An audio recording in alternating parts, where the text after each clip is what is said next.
Okay, yo. Are we up and running? Are we live? It seems like I will arrive with 20% at Kungsbacka, but there's no other option past that point.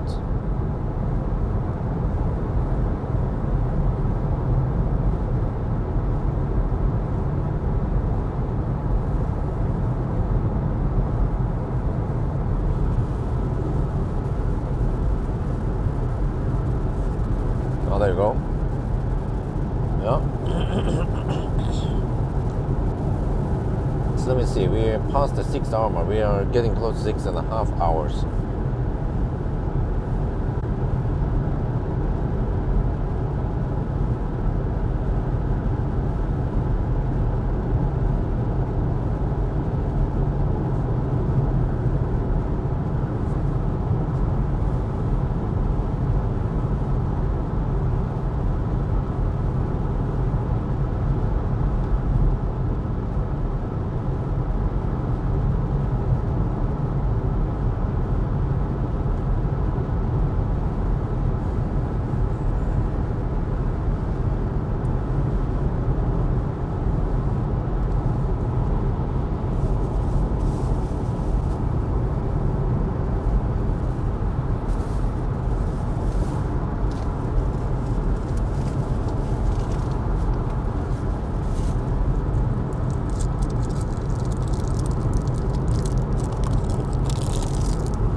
Consumption is only 360, lower than I expected.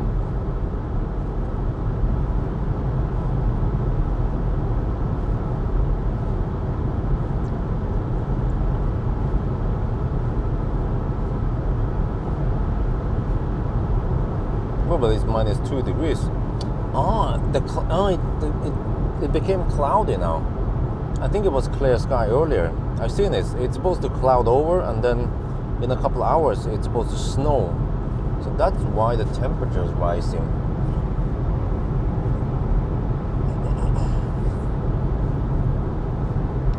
This is good then for consumption, that the temperature rises. It's getting warmer, yeah. It's like we get a blanket over here, so it stays warmer. So hopefully I don't experience -15 degrees on the way back now.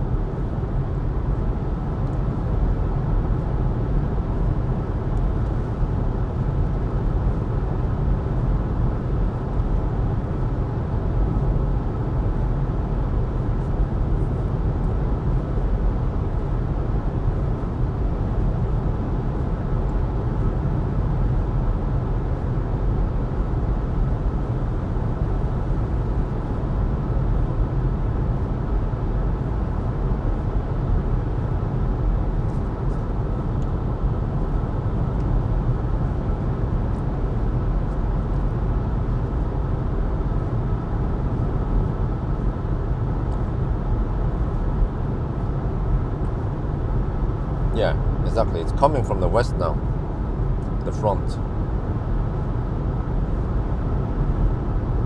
So we'll be at Varberg soon. This is a bit unusual that we don't stop at Varberg. But for the longest time, Ionity has been the only charging stops for us. But after Tesla opened up supercharger, then suddenly V3 would be okay for some cars, 400 volt cars mainly. And now we have recharge and Circle K also offering more than 200 kilowatt chargers, and they also have 800 volt, unlike Tesla.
Well, consumption at this point is 363.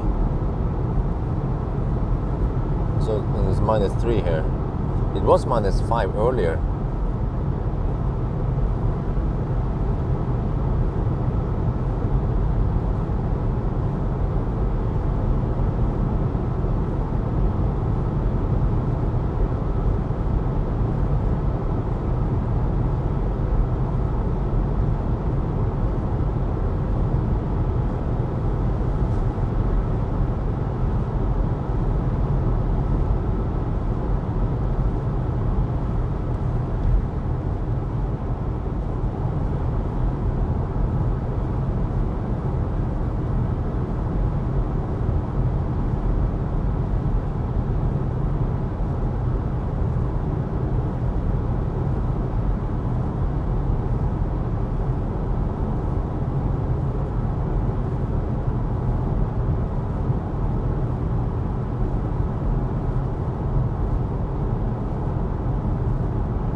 Bridge, huh? What about Öresund Bridge? That was a random comment, or a question rather.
wonder where I am. Well, someone type location for him. He seems to be a lost Viking.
From Hungary. Wow.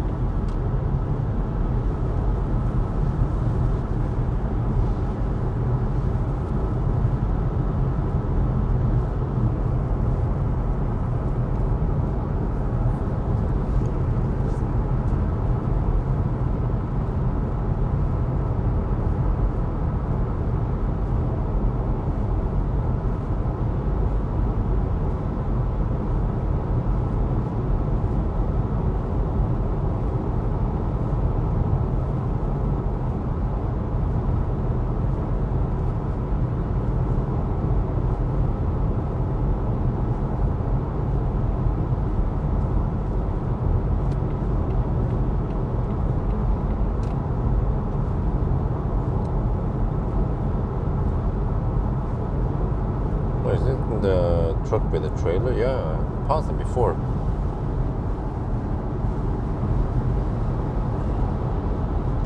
I wonder if this is the one that transports EV from Norway and south.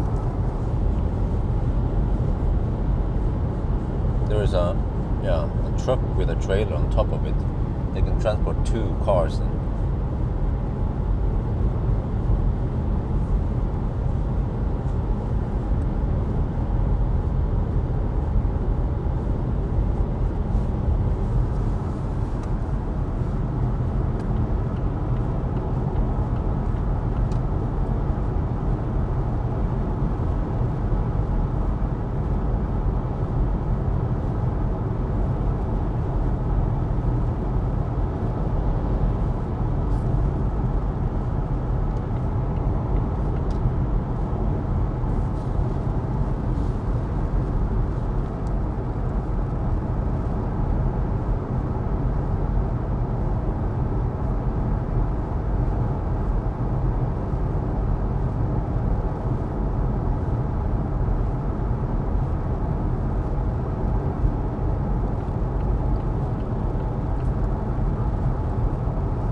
Okay, so then remove the 90 zone. It was 90 zone here for the longest time. Wonder why they lower the speed.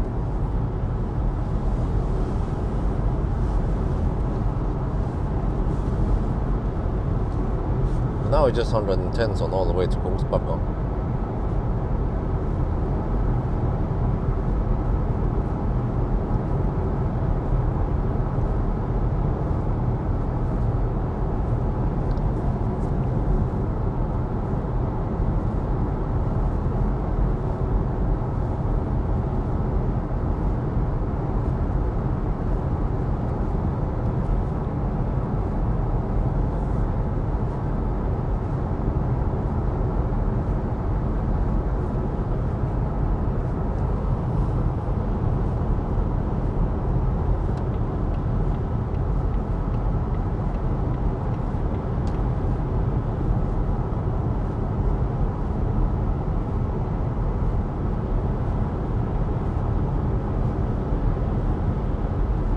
Dutch license plate there.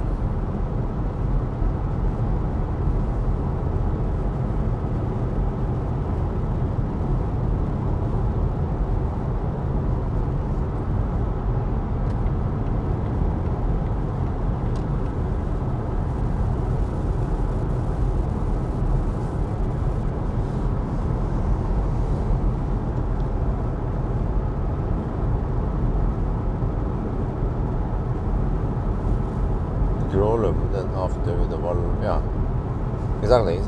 The charging plan now is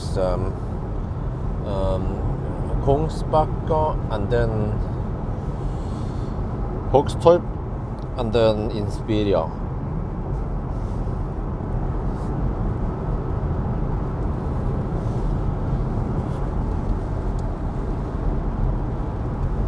Why they changed speed? Well, it was, I mean, it originally it's 110, but then they lowered it to 90 because there were some road works, I think, over there. But now they seem to have finished it, so they remove it again. So set to go back to 110.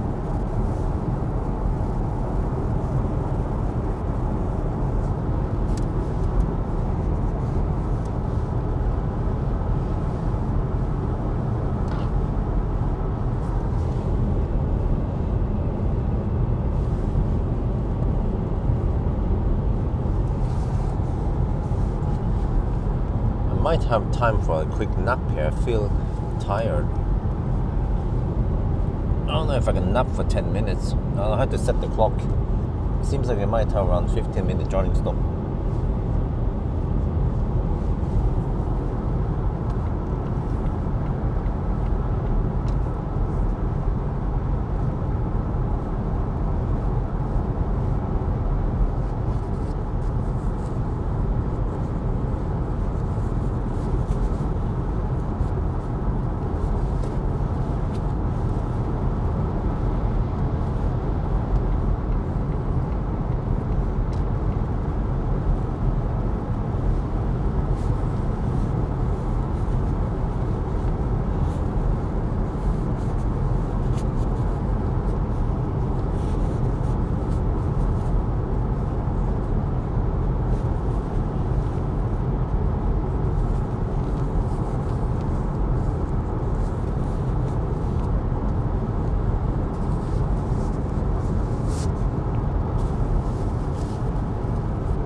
ID7 videos, huh?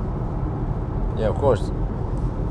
Once I get it. And when I get it, I have no idea.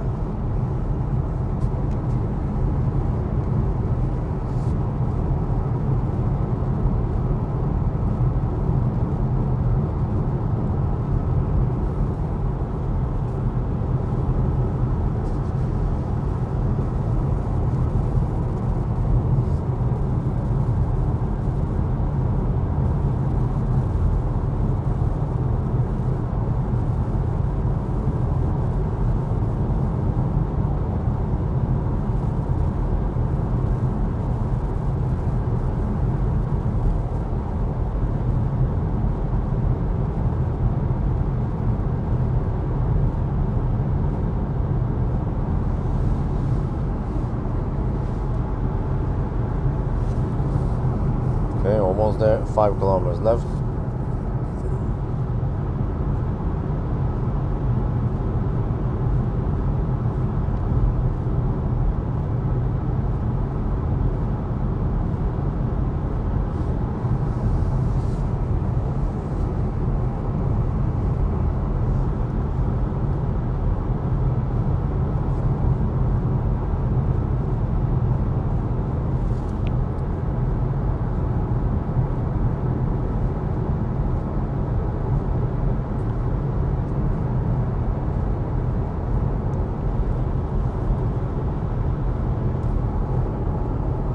Okay, 4 kilometers away.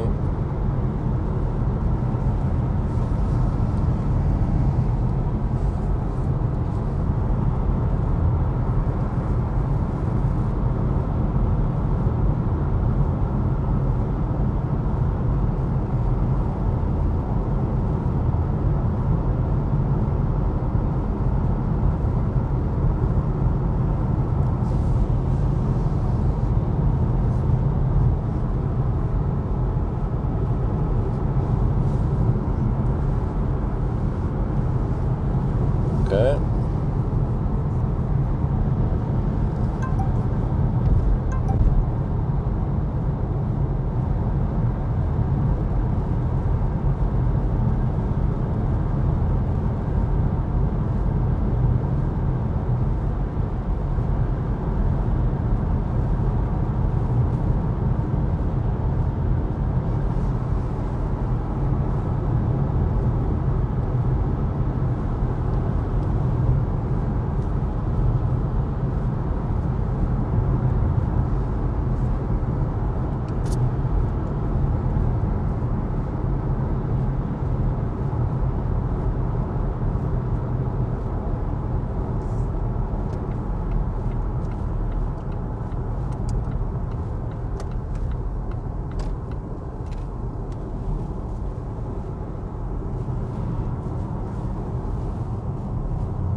Oh, this thing is still a rocket.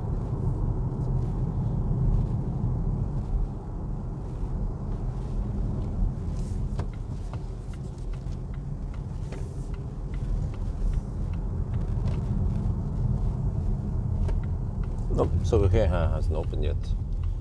Okay, let me see. Let me use the hypercharger from Circle K then.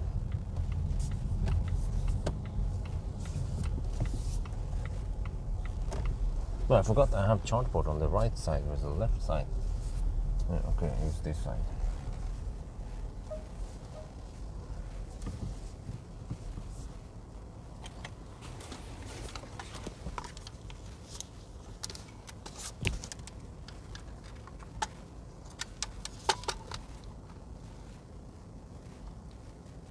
Kungsbacka.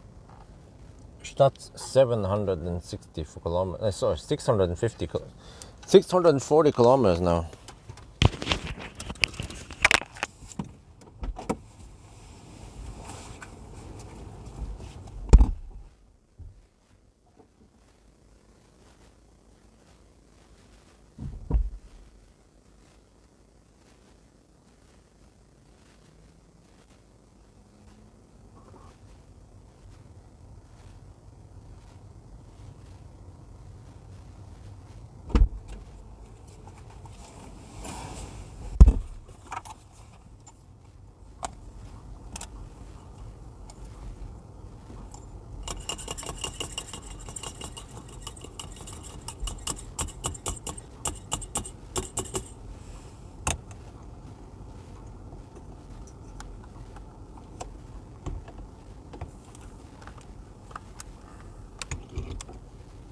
Oh, I saw 190 kilowatt briefly.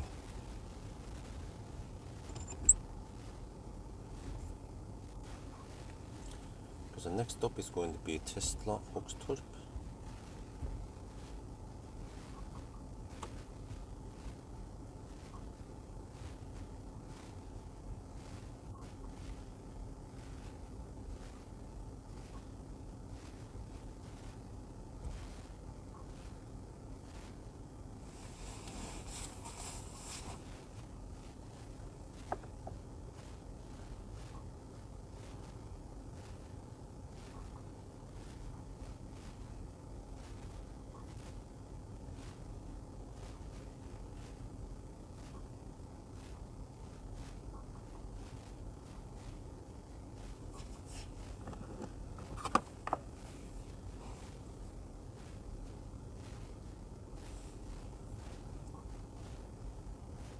What?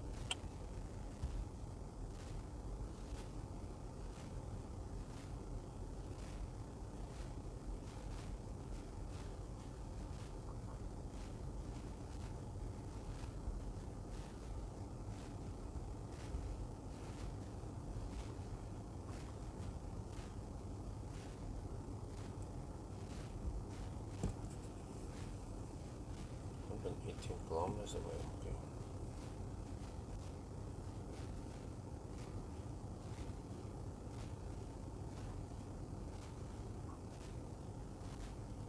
Yes, I did 60%.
Oh, I had a little power nap. Okay, 64%. I think we're good now. Wow. I think I actually passed out for around 10-15 minutes.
We're now at okay.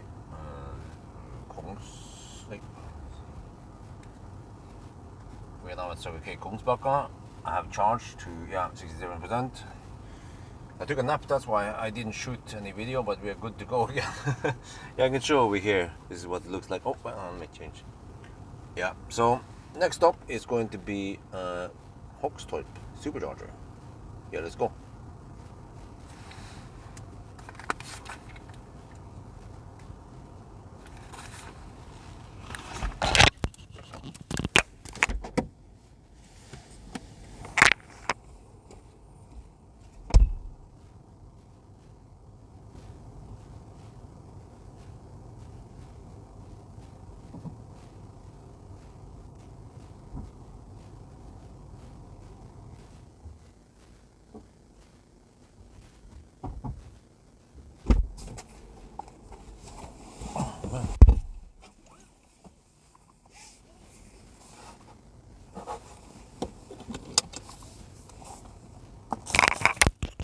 That was actually good that I managed to get some sleep, get a quick power nap.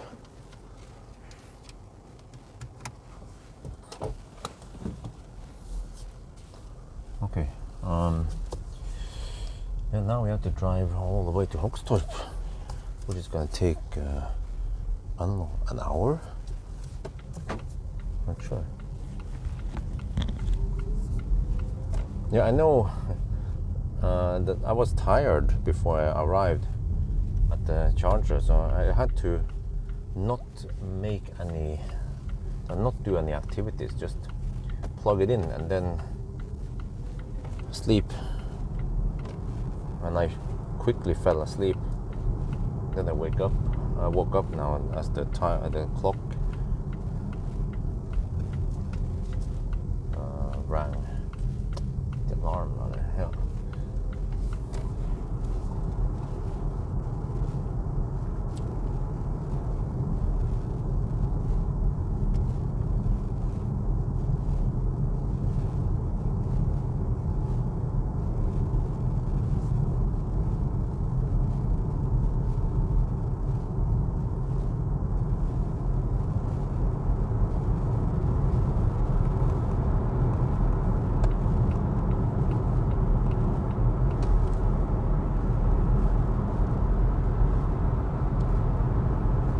Wait, I think we have pixel light. It's just that, no, we have pixel light. It's just that I didn't enable it. I forgot you had to twist it. Yeah, my bad. Let me film that. It was a small blunder.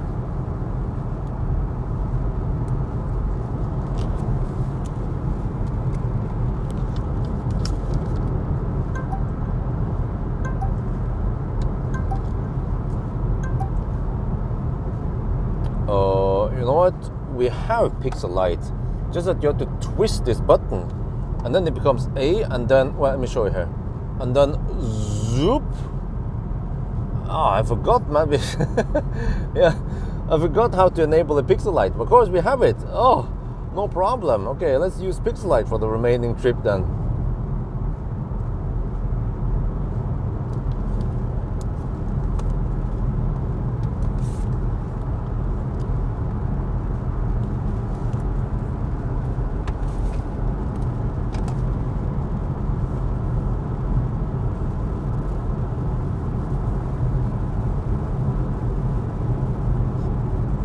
Well, now I'm gonna get flashed at because the pixel light tends to turn off way too late.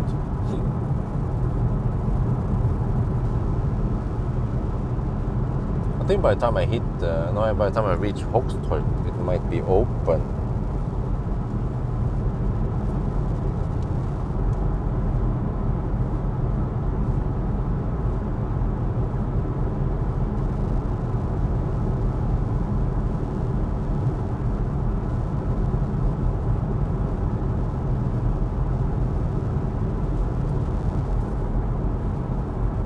It's 7 in the morning now.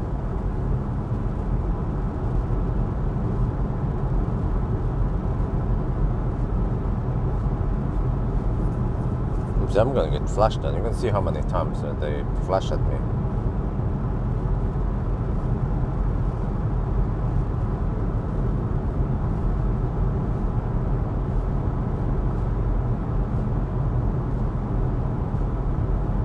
Well, these pixel lights are very good. They have high resolution.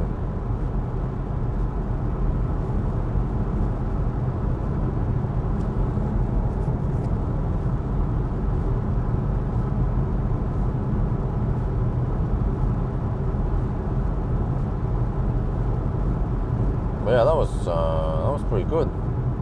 Got some sleep there. I was tired. It was good timing. I was tired, and then I plugged it in and took a power nap. But on the next stop here, I have to pee. So hopefully Circle K is open. Otherwise, I can just go pee in the bush somewhere.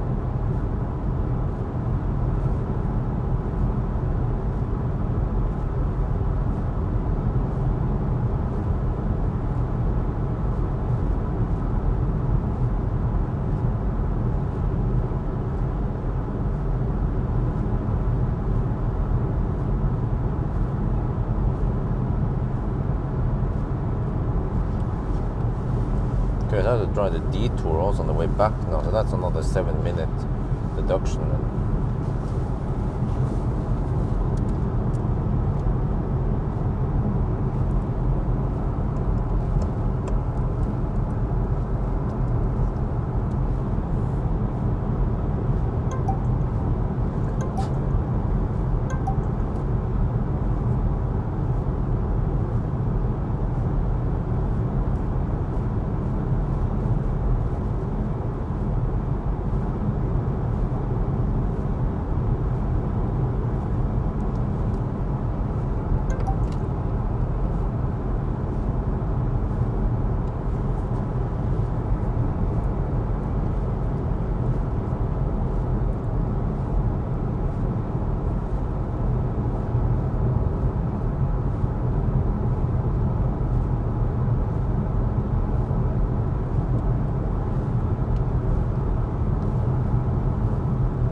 Well, yeah. Sometimes the car doesn't register my my meat on the steering wheel. I don't know. Even though I hold the steering wheel, of course, but maybe because there is not enough rotation and we go straight. But normally, like now, there's a slight curve, then it registers my hand. Okay, I think that now that we are in the city, I don't have to use the pixel lights.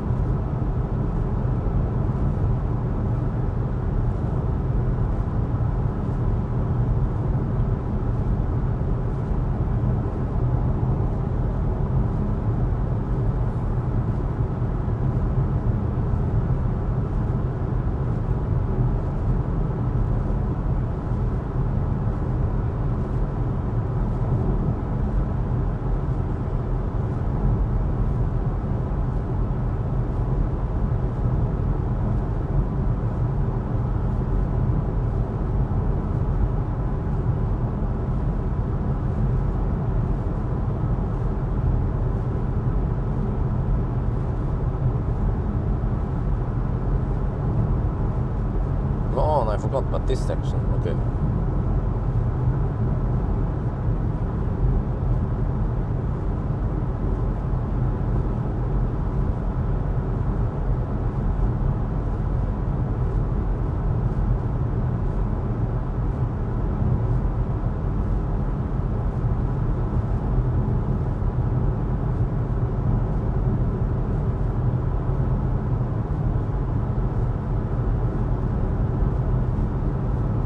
And then we reached it. Yeah, okay, now we are at Göteborg.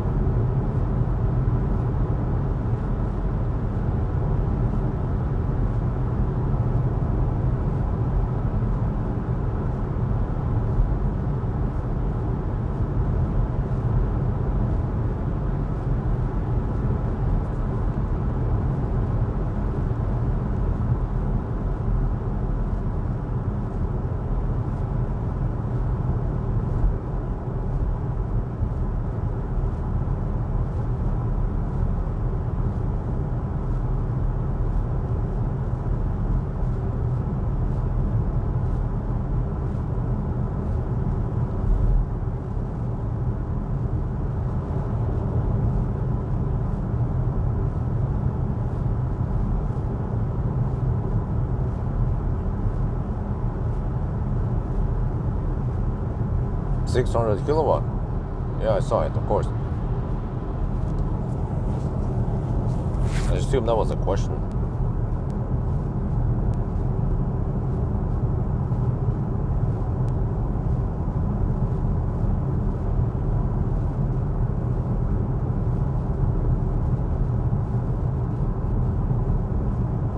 No, that guy's hammering it. Yeah, it's nice to be back in Sweden. So I think from now on, when I do 1,000 kilometer challenges, I'll just go through Sweden again. The detour wasn't that slow, so okay, it slows me down 2 times 7 minutes. Oh, it's fine.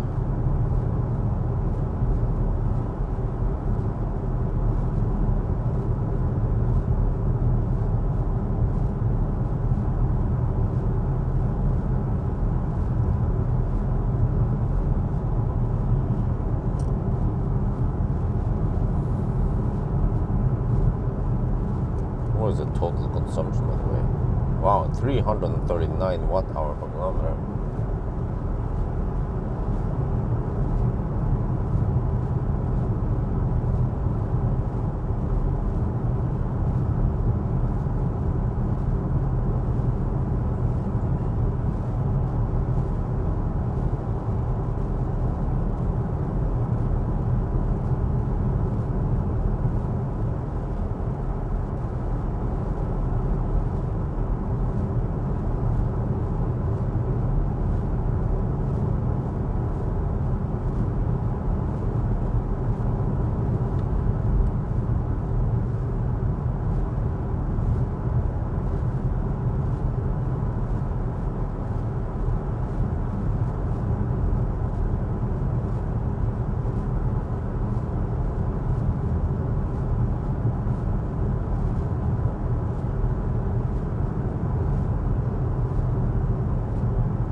Yeah, it's still a brick, but okay, the drivetrain supposedly has improved, but the car is still a brick, which seems to be a problem now when it's cold, minus 5 degrees. Well, dude, you know what? Tonight it was minus 16. No, it was minus 17 degrees in Elverum. I have to check if there are other days where it's really cold in Elverum.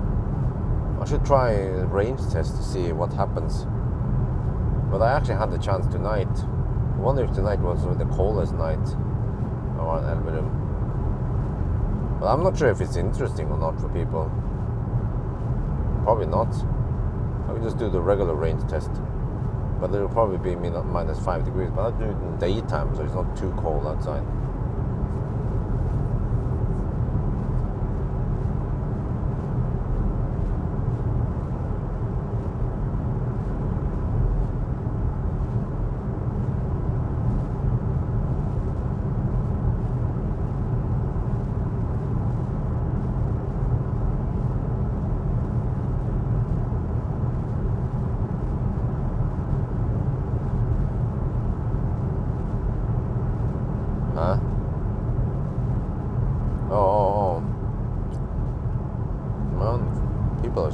easy nowadays. Okay, let me see.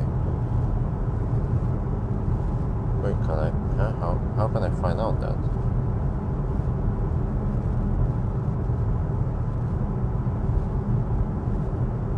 I don't know.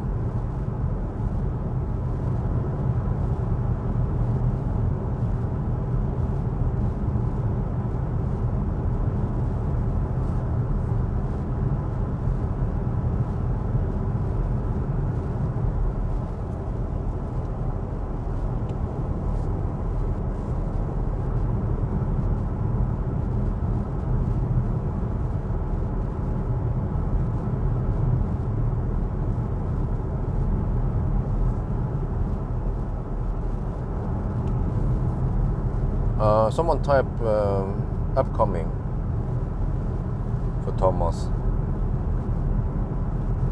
Okay, consumption is only 239. Wow, that's low, man.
There's some nice Christmas decoration there at Liseberg. Didn't know that tower was that tall. What the heck is that thing anyway? Oh, it's one of those attractions. Yeah, it's like a tower. Okay. Wow. Massive, man. Yeah, it's very empty over here. We are ninjaing through Göteborg before the traffic starts, if there is any.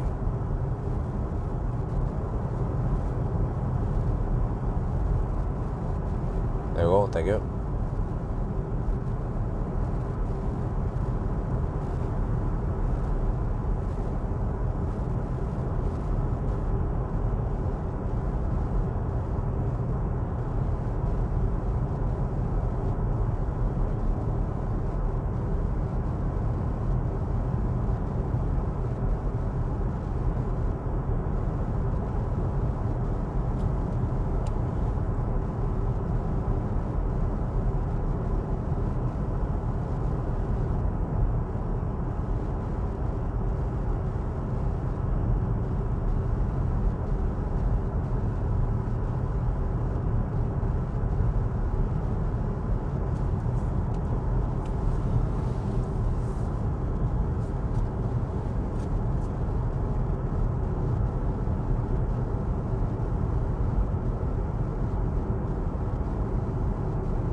Okay, we just follow this route.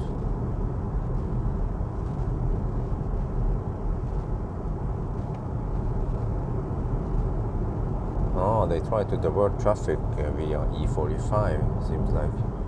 Because Oslo seems like they want to go via, is that? Yeah. East Oslo, okay. I wonder if that's Trollhättan route. So we take the Spekerød route.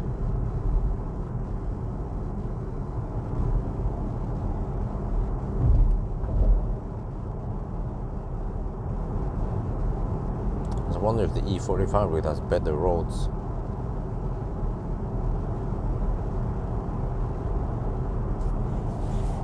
German Auto, which one? Oh, you mean the e-Golf, right, that I have?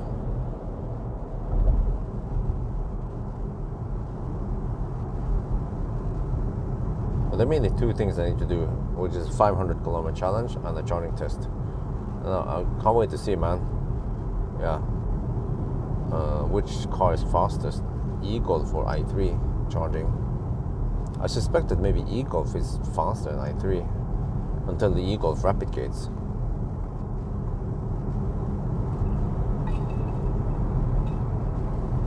Man, I kind of want to pee soon, but we are still supposedly an hour away. What, really?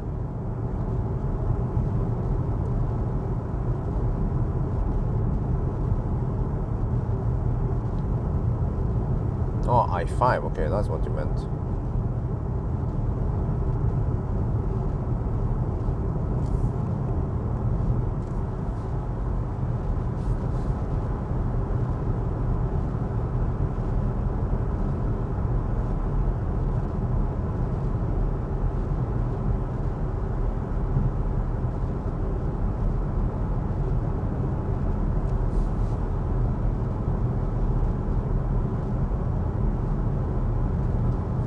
Yeah, so i5, is that a new platform, or is it, well, it's not based on a fossil car, I hope. Check under the hood if they made good design there.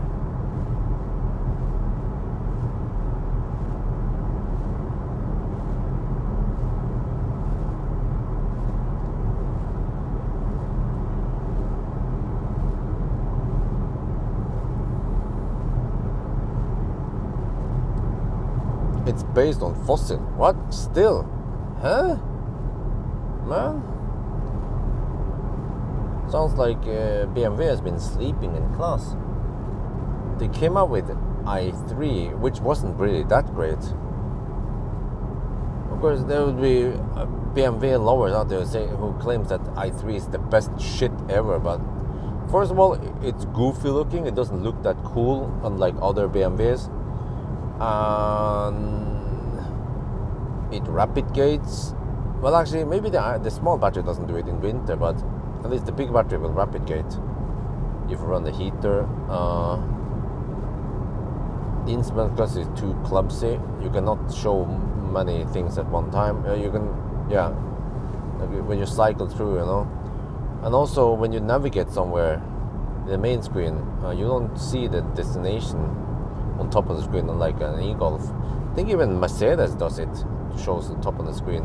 So you can be on another screen and you will still see navigation summary. And what else? Yeah, this seat solution is super clumsy in the i3. Plus that the trunk space is horrible because of the placeholder for Rex. So, and also the i3 is very expensive when it came out. So I don't know, man, how they managed to sell so many cars. It must be because they had a big fan base. People were just blind and they wanted that car.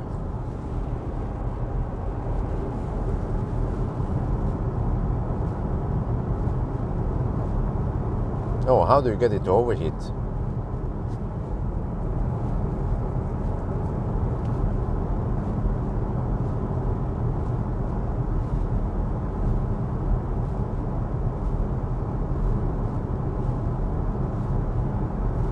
I wonder if I will hit in the traffic in the detour.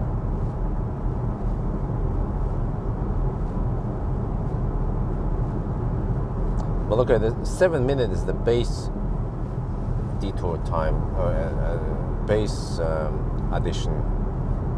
So if I have traffic, I can always make it 8-minute deduction.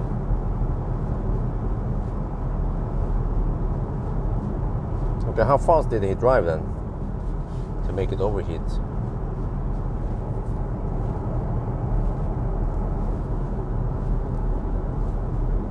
Because I'm not sure if I'll be able to hit those limits since I'm driving in Norway, Sweden only. I'm not gonna go on any crazy autobahn run.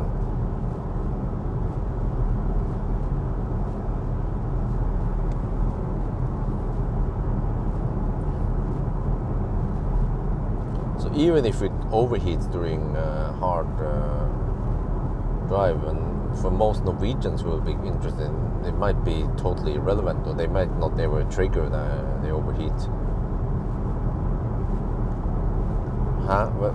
But okay.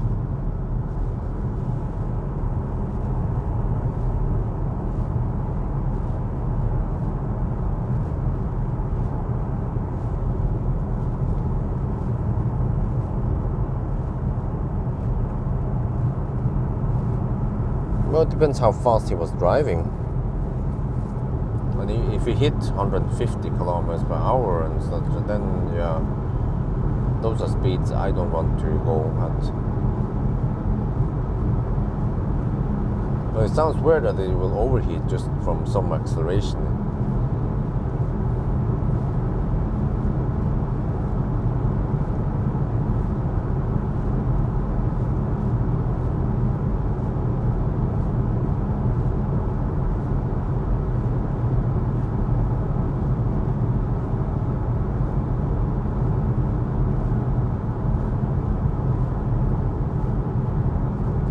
Yeah, but what was the ambient temperature around there? Where did they test it? Was it in US or some shit? Or some nice warm place? Because remember that I've been borrowing it in January. So it's likely that it's going to be around 0 degrees Celsius or colder.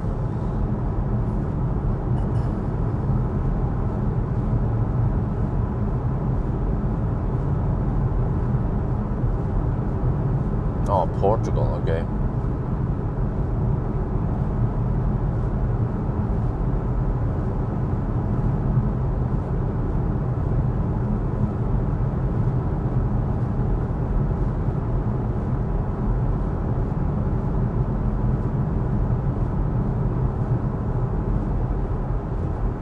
Now what the heck? Suddenly the auto steers decided to stop working.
Wow, never seen this route so empty before.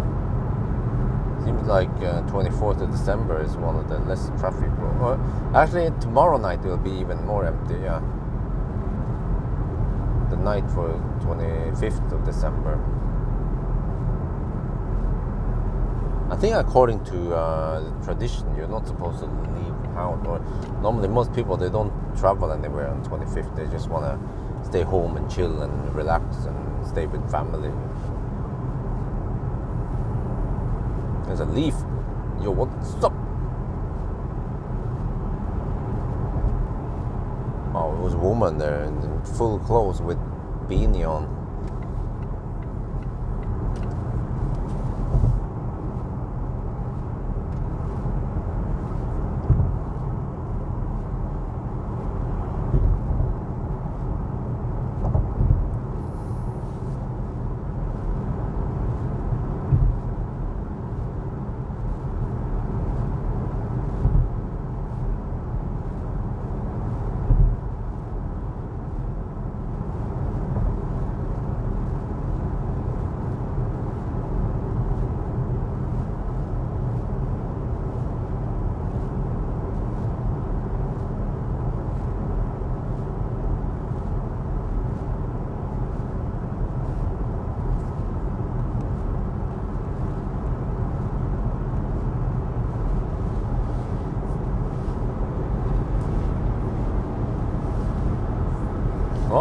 gonna say, we have no Baustelle here now.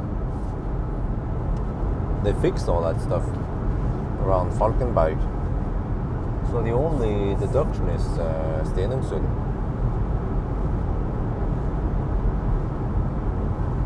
So we are 68 kilometers away now.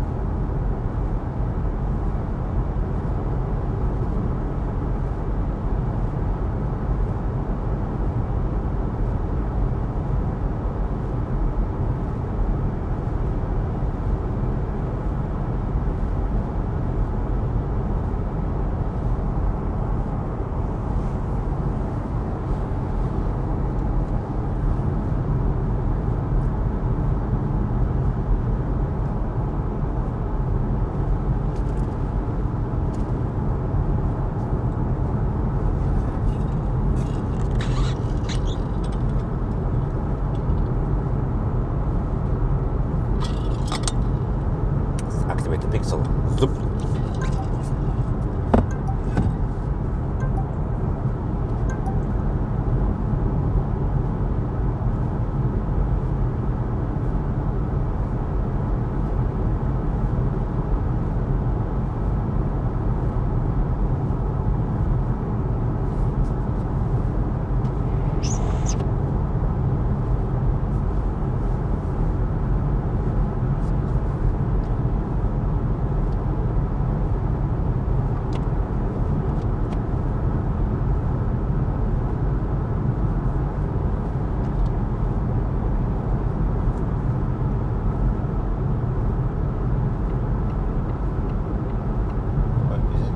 Bright soon, maybe. I think maybe around 8 it gets bright, so right around Hogstorp it will get bright-ish. Wow, it stays dark for so long now. It's 7:30 and it's still dark outside.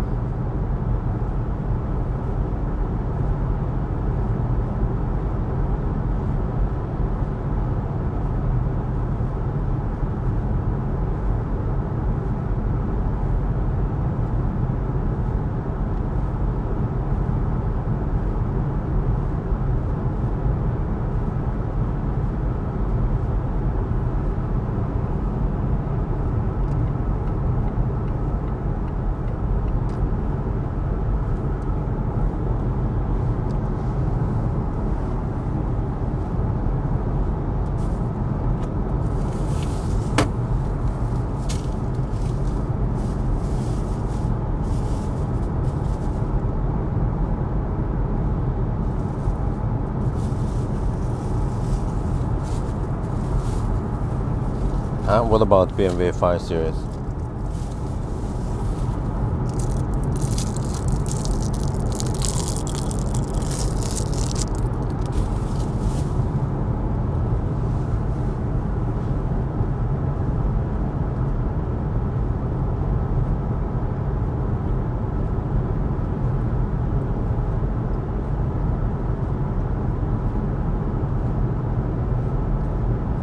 Yeah.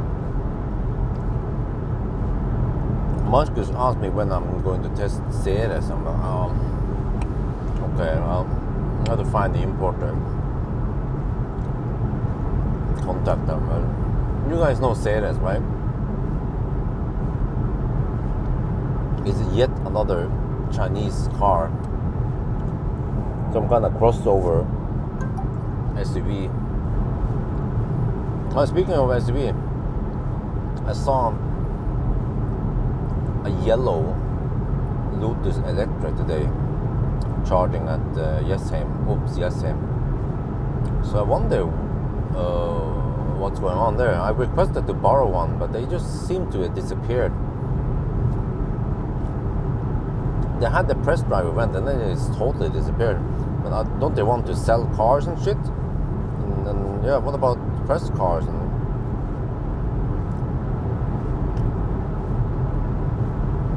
really weird, man. Yeah, they tested Ceres. I saw the video. I also, when I saw the video, I was like, I don't like that shit, man. Well, I need to test it. And it was so, like, I was thinking that I could test it, but I'm not gonna enjoy driving it. It's gonna be painful, man, to test that shit. Well, if I test it, I have to put it through all the tests.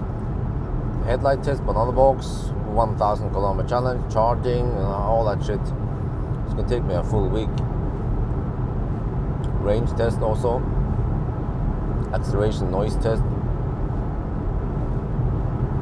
But if I get low view count, then what is the point, right? Because if people are not even remotely interested in that car, then I'm just wasting my time. I would be better off testing, for example, ID7 or something else that gives more views, like secondhand Soul. Yeah, can't wait for that one.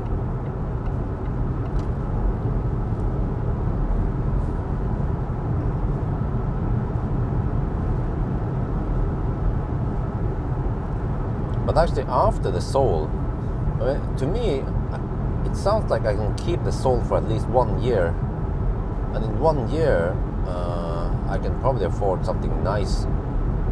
Something, yeah. In 1 year, all the cars, they will drop in price. Maybe I can buy back Millennium Falcon in 1 year.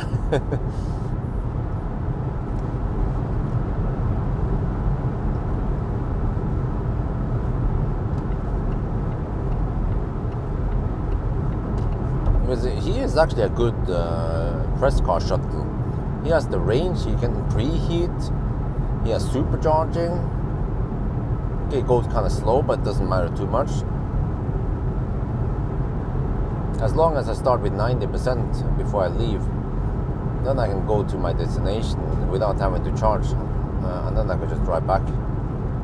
And in case I need to top up, I can always supercharge on the way back, for example. Or even just use the adapter, CCS adapter.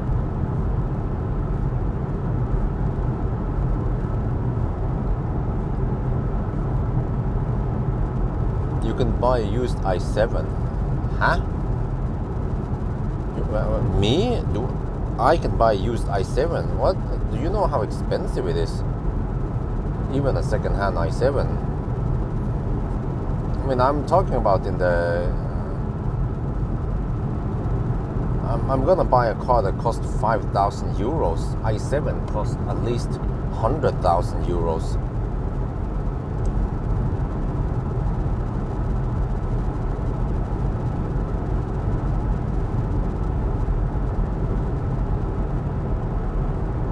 No, you're talking about Series.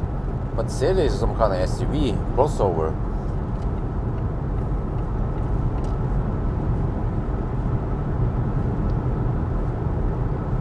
Not sure what you mean there, but okay. Oh yeah, Speculate. Yeah, I don't think I need to time this. I just get a feel of how slow. Well, actually, maybe I should time it, just in case.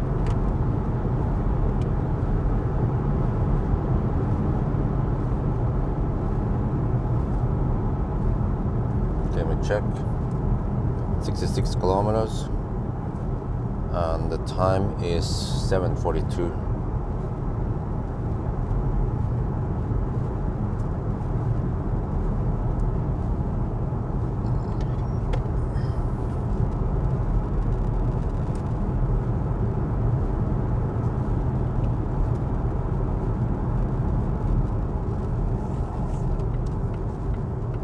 Yes, suddenly there is a detour sign towards Oslo here.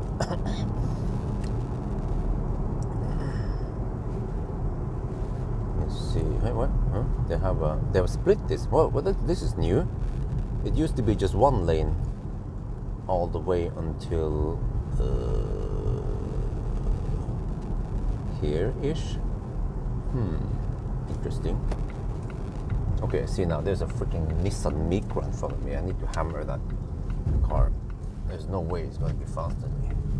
Well, actually, you never know in Sweden, yeah.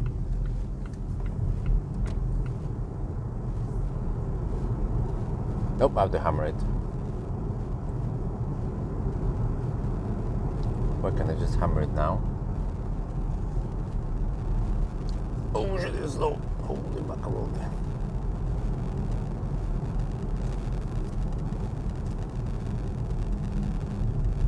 Yeah, there's a speed camera. No, no, dude, you don't have to go that slow. Dude, it's not 30 zone, it's 40. This is why I need to time this so I can keep track of how much time I lose.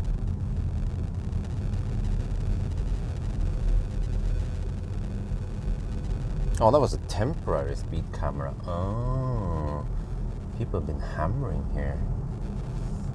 Okay.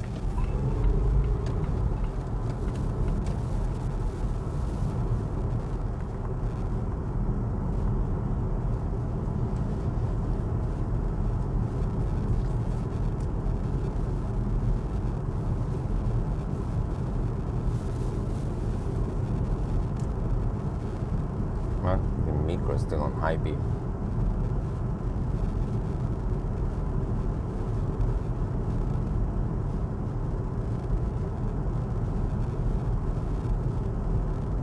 Maybe we can turn on the. Let's see how they turn on the fog lights here. The rear fog lights. No, shit! What the heck was that shit? No, how do you turn on the rear fog lights?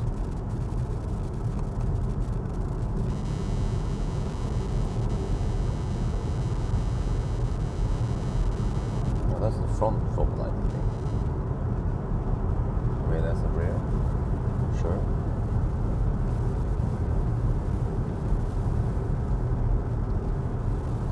I don't know which one is the front, which one is the rear. There's no clear indication here. Oh, that's the front, okay.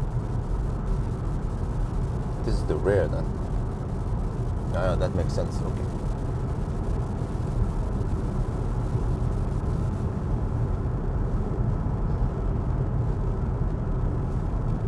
I don't know what the heck the EV XX guy meant about the i7. Did you mean instead of Ceres or what was it? But the Ceres should be cheap because it's Chinese, right?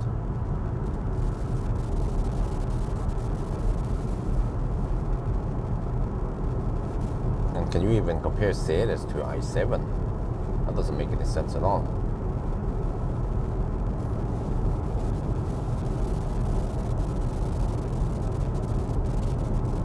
This is XC40 updated, yeah, correct. Or was that a question? I'm not sure, man. People are too lazy to use question marks nowadays. So I'm not sure what the heck I'm supposed to say or ask. I meant it's a cheap car, okay?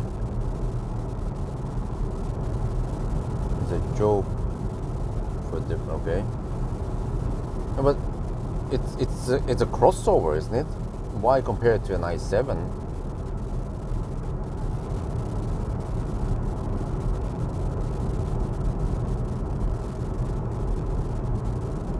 I don't think I would call it an SUV. It's like an ID4 competitor or a Model Y competitor, or maybe even this XC40 competitor. But from what I saw, it was big-ish, like almost 5 meters long, for 80 or something. Maybe.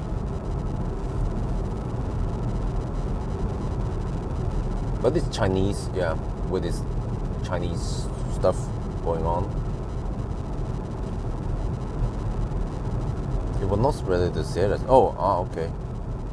Just about you buying a nice car. Huh? What? You are completely lost then. Okay, you have not paid attention for the past few live streams, or actually for the past few weeks I've been talking about cars, but no. Let me enlighten you a bit. We are talking about in the 5,000 euro price range here, not the freaking i7.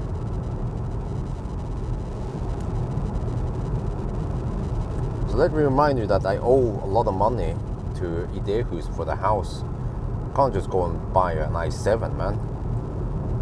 And plus, that what I'm going to use that i7 for is going to be parked at the dealership most of the time. Like 1 week at a time, it will be parked at various dealerships.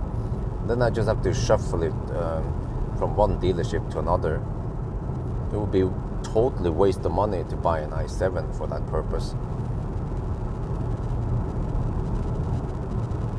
Huh? What? No, you're totally lost, dude. i7 is not my favorite. If I had a lot of money, I would not buy an i7. I would buy EQS instead. EQS is way better than i7 in almost every way.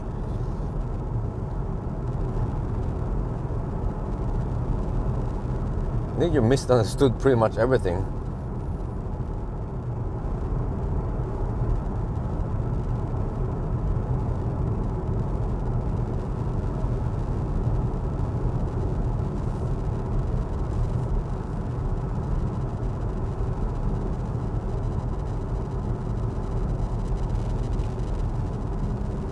Man, the glass is rattling because it's cold outside. What the heck, man?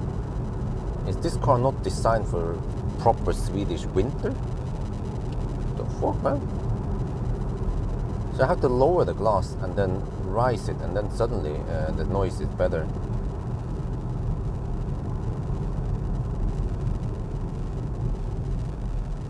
And then sometimes it comes back again.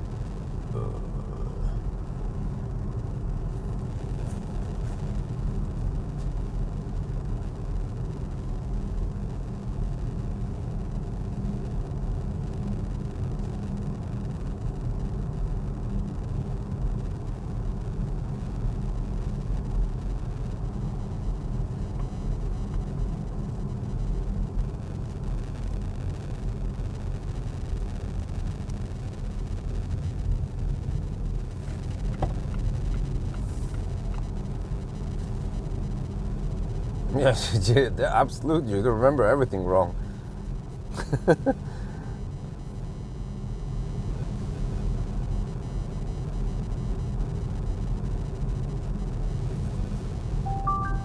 What?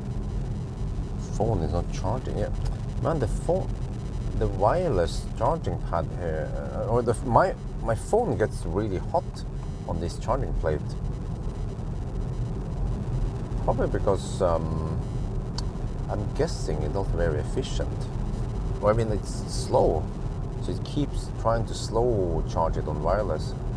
But for example, in Tesla, it goes quite fast, so you just charge it up until it's done, and then it's just resting there most of the time, not gaining more heat.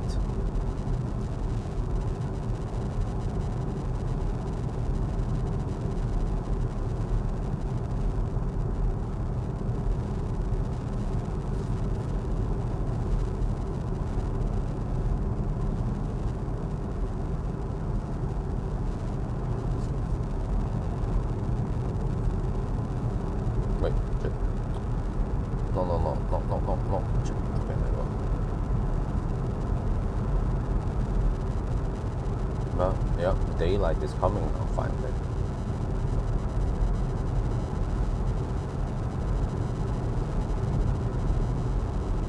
You will be testing updated MMB. Oh, will you be testing soon? I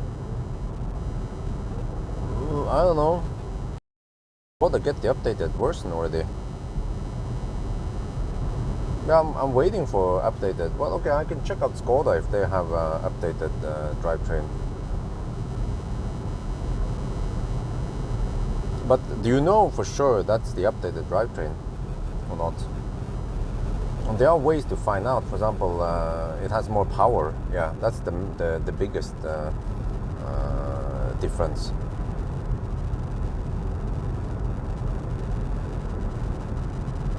But it should also be more efficient, but it might not be that easy to measure now during winter.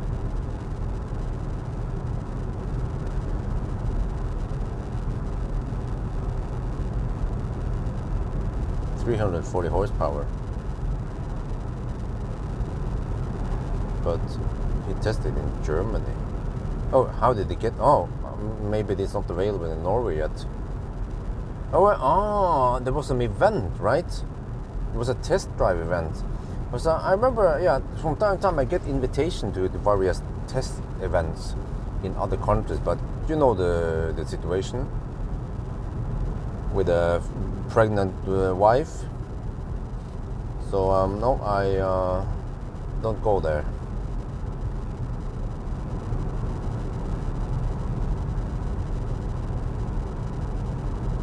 What about Model 3 Highland? What about it?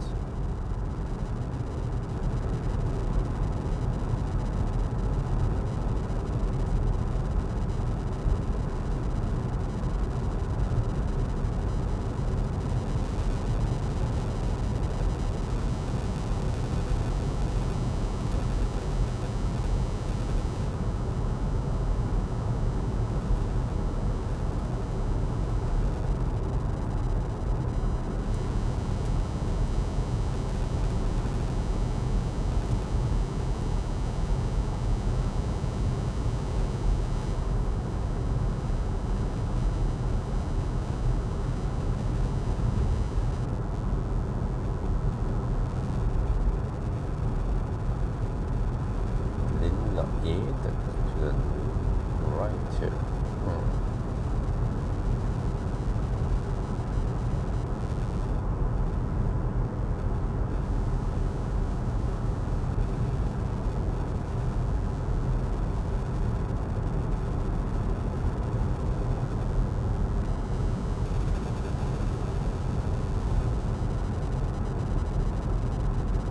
When will you test it? I have no idea.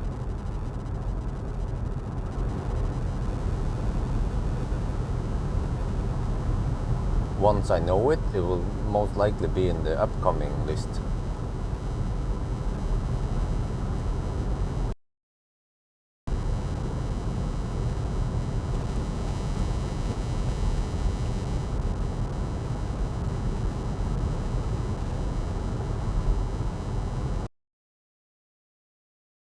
Well, I can always borrow Highline from Tesla, but only for 3 to 4 days. But it should be enough to push through the most important tests. So I can ask Mashkus, like, okay, do you still want me to wait for you, or should I just go ahead and try to borrow from Tesla instead, since it's so slow now? But on the other hand, I have other cars booked, but I also know that Highline is important. And the longer I wait, the less views I get.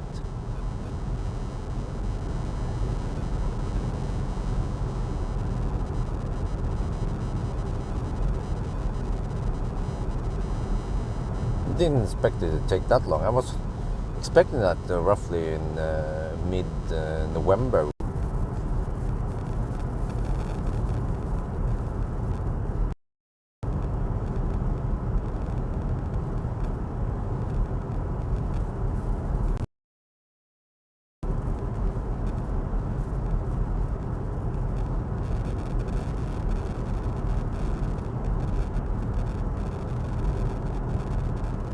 I can see that this road has not been fit for high traffic. I can imagine the traffic goes slow here when it's busy. Also local traffic. People living in Ljungskile, they also travel this way. So if I try to do some 1,000 kilometer challenge in weekdays, then probably have to deduct more than 7 minutes on this stretch.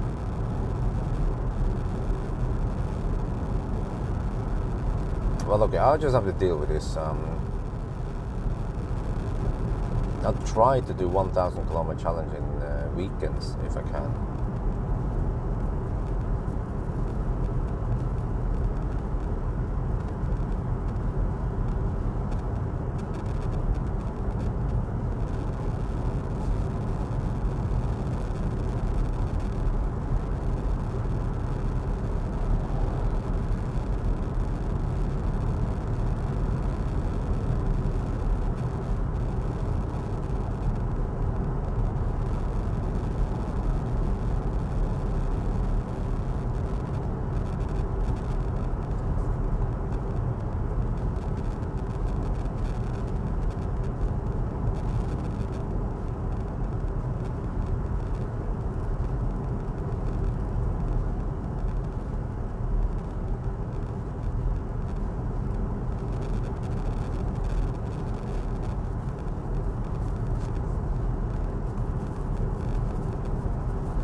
to Ljungskile. Well, almost.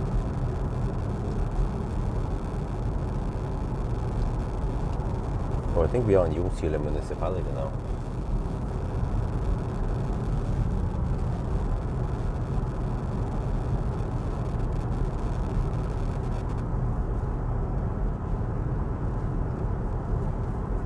Seems like I charged way too much again. Because I wasn't sure how much we will need.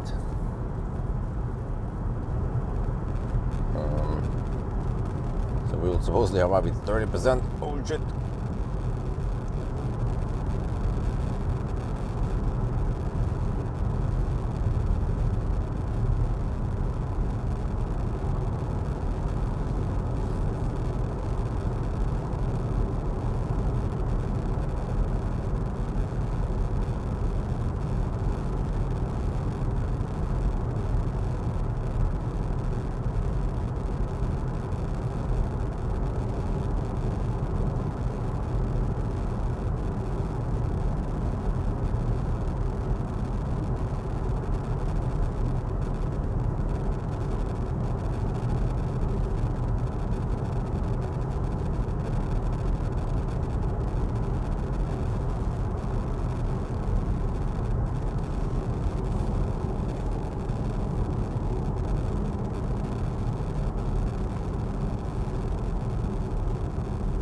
There's E6 north, just go straight. Okay. Then what? Oslo, okay. Yeah, we can enter. Okay.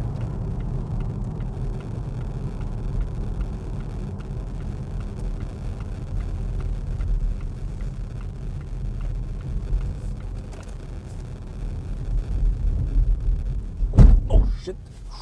That was a nasty pothole there. Oh shit. Fortunately I have 19-inch wheels.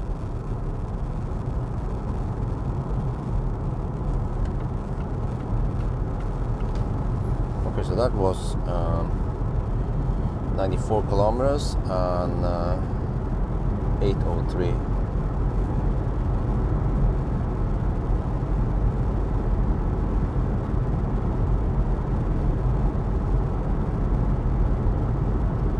Well, that was 11.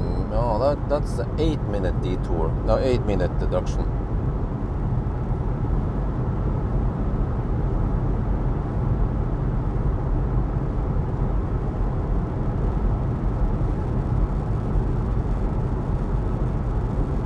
So we have 15-minute total deduction. So let me see.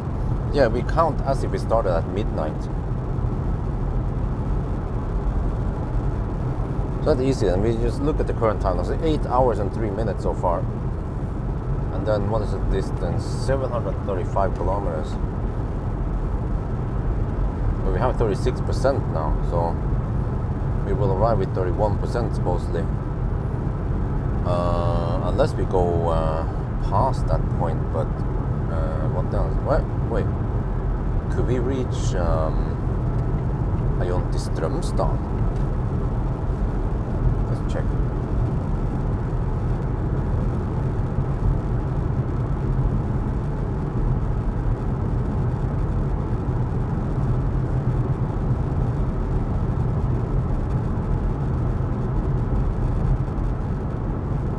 That's 91 kilometers away. Oh, that's too far away. Yeah, but it wouldn't make any sense anyway. Oh, whatever. Let's just follow the plan we have. Should be good enough.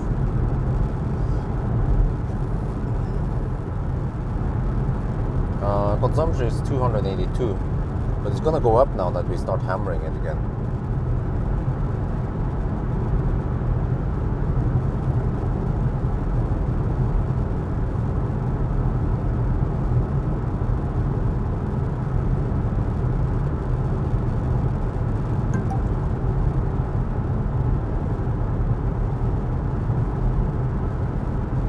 This is supposed to be a 200 kilowatt battery. No, I think it was 205 kilowatt battery.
challenge so far.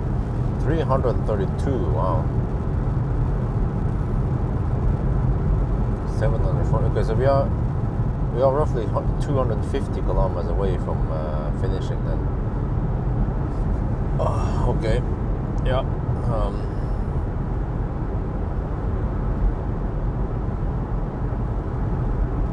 Wait a minute. It's not going to be 10. It'll be closer to 11 by the time we finish. Yeah. There's no way we're going to be powered by 10. It's closer to 11.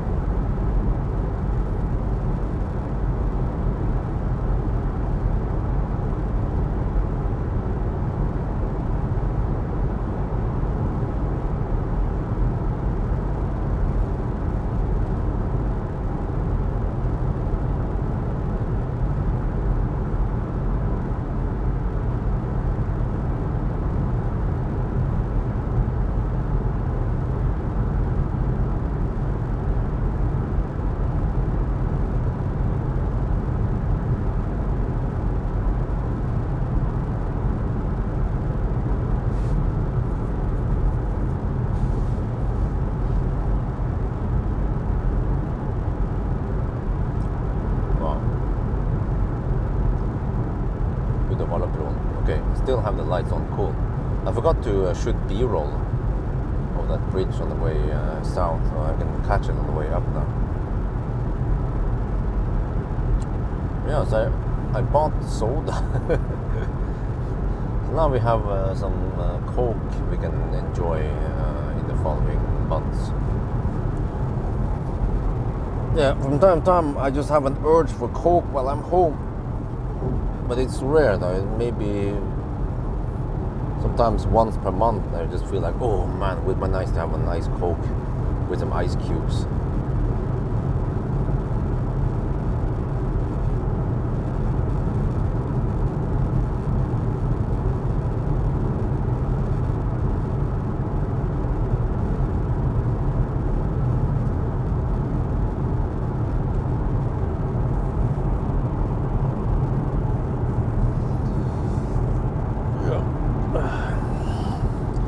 And it's interesting that Isabel seems to like Norwegian food. She likes bread and some French fries, but she seems to be bored of rice and chicken or stuff that is related to rice. But she likes sticky rice, but not the jasmine rice, because I think she had it very often because wifey tend to make rice for Isabel. But then we discovered that she likes toast, yeah, with ham and cheese, and also she likes risengrynsgrøt, rice porridge, which I tend to sell nowadays during Christmas time. So it's relatively easy to feed Isabel. Just have to find some healthy food also. Try to incorporate some vegetable, but she loves fruit. Yeah, any kind of fruit or many fruits she likes. It's okay if you can't make her eat too much vegetable, but at least fruit will help.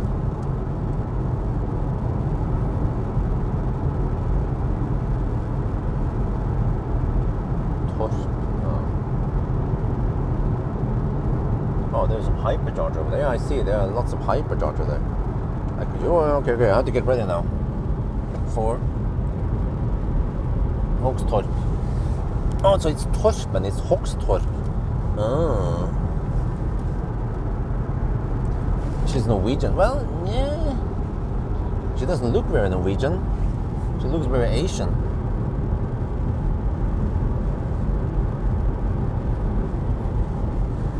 Okay, so I suppose we have to stop here. I have 28%. Because if we don't stop here, then the next stop will be too far away. Yeah, Ionity Strømstad.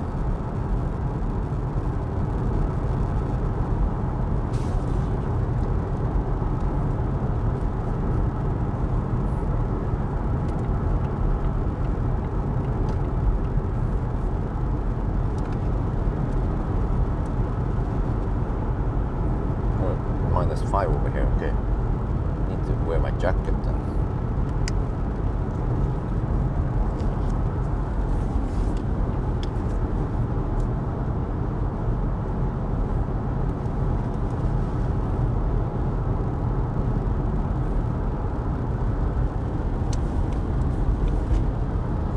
Yeah, so this time we consume only 293 watt-hour per kilometer. It's always hard to guess the next leg how much we need. It's going to be colder maybe. And we have some hammer stretch here. I had to expect maybe at least 300. Let's see, what was, yeah. In the past now I've been overcharging many times. I ride with way too much juice.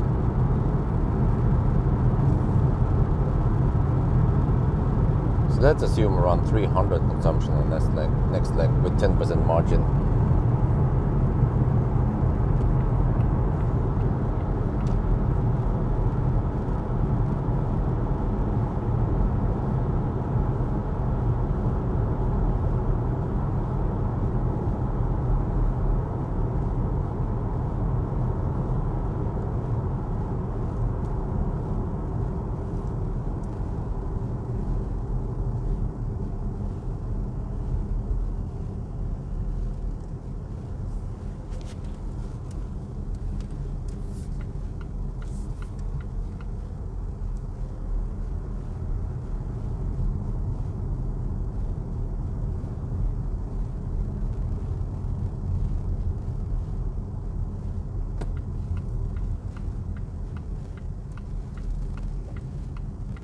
Oh, it's closed. Damn.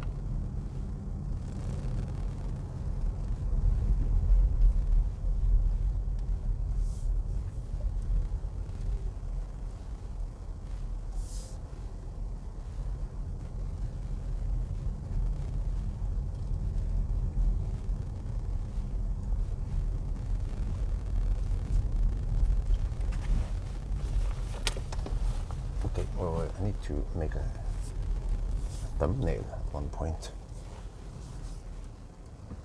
I wait till it's bright enough.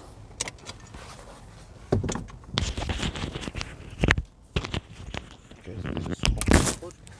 756 kilometers now, and consumption is 332. Oxford.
Yeah, Merry Christmas.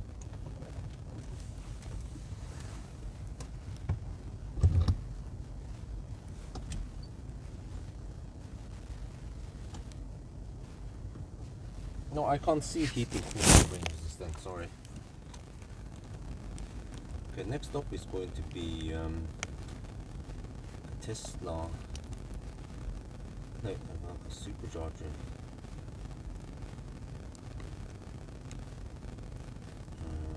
side spoil.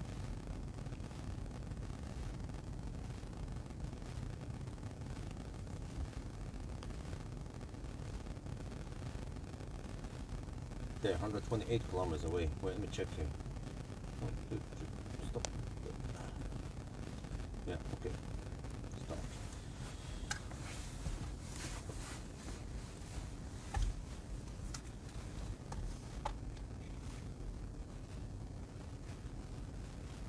We are now at Oxtorp Supercharger, getting only 130 kilowatt. I arrived with 28%. Maybe that's the reason, but yeah, it would be nice to at least get 150 kilowatts. Okay, whatever. Next and wait, I think next and last stop is going to be no wait, what? Why can't I click there? Huh? Oh, dude, I could have sworn that I wanted to overview. What? Why can't I see? Oh, okay, I don't know what the heck happened there, but yeah, that's the last stop at Xperia, and then suppose it then and go straight to Oslo. Yeah, so that's it. Wait, huh?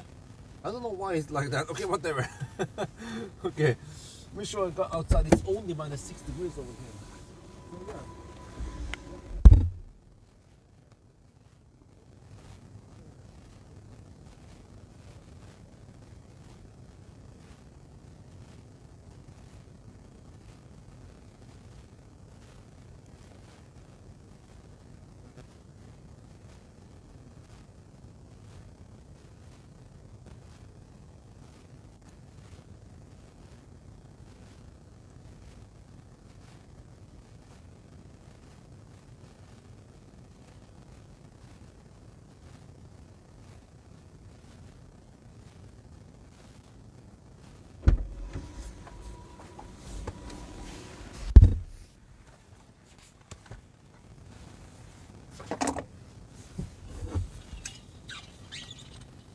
Oh, it shows when idling. Oh, I see.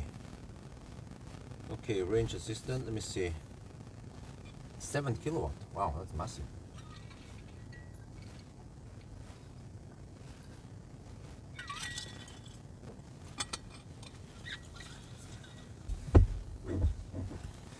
Wait, I know what to do. I can forward this over to that.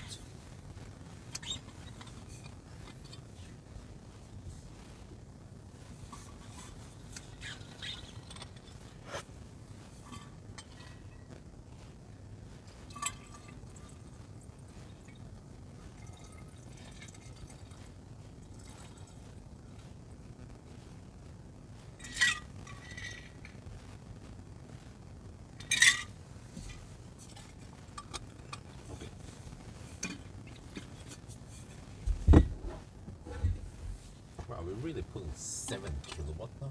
Oh, it's the battery heater that's running. Wait, huh? What? Didn't we preheat? Okay, whatever. Let me do the whole. I'll go back. Stop the finish.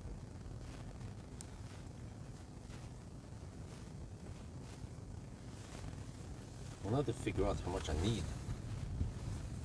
Double check here myself manually. Xperia, right? Next one.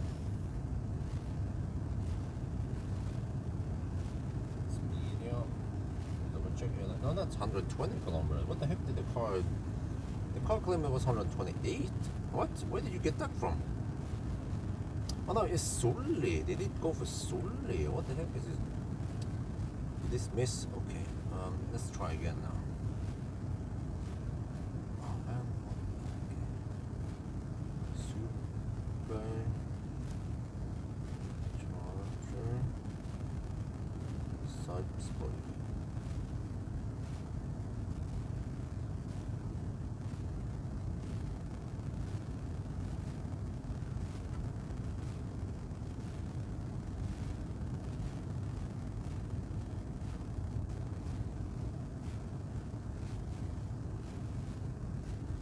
Not bad. There. I chose the wrong one. Wait, was 120 kilometers. Okay. 120 kilometers. This time, let's say we will zoom 300. Wait. no, this is the stretch where we can consume higher. Yeah, 310.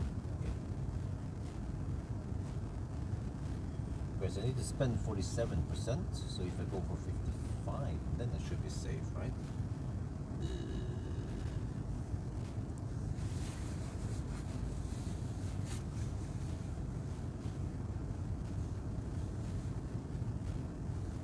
Well, close to home. Okay, I'll be back.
Wait, I have some food here. I'm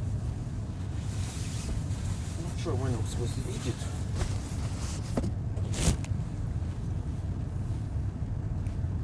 So I need 60. What was it again? 60%. Is that gonna be enough? Well, I hope so. I know it's paid out somewhere, right? Before. In case I don't have enough.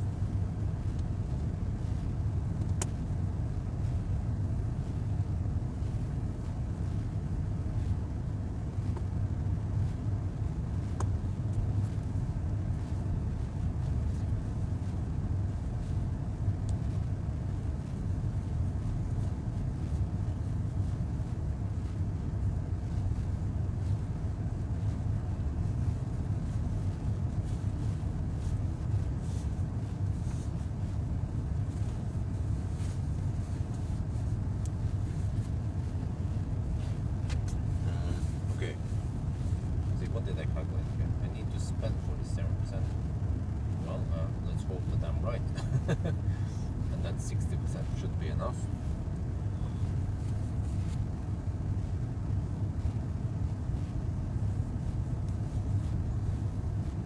But I suspect that we might spend a lot of juice in the next leg now because there's a lot of 110 zones without any slowdowns. We'll see what that's with.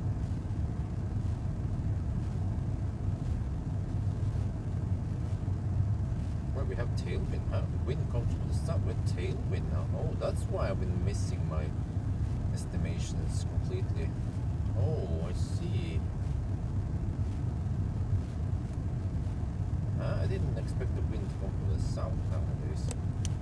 How the heck can it be so cold while we have wind from the south? I expected the wind to come from the north.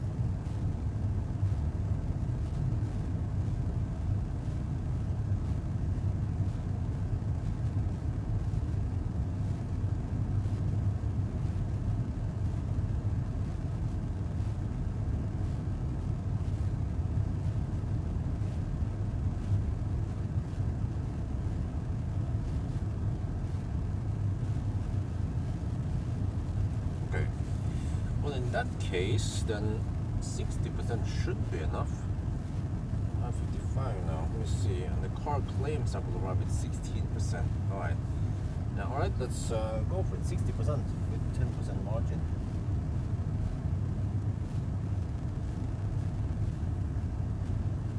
Wait, what was it again? Yeah. Maybe I should go now already before 60%. Around 57, 58 should be enough, right?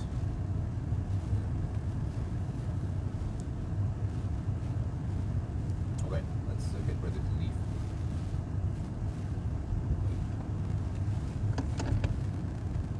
Hey, what kind of food did I buy here? Okay, I'm hungry. Oh, okay, it's sauteed courgette. Okay, that's fine.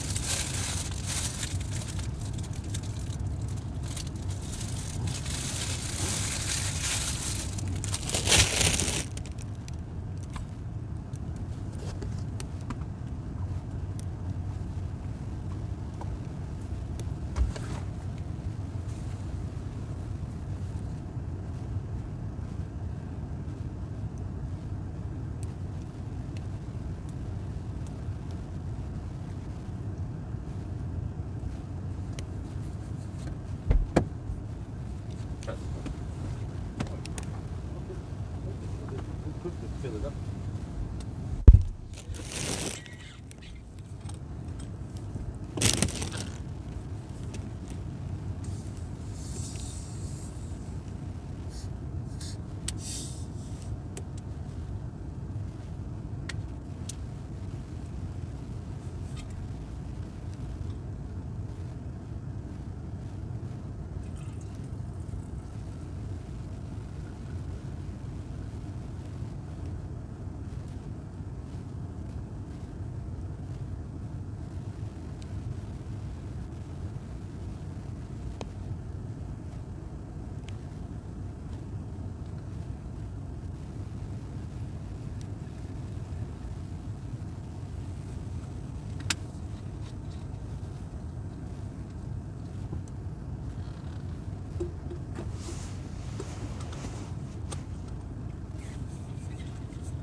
Well, the problem with this car is that it's why I keep missing the target.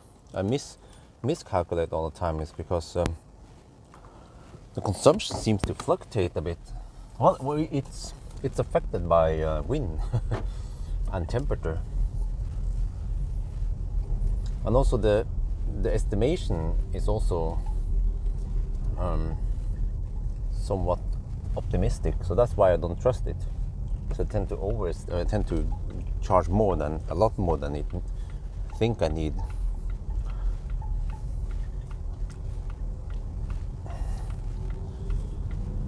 So we actually had the reason why the consumption was so high way south was we have headwind, but then we would turn around and it was big difference.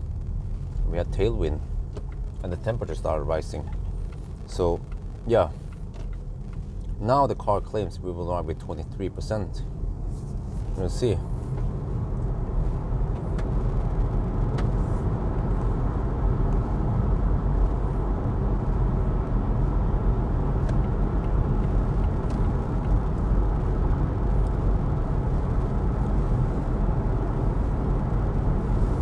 Huh? Where did who sleep last night?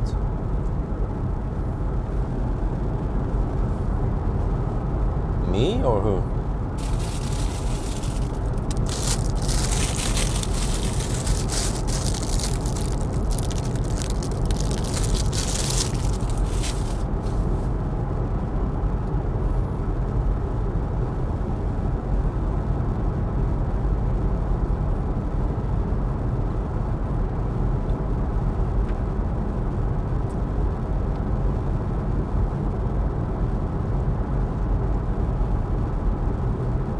Wait, what the heck happened to the auto steer? You? What is that a question? Like, are you not sure or?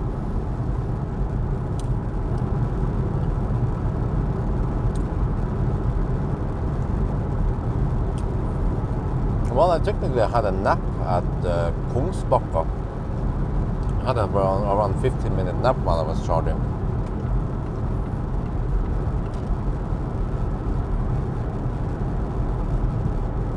Drag coefficient is 0.3. What the heck, man? Yeah, so the car is highly highly affected by drag then, or highly affected by temperature changes, low temperature or wind. You see, in a high-speed run, I was hovering around 380, and then suddenly on the way back, I get only around 320, 310. So I'm totally caught off guard.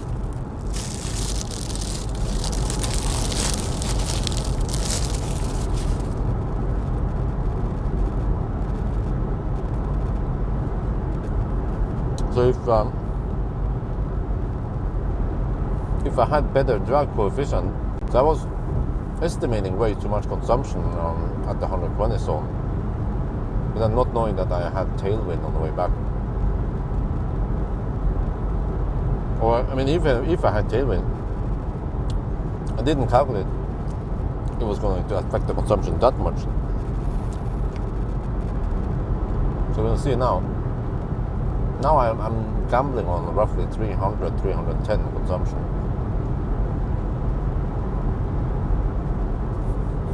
Yeah, that drag coefficient is freaking high, man.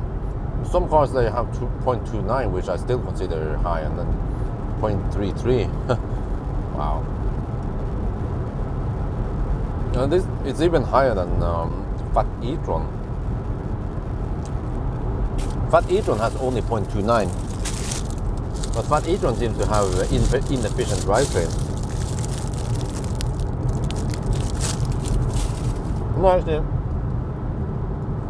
I'm pretty sure it has inefficient drivetrain, because in the Thunder drive, I still get high east consumption.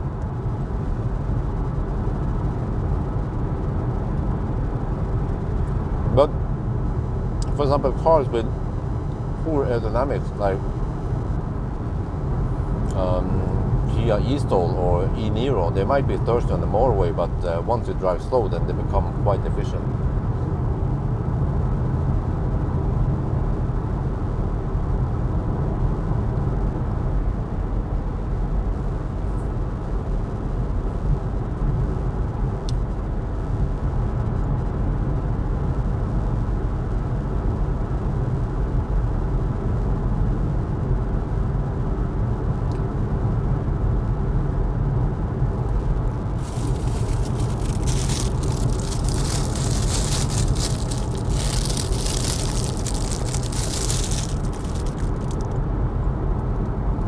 e-tron has 2.7.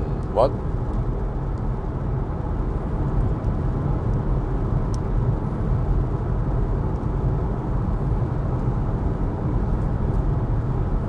Or do you mean 0.27? Are we talking about drag coefficient?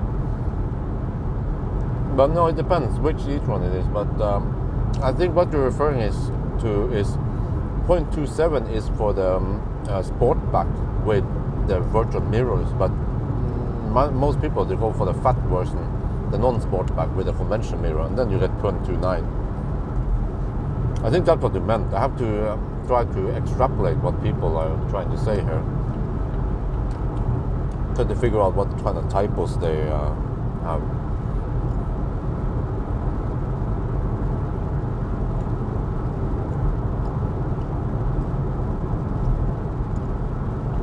Yeah, but the most common one is the non-sportback, the fat version.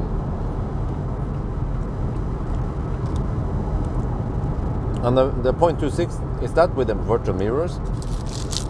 Or is it conventional mirrors?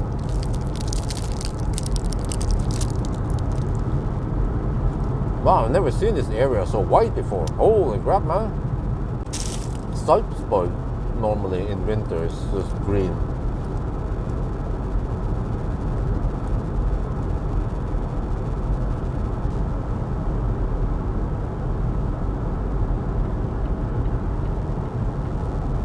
What the heck? That guy was walking. Huh? Oh. Oh. Debris. What the heck happened there?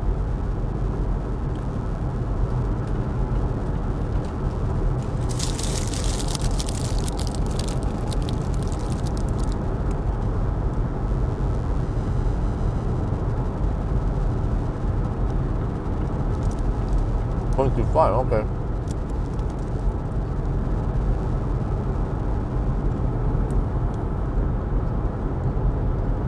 No, so maybe it was 0.28 then. Yeah, I think it was 0.28. The regular fat e-tron non-sportback with conventional mirror 0.28. But somehow fat e-tron is still the thirstiest beast of them all. Even beating this XC40 brick. Okay, maybe beaten by Hongxi. But I wonder even the Hongxi has more efficient drivetrain. Maybe I should try it next summer and see if I get good numbers with Hongxi. Only problem is that super annoying auto steer in Hongxi.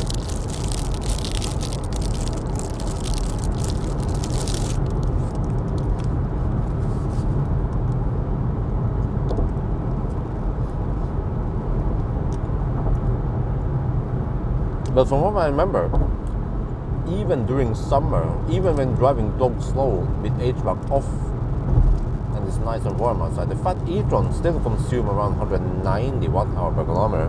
No, wait, was it 170? No, I think it was 190. It was insanely thirsty.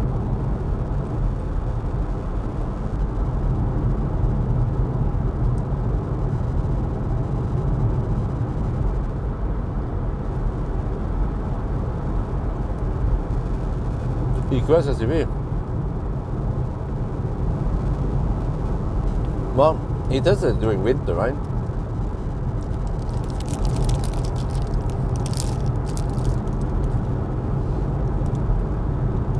When I tested during summer, it was okay consumption. It's a big car after all. Yeah, inefficient drivetrain, correct?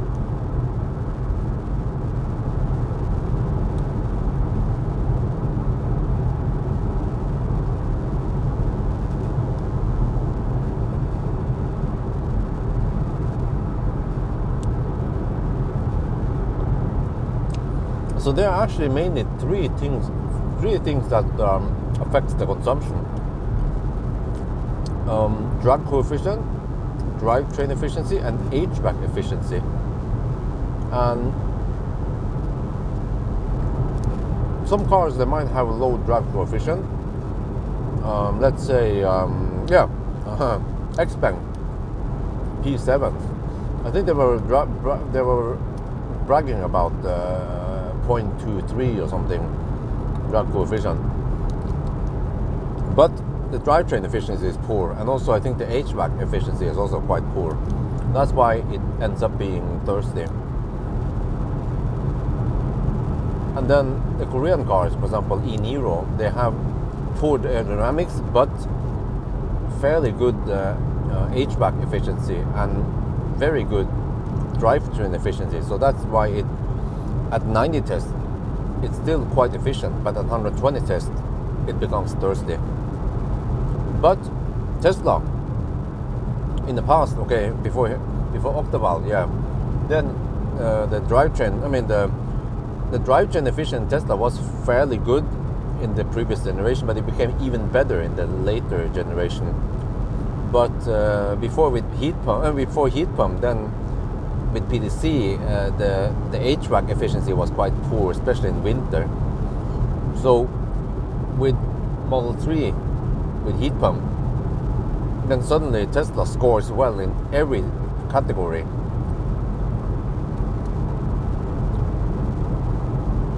But I was surprised that even Ioniq made it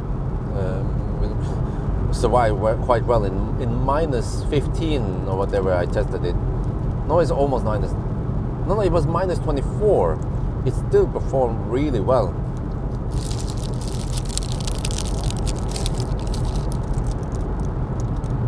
Because I was expecting that the HVAC efficiency in Ioniq wouldn't be that great, but it turns out that it was actually pretty good.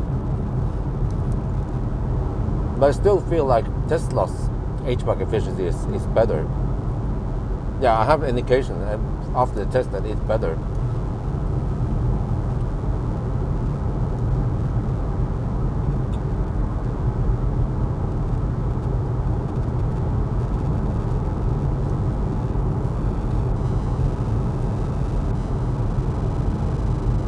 No, they haven't really improved anything. I tested the Fat e-tron, the QS Fat e-tron.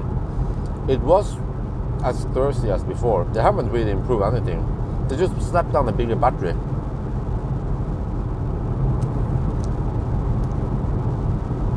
Even the charging has not been improved much. Just slight improvement, but with a bigger battery, you would expect it to charge faster, but it just charges barely faster than the old generation.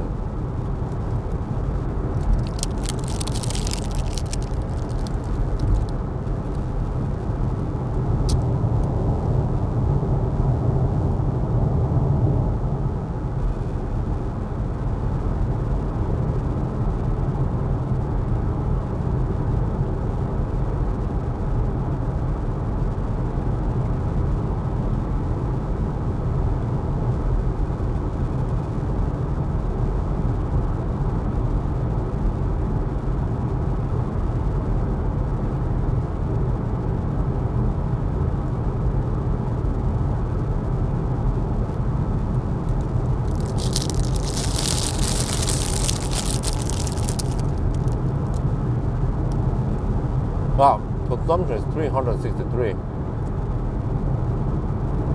Quite high over here.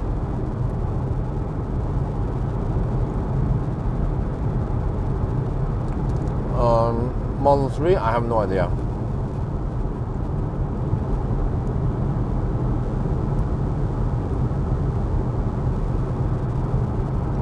If I knew when it will arrive, it would be in the upcoming list.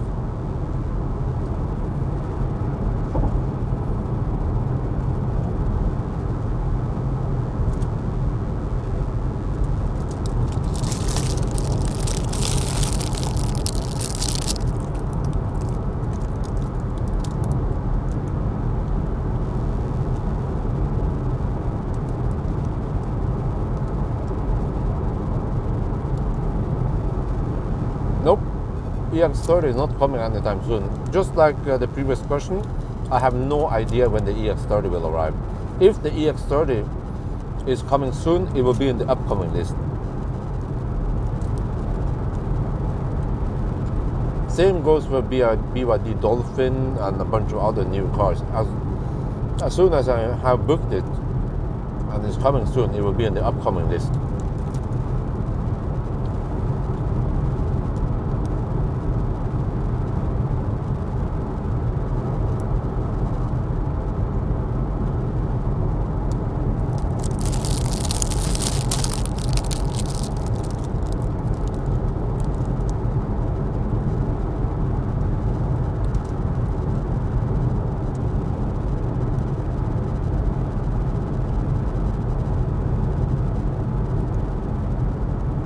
Well, at least we're gonna finish this before 12 hours and 15 minutes.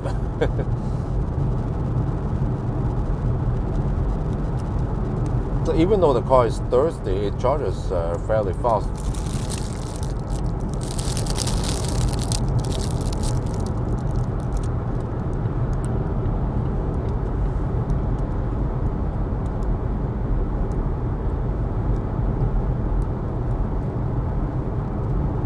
How the heck is the P6? What kind of brand is that?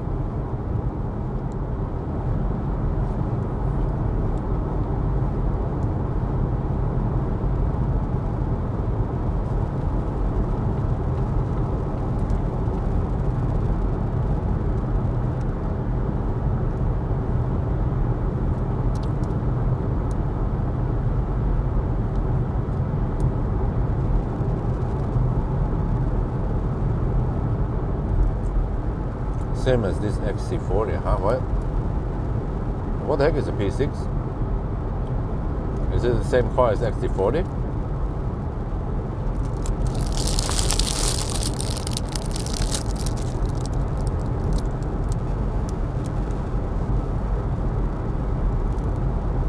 Oh, you mean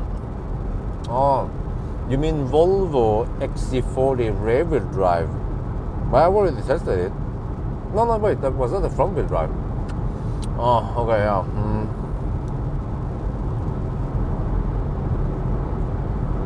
Man, that's cryptic. Didn't know that.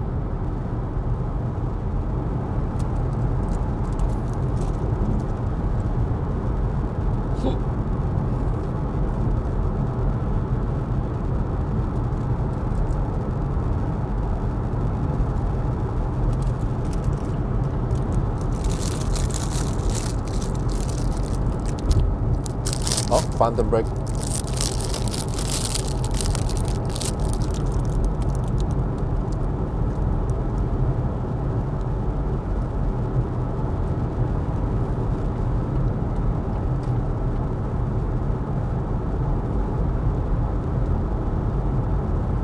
Yeah, correct.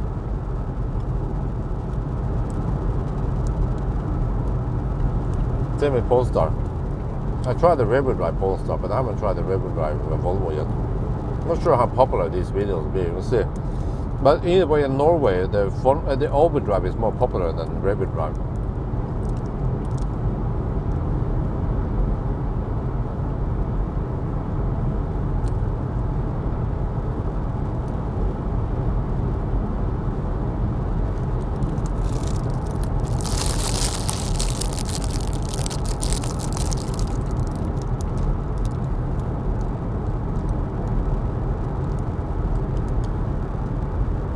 And I think in Norway, the long-range version only comes in all-wheel drive. So if I want to try the P6, whatever you call it, it has to be the small battery, 69 kilowatt-hour rear-wheel drive. Maybe that one exists in Norway.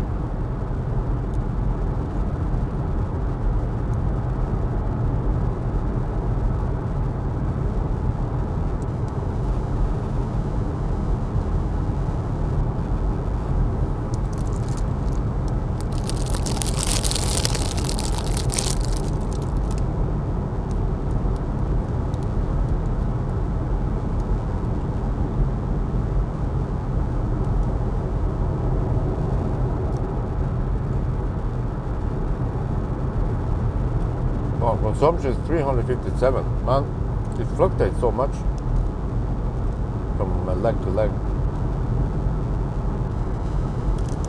How much kilometers? Okay, let me check here before. 800 kilometers now. We need one more Johnny stop.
Well, maybe they didn't have snow in Turkey.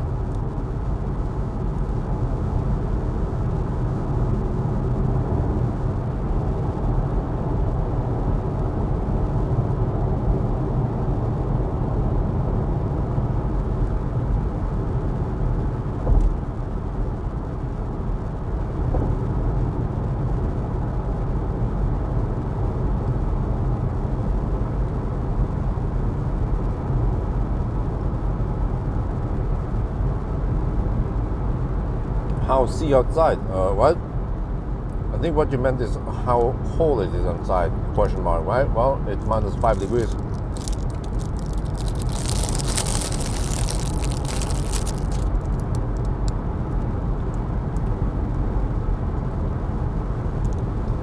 Yeah, they have roughly the same phantom braking. It will happen in a slight left curve with a car. I will be in the left lane, in a slight left curve, and then there will be something on the right lane, and a phantom brake. Happens with Mercedes and BMW also. Actually, many other cars. I don't remember right now which brand models. It's the same scenario. They don't like the system is not sure whether the car in front is in my lane or the other lane, even though we can see it quite clearly that it's not in our lane.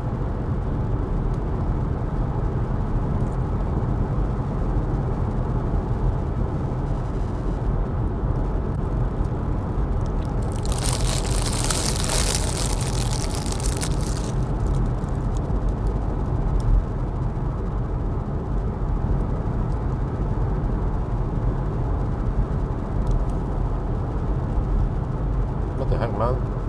Auto stay is not working. Come on.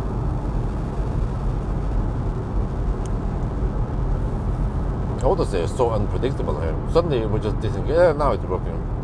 Suddenly we just disengage without any warning. No audible warning or nothing. We just go straight. It's like here, you know? Yeah, now it's like, dude, you know, instead of taking the curve, we just stop taking the curve and just go straight instead. Yeah, why not? I thought Volvo was about safety.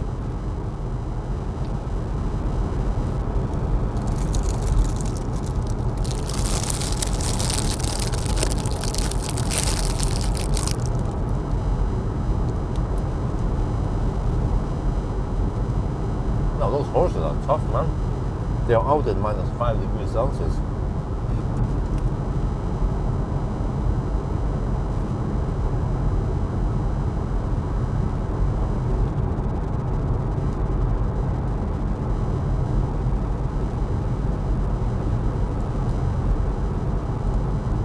Wow, it's 9 now. I wonder if we'll see some traffic on the Norway side. There should. Even on Christmas Eve.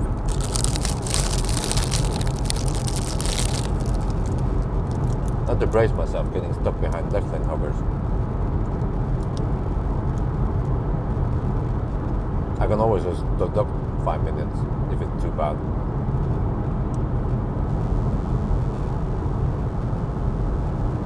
Wow, consumption is 350 now.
Minus 5 now, okay. Seems like it's not that cold as last night. The clouds are here now.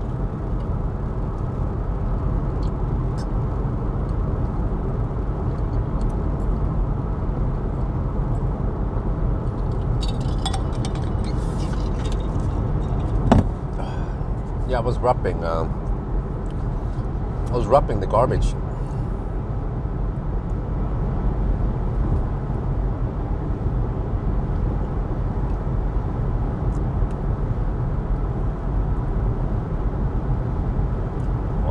Never seen this place so wide before. It's so weird, man.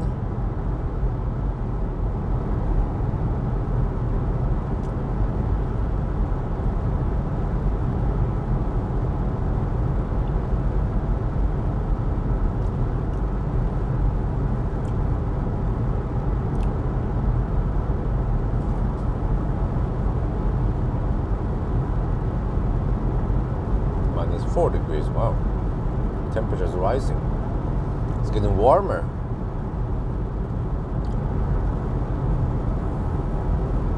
Yeah, I can see on the wind turbines that we have tailwind.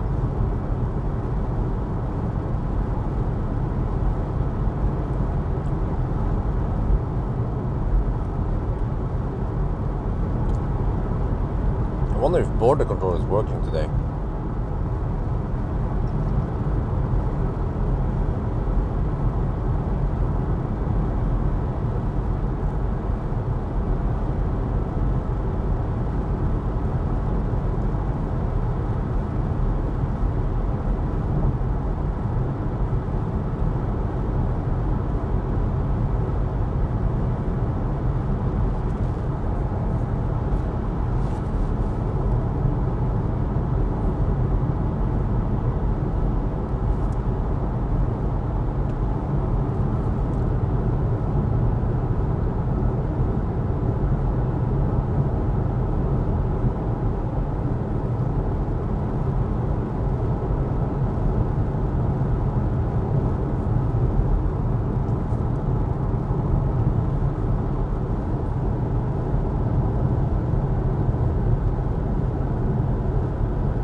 Right, so in Norway or many European countries, XC40 costs roughly the same as Model Y, right?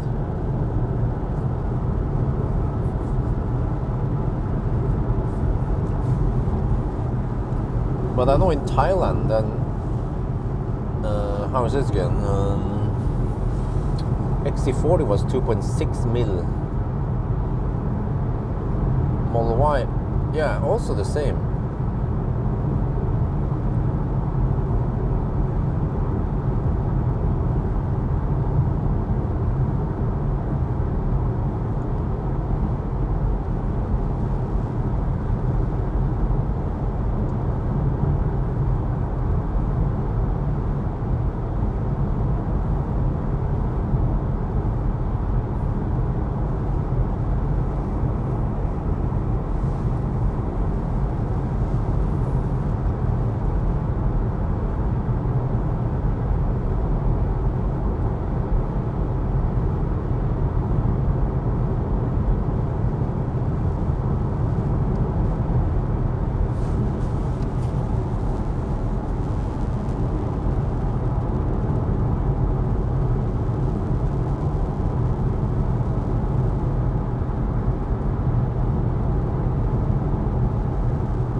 Why is price different? Aren't Chinese cars supposed to be cheaper in Thailand?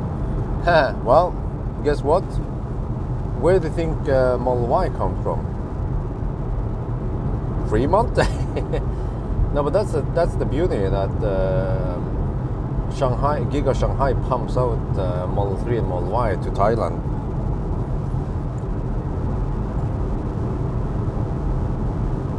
So Model Y rear-wheel drive used to be around 2 million NOK, but then there was one time, I think about a month ago, they lowered it to only 1.6 million NOK, which is a bargain. But I wonder if they raise the price again. But that means that the Model Y long range costs roughly the same as XC40.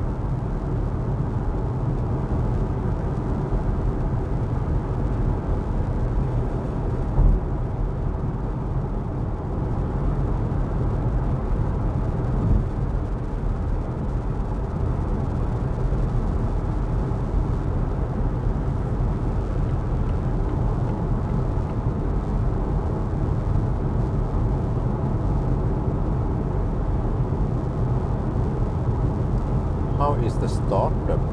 Huh? What do you mean the starter? Do you mean the base price?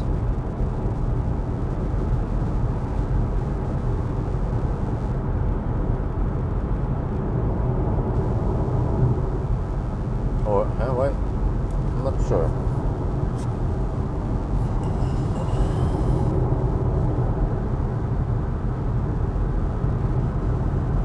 Well, I haven't seen many warnings, heard many warnings.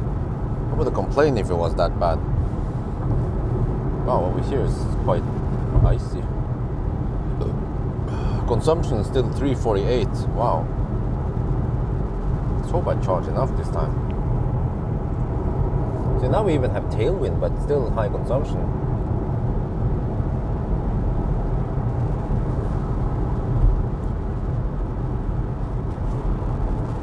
Let's see if the snow is still forecasted to come today.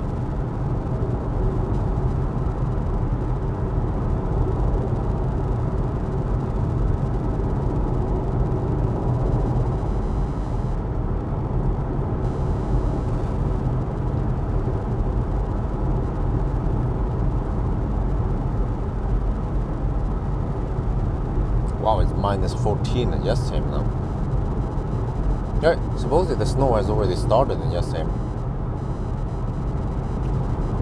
It's gonna keep snowing until 7 tonight. Oh shit. Yeah, I could clear the snow around 7 and when children are walking around the Christmas tree in other houses. Yeah, greetings, Merry Christmas.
Yeah, seems like it was good that I charged enough. Because the consumption is a bit high this run. 340 watt-hour per kilometer.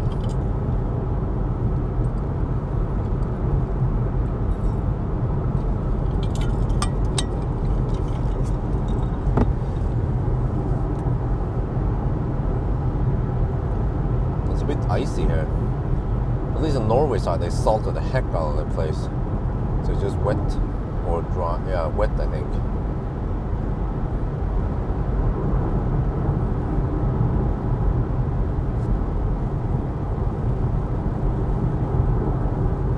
Maybe that's why AutoStay is not working right now.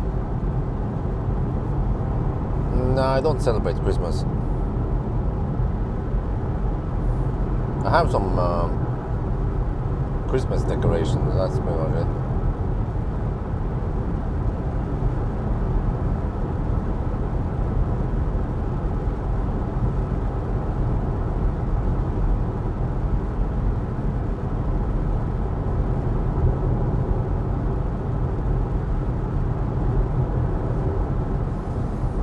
No,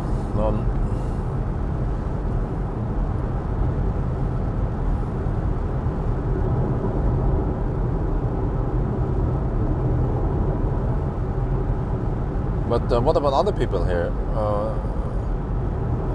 Yeah, What do you mean by celebrating Christmas? By the way, what is involved? What do you do in the celebration? Do you go to church? Do you purchase a Christmas tree? Do you wrap presents? And do you have a Christmas dinner on Christmas Eve today or tomorrow? Right? I think in Europe, or at least Norway, today is the big day. But then in other countries, then 25th is the big day. Are you not traveling to Thailand? Nope.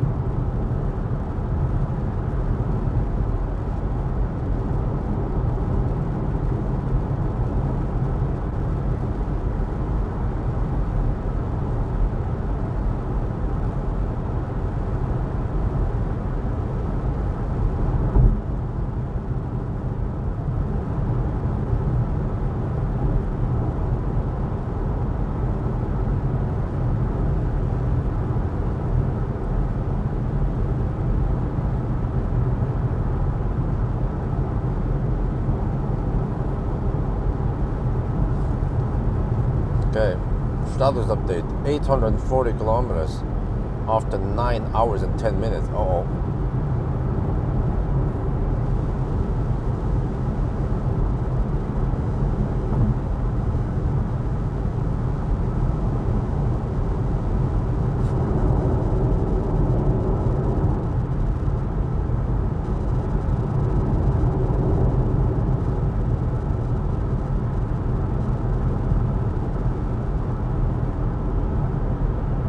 Extended range, I don't know, it's a big battery, 82 kilowatt hour battery.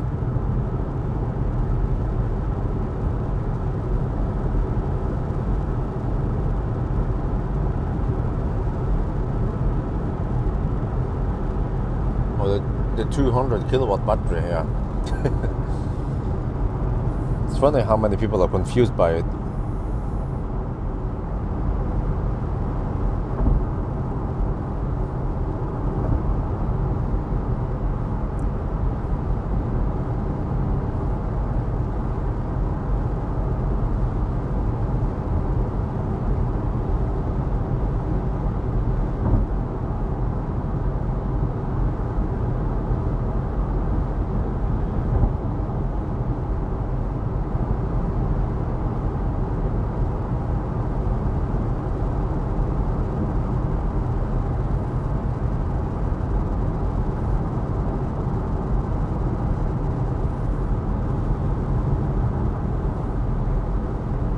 Well, I guess you haven't heard about the stuff. Was in the beginning, Kodsos. Yeah, you haven't watched any of the house update. The later house update, I've been talking about a lot about, going overboard with the cost and cutting low on money and so on. And I think I also mentioned Thailand many times. So yeah, that's how the situation is now. If I had enough money, I would probably go to Thailand by now. Maybe I'll just stay a little bit longer to set up everything in the house. Once I feel like I'm fairly settled, then I should just go to Thailand. Don't want to deal with this cold weather and shit. But, however, it seems like the CPM is low. So, well, actually, it would be low in Thailand. I had very high income in November at least. December seems to also be okay. But if it was in Thailand, it would be lower.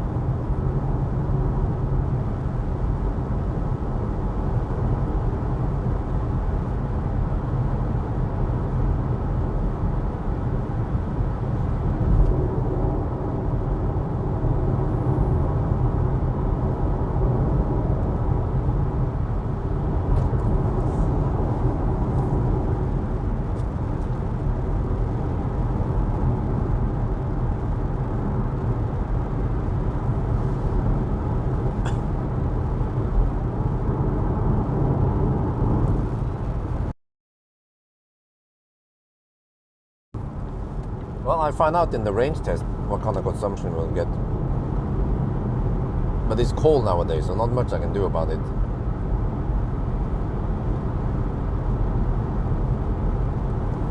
What was he from? Wait, UA, huh? Wait, which country is that? UA in the license plate.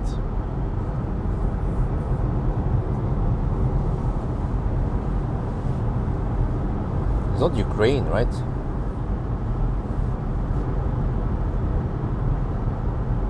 Okay, here's another border swap. We have another disconnection soon. You like Rema 1000? Yeah, I also like Rema 1000. What did you mean, the Rema 1000 videos? Yeah, I need to make a video about how is this again? Yeah, Reitan group. They wanted me to go to some site, Uno X site, and check out the charging place there, and some of the self-wash, the automated wash, Svanemerket wash. Yeah, they reuse water and clean it on site to consume less water. It's Ukraine, wow. They went all over from Ukraine here. Damn. Dedication, man. Oh, they're finished with the Baustelle here. Oh, finally, both sides. Nice. You can hammer it now.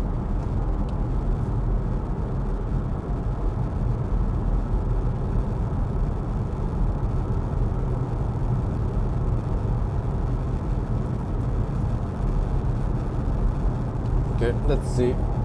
Do we have border control? Let's hope that they avspasserer today. But then all the smugglers are gonna smuggle today, of course. In time, before he hurt himself too much.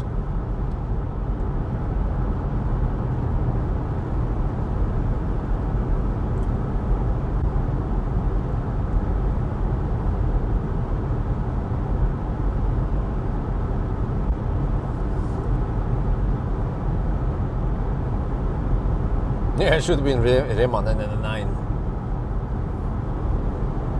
But I didn't know it started as Rema 600. Wow. Okay, so they had 600 articles in the beginning. Then they expanded in that. Yeah. Maybe one day if Rema becomes big, it's gonna be Rema 9999. Remen, as I call it. Yeah, I don't know why I just like Rema, man. It's always been Rema for me. When I lived at Kopperud, Gjøvik, when I studied, it was a high-rise building, and they had Rema right outside, so it's very convenient. You just go downstairs and to Rema 1000. And but when I lived at Haugerud, then Extra was closest. And I would usually shop at Extra. But I did go to Rema Bryn from time to time.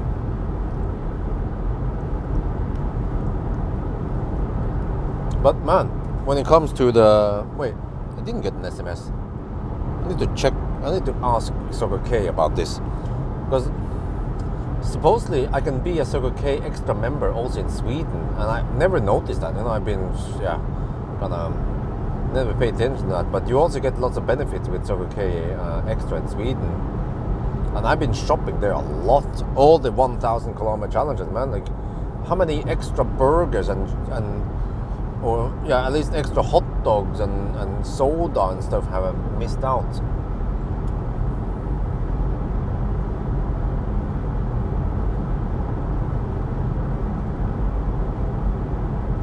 What the heck is the SOS button blinking? I think it switched network and he hasn't connected yet. It's slower than the phone connecting. Oh, but I'm surprised that there's almost no traffic now. I was expecting there would be some Nisse driving around. Still Rema Kopperud, yeah, wow. But also, I also became a loyal Rema customer long time before they invented the app, which is like a club thing. Except for the is nice because they don't bug you with shit. Lately, You know, they have Jula Club, you have Rusta Club, Komplett, they have club, Pawel, H&M, you know, all those big stores, they have their own club. And usually when you become a member, you get some benefits, some discount. But what I'm looking for in those clubs is to get the receipt stored in my profile, so that if I don't have my receipt, no problem. Just look up on my profile and you can find my receipt in case of some return or kaput item or some shit. But the only problem is that some of those clubs, they tend to push email spam at you. Yeah. I think maybe IKEA is the worst, because IKEA will also spam you with some shit.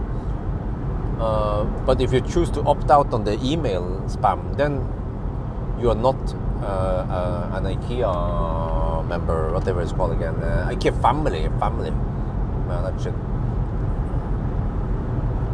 What are you eating for Christmas, Bjorn? It will be sticky rice today with some eggs and chicken and maybe some eggs. We'll see. Yeah, that's Christmas dinner. But yesterday I had ribbe. Yeah, rib. Oh man, good shit.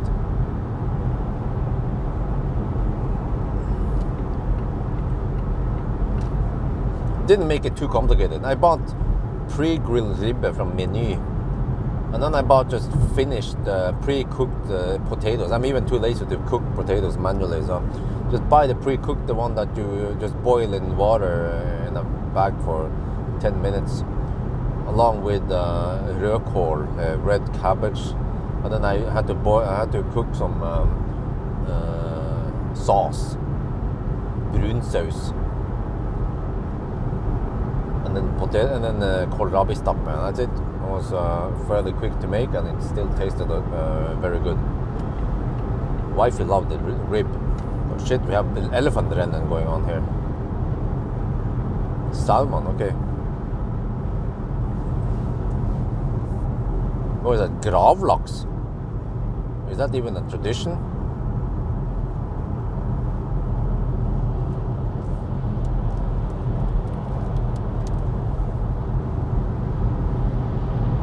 Oh shit, I have 11% left.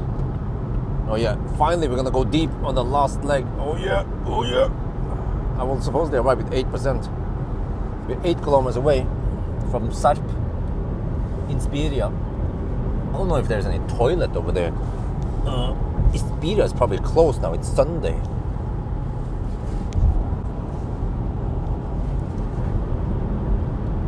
Okay, so this leg, wow, holy macaroni, man. 344 watt-hour per kilometer on this leg. So the last leg, I have to expect maybe, we're driving through city, maybe I have to expect around 290, since we have to go uphill. Cool air preheating seems to work. There's some kind of inlet here, 14.7 degrees.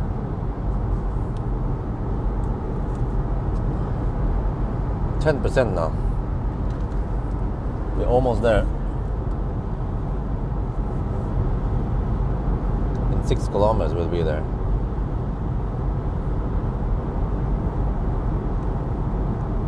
So yeah, now it's 9 hours and 25 minutes.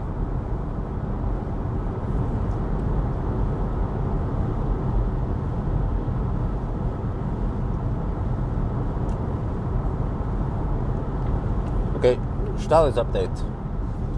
870 kilometers. 333 watt-hour per kilometer. Oh shit.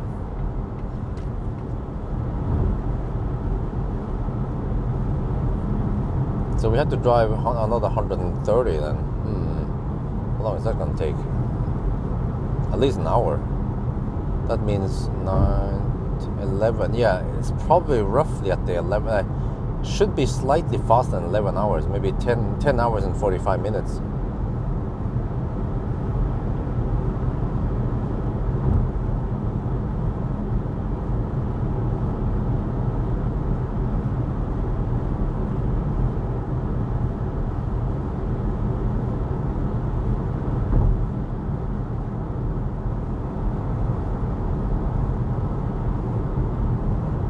Average outside temp. Let me see. Now it's -10. Oh shit! It's getting colder now. Shit!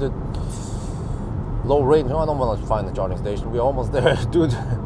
I think average temp was roughly -7 maybe.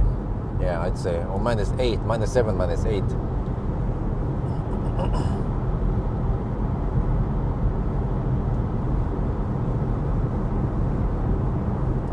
Okay, almost at this video now.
Well, I mean, Esso, they have chargers there, but too expensive. I'll go to Xperia. Yeah, oh, I see they have hypercharger right out under the thing there. Oh, that's hold it. See how this is going to be. Have to not take the first one, but the second exit.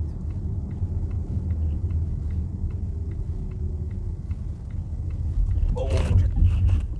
God, it's slippery over here. Shit. This place should be busy now, right? Doing family sports club. Wow, there's almost no one here. Oh, damn. I think you're not supposed to travel. Yeah. There's one car there. Okay. Let me zoop.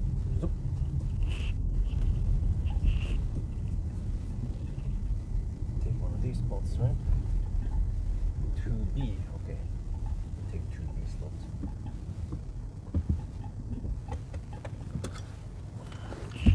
Okay, status update 7% this time. Finally, I go deep. 875 kilometers in Xperia.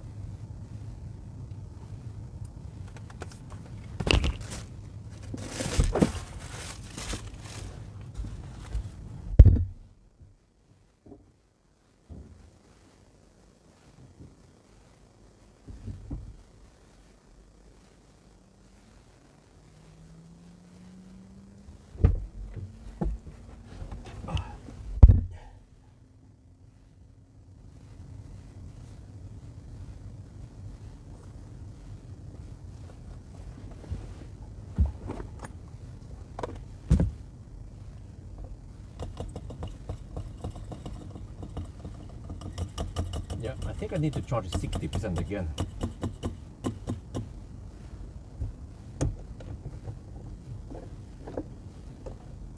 I saw 185 kilowatt briefly.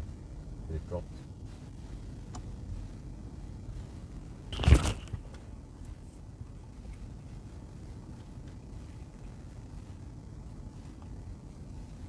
This is it, the final charging. Oh shit! I saw 185 kilowatt briefly until it dropped, and I'm even at 9%. How deep are you supposed to go, man? Shit. Okay, whatever. I'm still charging faster than a fat e-tron anyway. Okay, but look, I'm going to show you something here. Look here. So this is not normally shown in the screen cover, but look, consumption is 341. What the heck, man?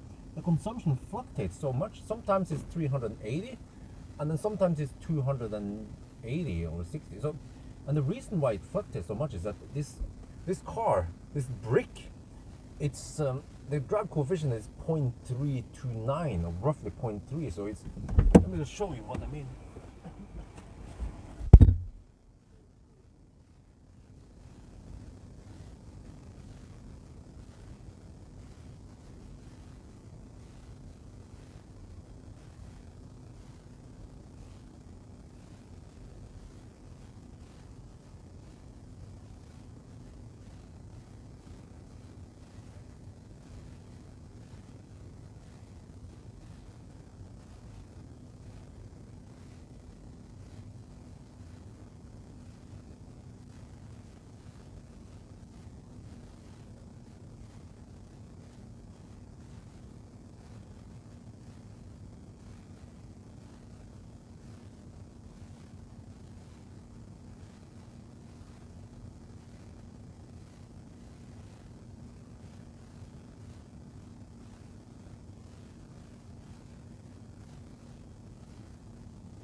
Wait, so if I go 60% like last time, it should be safe, right? Because, yeah, I think that should be safe, because on this leg now we have to drive slow. It's not a constant 110 zone. We have some 100 zones, some 90 zones, some city and shit. So 60% should be safe.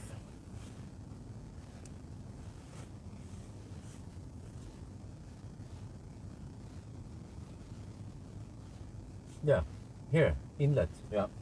Suddenly it decides to heat up the battery. But it should have done that before, you know? But at least we're getting 106. Wow, we're getting nice and flat curve now.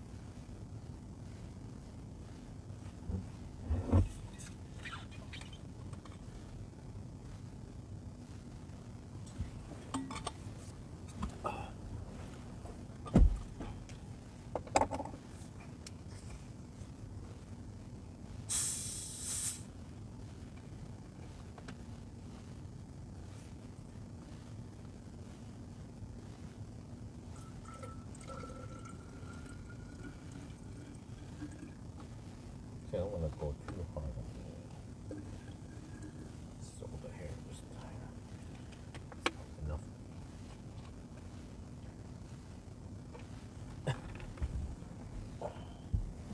So yeah, do you see some indication that it's heating up the battery at least? But I don't know what the battery temperature is. I'm guessing maybe around 20 degrees Celsius. Okay, so now we sit and wait for 60%, which will take 10-15 minutes. And unfortunately today I don't have a video I can post yet. I have to go home and finish editing the it's going to be the 1,000 kilometer the 500 kilometer challenge with the i3, the re-test.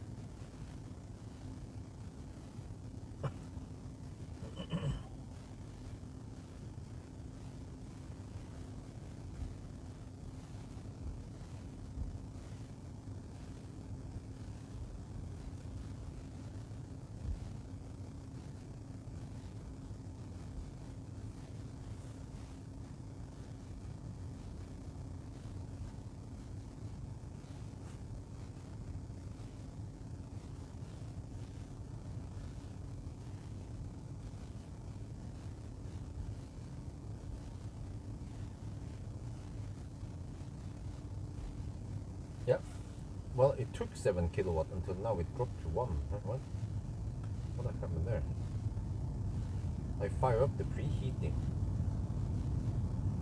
Oh.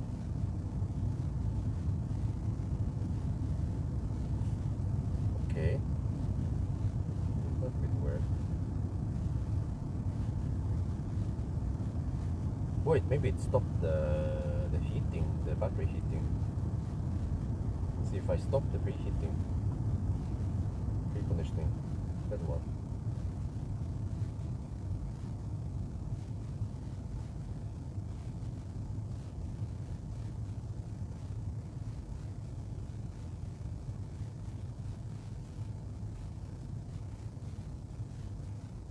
No, it's the same. Wait for how seems to ramp up 2 kilowatt. Seems like it's trying to heat the battery, and I messed it up by running preheating.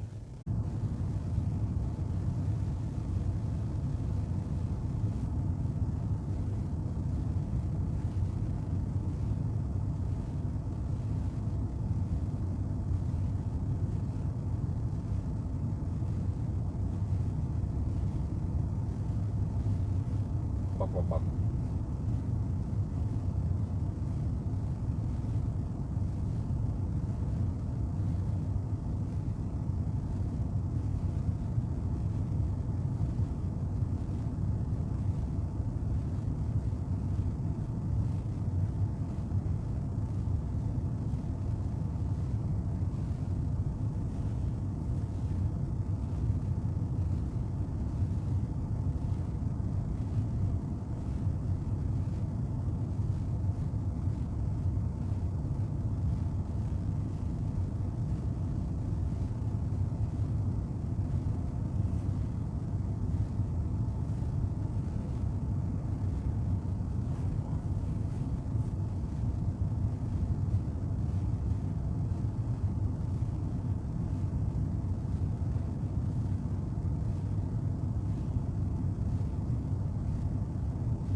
pretty cool the battery now.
Okay, the last charging stop, yes.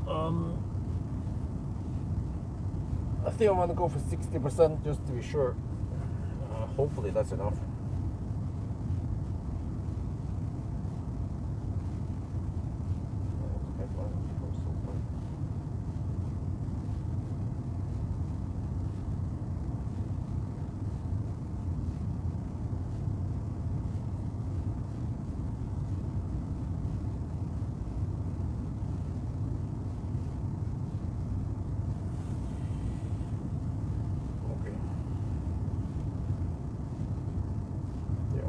Surprised that car doesn't show me range when you're charging. Okay, let's get ready to leave.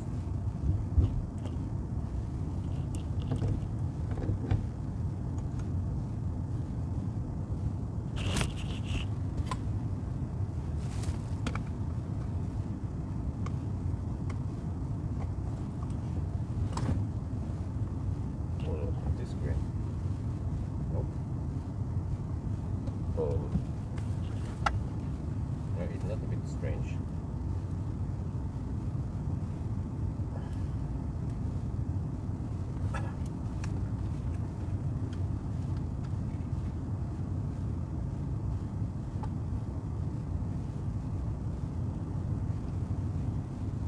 Alright, we're almost good to go. 59%. I think I need 60, then we should be safe. But this is a bit strange. The car doesn't show me how much range I have, you know, GOM range, estimated range. If I click here, same here, nothing there. Also on this screen here, I don't, sorry, this is way super.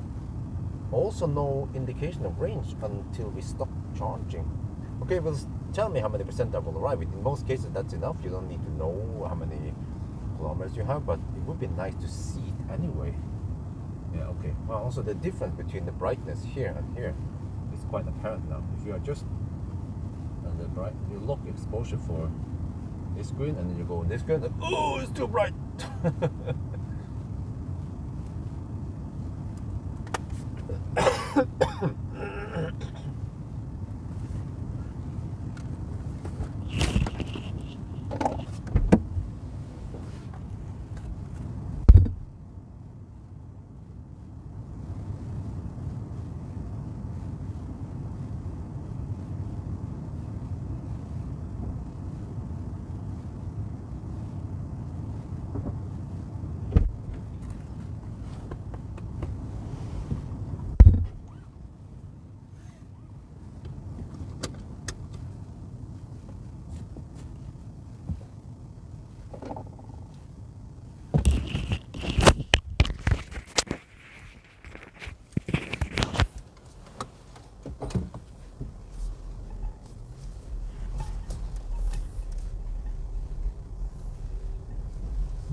Now we're getting close to the 10-hour mark now.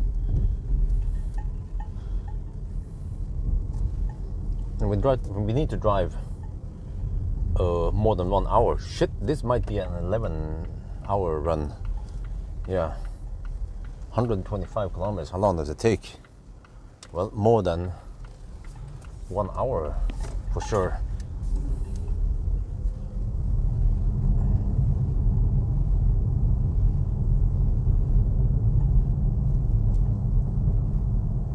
especially since we have to drive through Oslo now.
Alright, this is the first time I try a new route.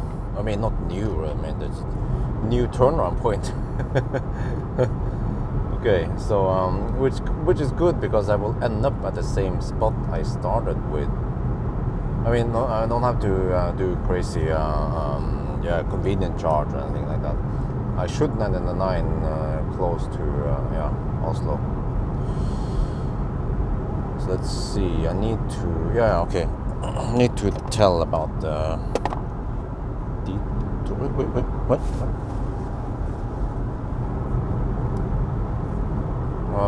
Turnaround is at Hallandsåsen. That's going to be the new turnaround point from now on.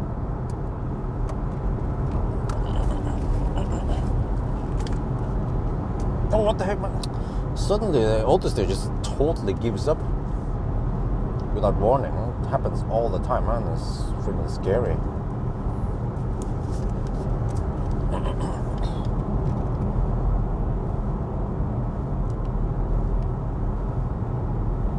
Right, the final run. And okay, time is almost 10 now in the morning. That means 10 hours so far. Shit, and we have to drive some distance still.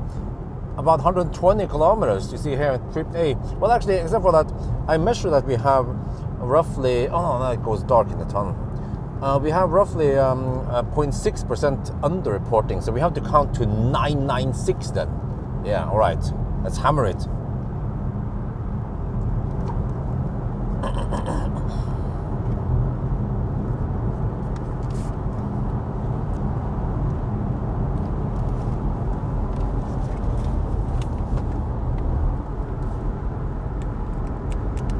What? And then it suddenly stops working. Wow.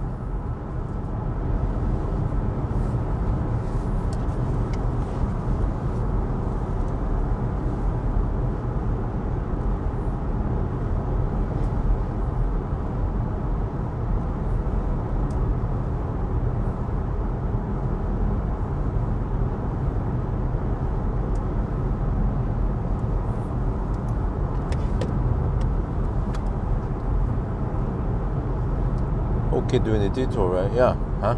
Well, yeah, it was 7 minutes on the way down, and for some reason 8 minutes on the way up. Maybe just round off. So that's 15-minute detour total. That's not too bad.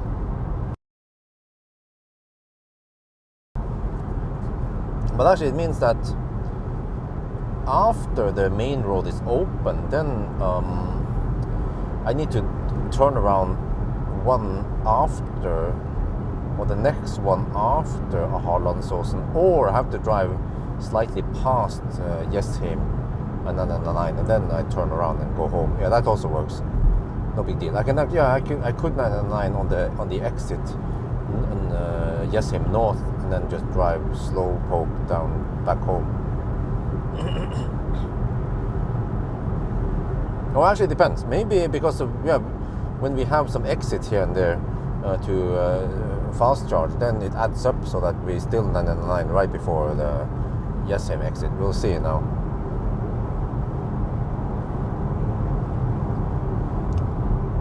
Something is wrong if it takes more than 11 hours in Polestar. I can do it in 940.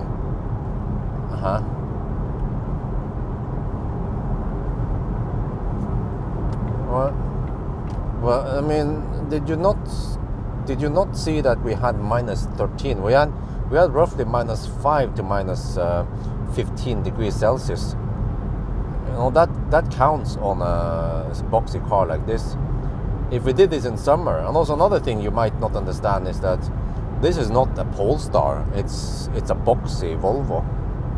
So the consumption is higher, even though the charging speed is more or less the same as a Polestar.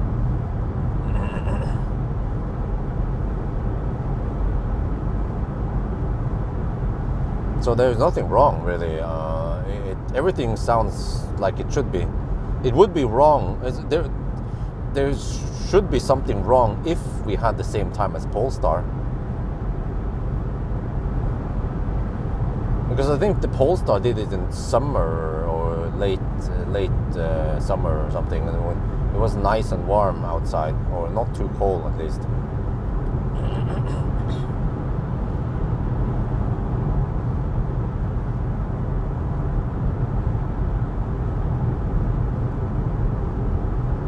But I mean, if we make it in roughly 11 hours now, it sounds normal, because the old test 3 years ago with way worse charging and maybe slightly worse, well, not aerodynamics, but slightly worse drivetrain was 12:15. So it totally makes sense that we do it in roughly 11 hours now.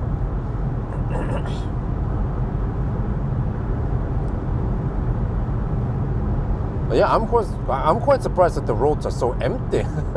I would expect that even today people will be out traveling, dicking around, but they're not. They're probably just staying home, or they maybe drive a little bit locally to visit some friends, but they don't go on longer trips or something. So yeah, 10 in the morning and the roads are so empty. This is wonderful, man. I should do 1,000 kilometer challenge every Christmas Eve. And also I bet tomorrow is going to be quite empty. So yeah, if I can relax enough, but I doubt it though. I could do e-golf 500 kilometer challenge. Well, actually tonight, but I'll see how it goes. Yeah.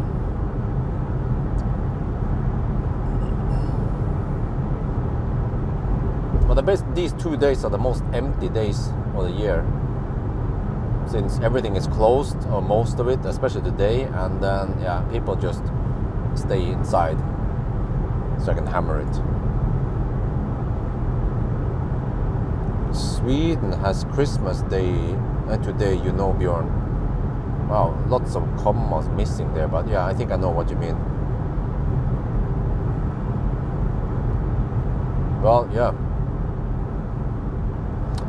So Sweden, they have Christmas on the 25th, so it's only Norway that has 24th.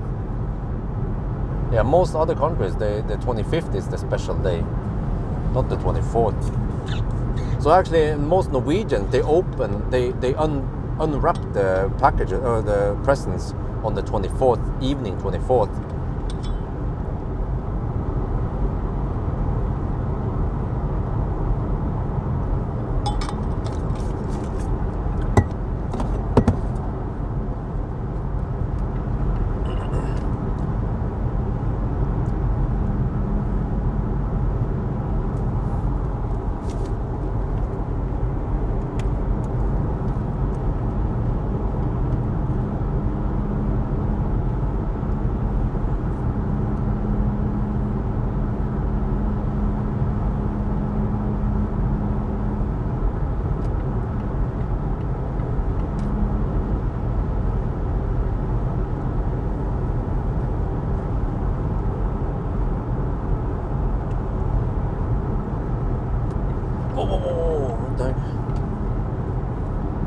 When the car in front drives so slow, then this car slows down quite early.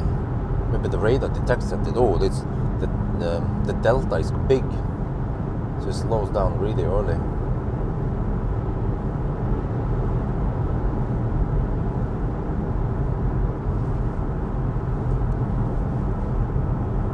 How many kilometers left? We are currently at 894. We have 100 kilometers left. We have to go to 994,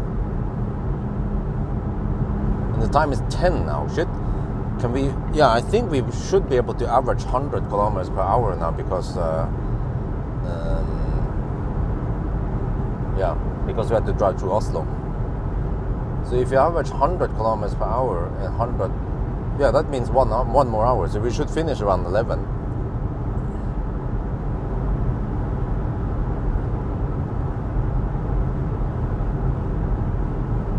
Yeah, we are mostly Protestants. Yeah, Lutheran, that's Protestants in Norway. But I'm not sure if that makes any difference. I wonder if France and Italy, they are more Catholic.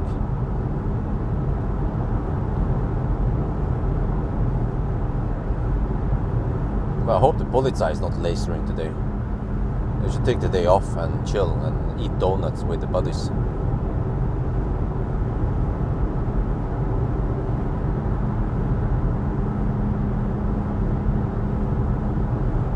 Oh, there's so many electric cars on the road there.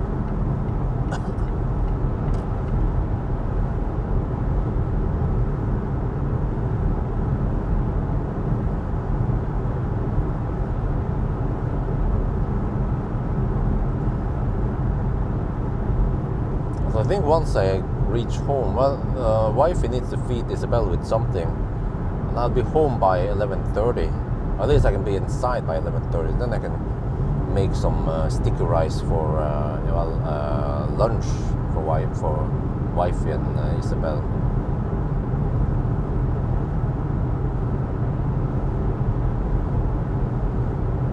No, what the heck? My consumption is 350 watt-hour per kilometer. Okay, the car still claims 20% at arrival. Okay, that's fine. Yeah, the consumption will plummet once we drive slower. That's how it goes with this car. It would be nice to have more consistent consumption, no?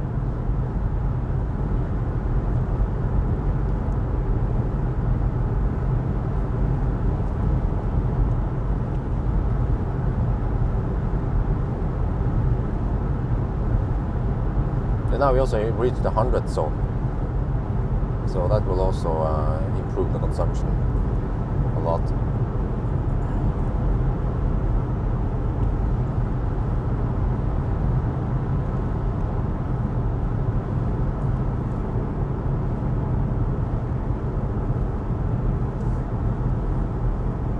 Of course, I'm always hammering.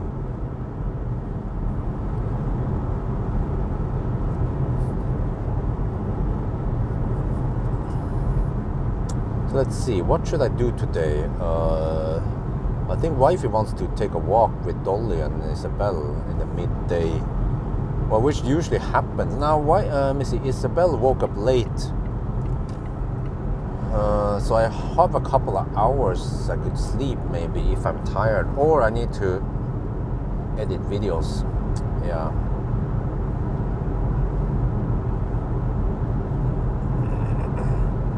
Need to finish the video for today so I can, yeah.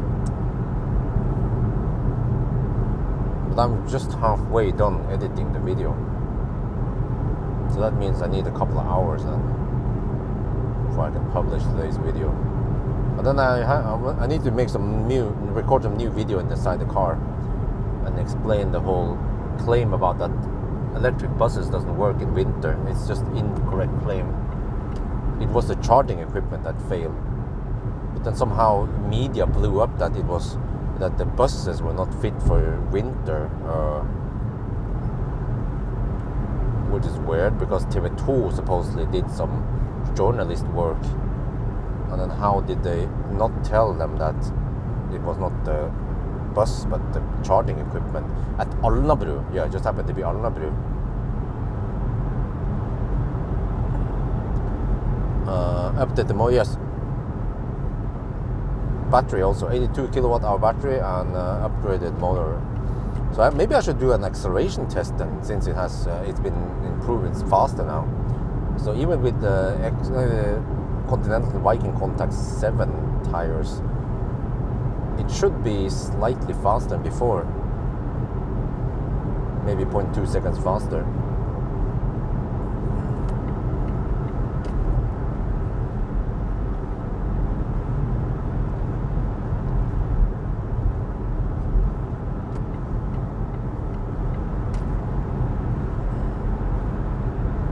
I think the cars you see on the road now, they are mostly just locally driving. They are not driving long distance. Here's 100, yeah, 100 zone. Normally in summer it's 110 here. So we have 100 all the way now remaining until, well, actually until after Frogner on the north side of Oslo. There we have 110.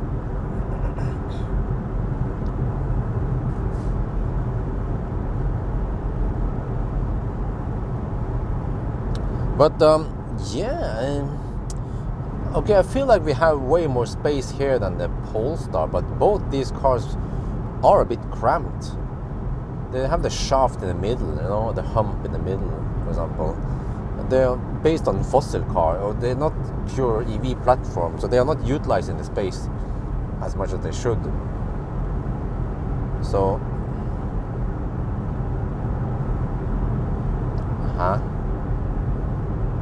race box. No, I don't need it. No thanks. I already have Draghi. In case you haven't seen it before. I think it must be new in the channel here.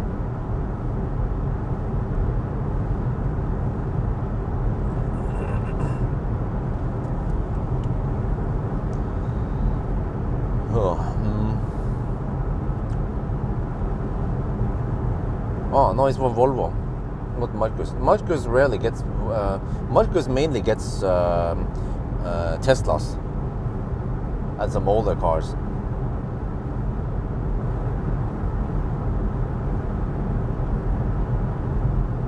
But I just wonder.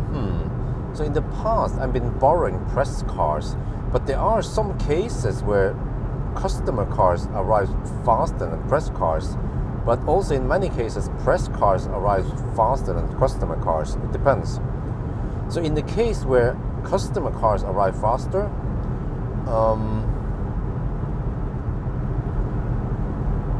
I just wonder in the future, when I have more money, if I should buy cars, order them and buy them and then test them and then sell. I should be able to sell without too much losses. I mean, Marcus is doing it, right? He's buying he buys brand spanking new cars and then he sells them without too much losses, as long as you don't drive too much. I think the magic number is 10,000. I heard it from Marcus. I also heard it from BMW. They try to sell it before it hits 10,000 kilometers. So they sell it as like new-ish, right? New, yeah. What happened in Fisker? It was cancelled. I suspect they have problems with stuff there. You know, if I have time, I should go. Oh man, I have stuff I have queued up. I need to get over to Lørenskog in Romjula, Lørenskog Center, and film interior of hi-fi Chinese car. And maybe I should go over to Fisker. I mean, why not? What is the worst that could happen, right? That Fisker denies to lend me the car. Okay, no big deal. But I want to film outside the service center because it looks so weird there. I mean, we are in public space after all, and I just need to show all the Fiskers that are just piling up there. It looks so weird. I mean, are those customer cars? Why are they not delivered yet? Or did Fisker pre-order them so that people can get them soon, fast? I have no idea.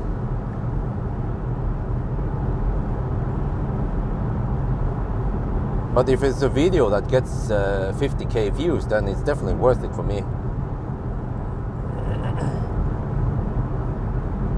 But Fisker might not like it though. But I mean, as long as I don't say anything bad about Fisker, then why not, right? And as long as I'm on public space, which I am, then no problem.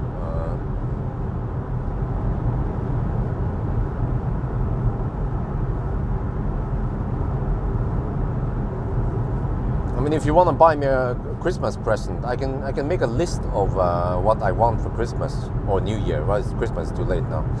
I want the Ryobi tire pressure thingy with battery, 18-volt battery, and I want the Ryobi pressure washer, the big one, which runs on batteries, not the small one that looks like a drill. What else? Yeah, also if I would like to get some 6 amp hour 36-volt batteries for the snowblower, also Ryobi. And what else could be useful? Yeah, maybe if there was a vacuum cleaner, battery-driven vacuum cleaner from Ryobi, I will also like that one. I could make a wish list and then in some kind of Google document, but I will promise to not poke in it. So someone could just write down, maybe they can just mark if they bought it. They don't have to say whatever, right? I'm not going to poke in it, and then I have to supply my address somehow. Not sure how that's going to work. Okay, they can send me an email maybe, and I can give them my address if they want to ship me stuff.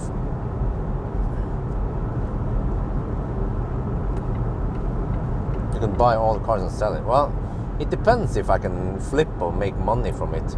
But at least if I try to sell it, for example, you know, the problem is that I have no idea whether a car will be available for as press car or not. But it's also good if I can buy a car and use it for a bit and then sell it, regardless of. Okay, and how is this? If I get a car, like if I get a press car first, and then I also have the car ordered, let's say Highland. If I order Highland and I can for some reason get the press car before my own car arrives, then I can just borrow the press car and then I can just sell my own car. Or if I can cancel it, I can do that.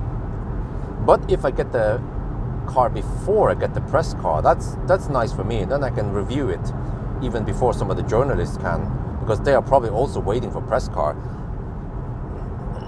And if it's some interesting cars, I could keep it, but I shouldn't keep it for more than 10,000 kilometers, and then I sell it without too much losses.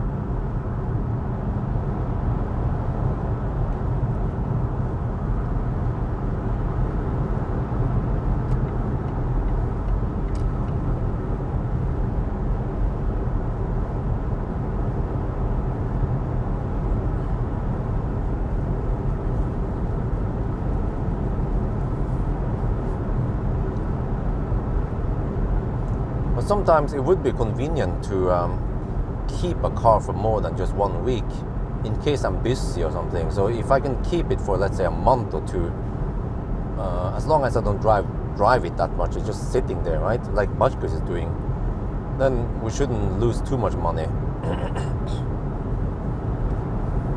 And then sometimes I might even make money because some people, they don't want to wait and they can just grab a car quickly.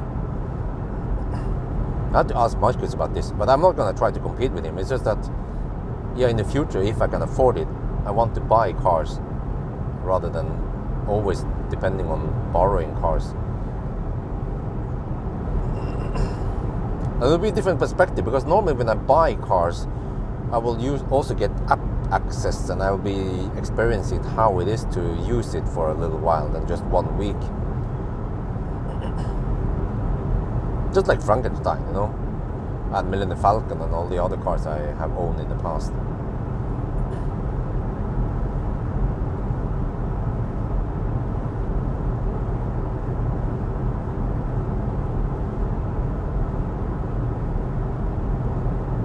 But the thing is that if I make a video saying that, oh, I have a wish list of lots of Ryobi tools and some other stuff I want, people would just see it as begging. So that's why I'm like, okay, whatever, you know. Not gonna bother. And also the problem is that the Ryobi tools, they are sold by different vendors. Like some vendors, like Bauhaus, they sell the snowblower and whatever. I don't think there is a dedicated Ryobi vendor that has everything. if there was such thing, I would try to ask them if they could give me a little discount, like 10% discount, because I'll be buying lots of Ryobi over time. So I can just like point to that shop and say, hey, this shop actually has lots of Ryobi stuff.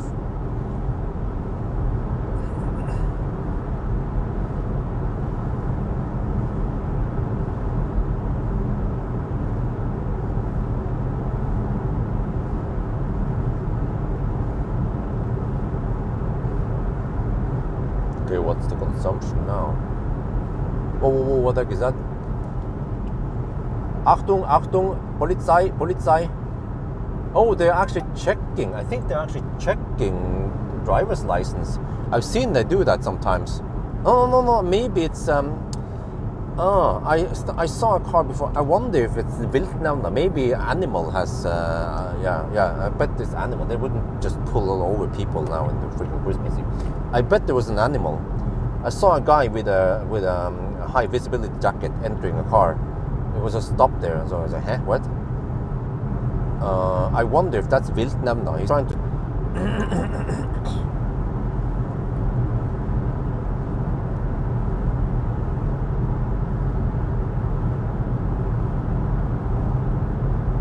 I also wonder if I can purchase the cars as company cars. Yeah, especially new cars. They should be profitable to be company cars, because I will strictly be using them for. Well, that's the problem. I will be like 90% of the time I'll be using them as company cars. But there will be situations where I might run some private errands. Yeah. And then suddenly I have to mix in the private benefits and get shave off the deduction or shit like that,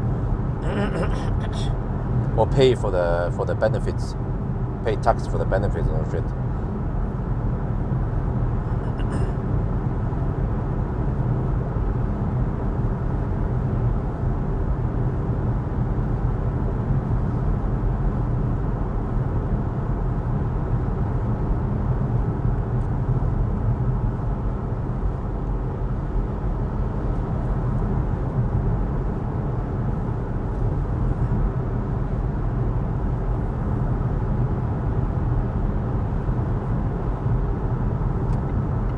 I can also ask Marcus about this. He's an expert on all this stuff, man.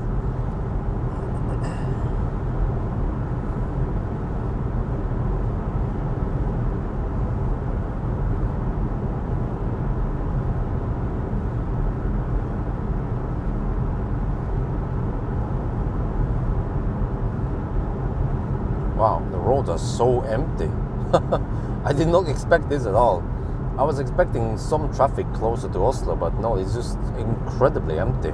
I never seen, like, you know, even regular Sundays are busier than this.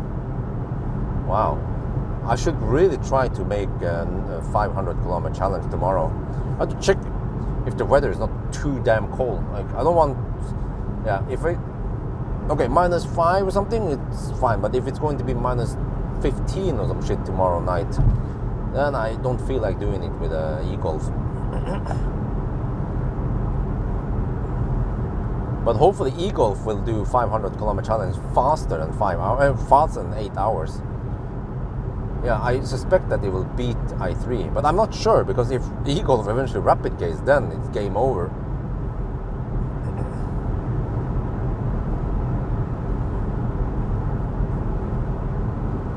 We need to test that shit, man. Then eventually I'm gonna test it with Soul. Just have to make sure I get a good Soul. 21 kilowatt hour Soul. Oh yeah.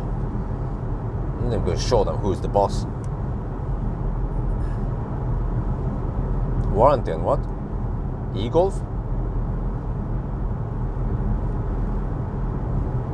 Soul? Well, it depends on the Soul. If it doesn't have too high mileage, you still have warranty actually. Yeah, that could be interesting. If I buy a Soul with warranty. Yeah, what kind of warranty do we have in the battery? It's 7 years, right? But then how many kilometers? If I get Soul within warranty, and then during my ownership, if the battery goes kaput, I can get the battery on warranty. and get a new battery, like my friend Pawel Skodjewob. Yeah, reclamation. Yeah, I know. It's yeah. But what are you referring to? I think you have to be more specific. I'm not sure if you're talking about Soul or Eagle for whatever. Who knows what the heck you're talking about?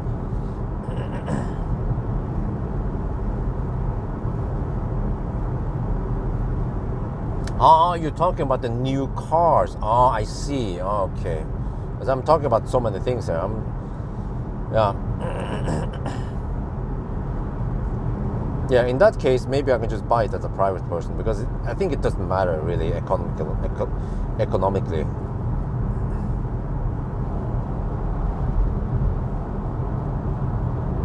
Huh? Consumption. No, I don't have a good number for that. Yeah, I'm still on the way, as you can see.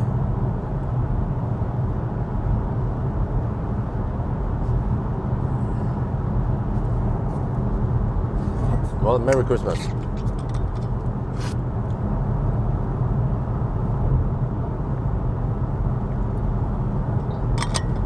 This is interesting because normally before I would not have the line around here, but now we still have to drive another 60 kilometers. Okay, Stats 937 kilometers. We have to go to 994. Okay, 937 now. So we have, how much is this? We have roughly 60 kilometers left. 59 to be exact. Consumption has dropped to 326. Oh shit, still freaking high, man. Oh man. But the car claims I will arrive at 17%, so yeah, it will drop, but as long as we arrive at 5%, that's still fine. Now we hit traffic. Shit.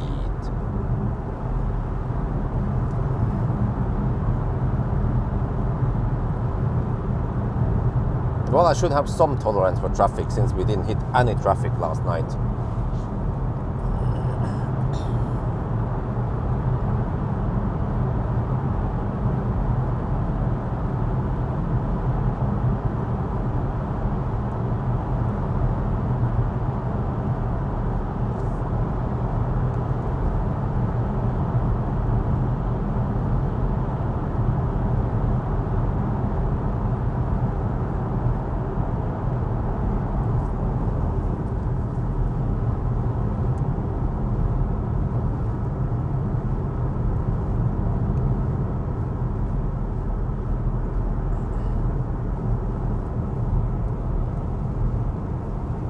No, English only in here.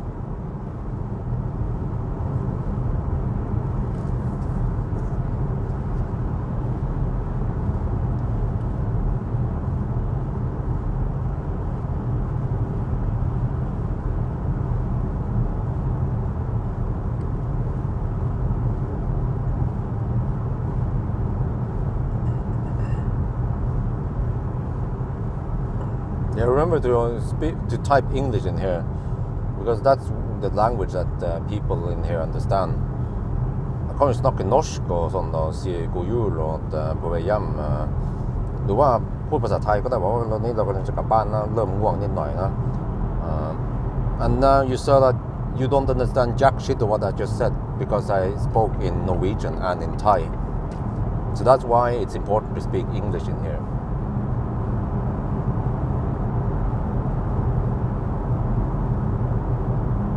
If that wasn't obvious enough, yeah.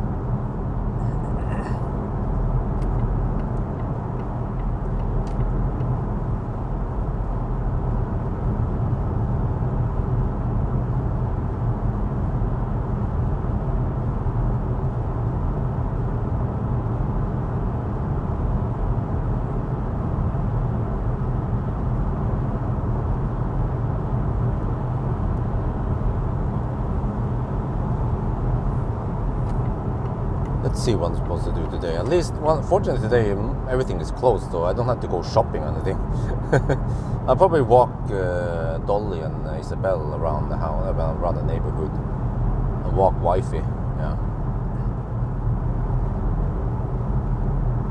Well, German, it's just a couple of words. Like I say Stau or something, but I don't say a full sentence sitting in a room where a bunch of other people are. You know? That's the difference. Thailand next year, possible. Yeah, I can't promise anything, but it's a possibility. And we have to see how the economical situation is by the end of next year. But I want to get rid of the loan to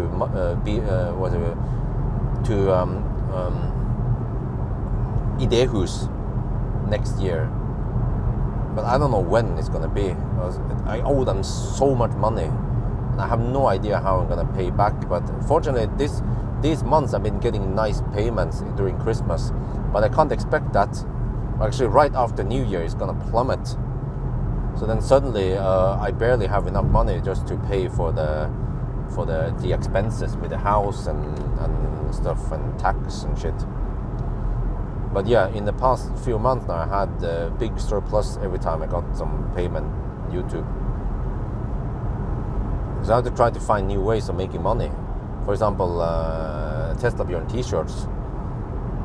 But I need to set up the shop, and then I need to buy a couple of those and try it out and see if I like it, and then I can show them in a video.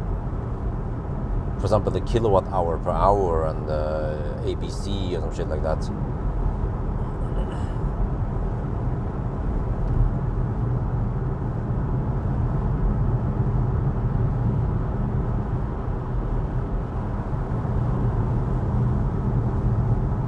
Oh yeah, I heard about it. Unmodified. Well, yeah, it's no tires. Yeah, right. Yeah, I think it's pretty much unmodified. Yeah, I heard about it. Of course, I pay attention to the EV news, so whatever pops up in my feed, I see it.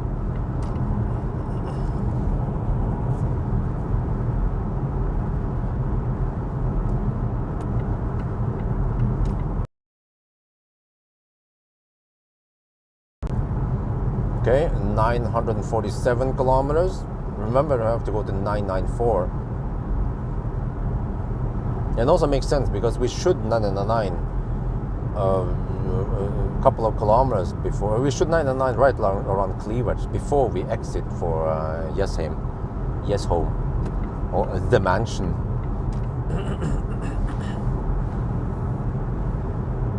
We heard about ET9. Yes, I heard about it, of course. You're the second guy who mentioned it in the live stream. Like I said, stuff like that pops in my feed, so I see all that stuff.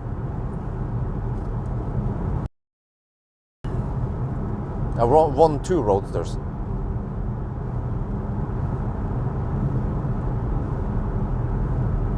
My only concern is the freaking tax I have to pay for it. So I need to prepare financially, economically for the freaking roadsters. Fortunately, I still have some time.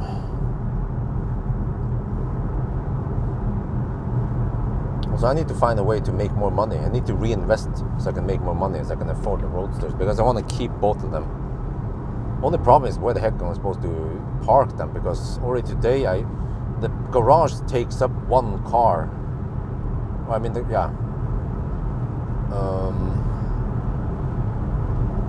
so if I park a roadster in the garage, then it would be tight for the other car.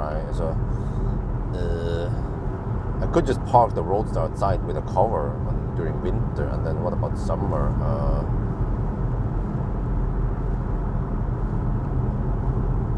But it is likely that the roadster will arrive while I live in Yesheim. So I don't think I'll be moving away from Yesheim anytime soon. I will live in Yesheim for most likely at least 5 years. Possibly longer, possibly 10 years or more.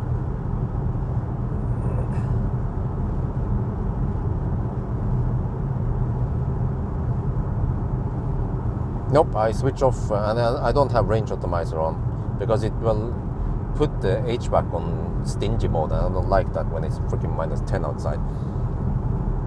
Yeah, it gives extra kilometers. Guess why? Because it's being stingy on the heater. The driver needs to freeze.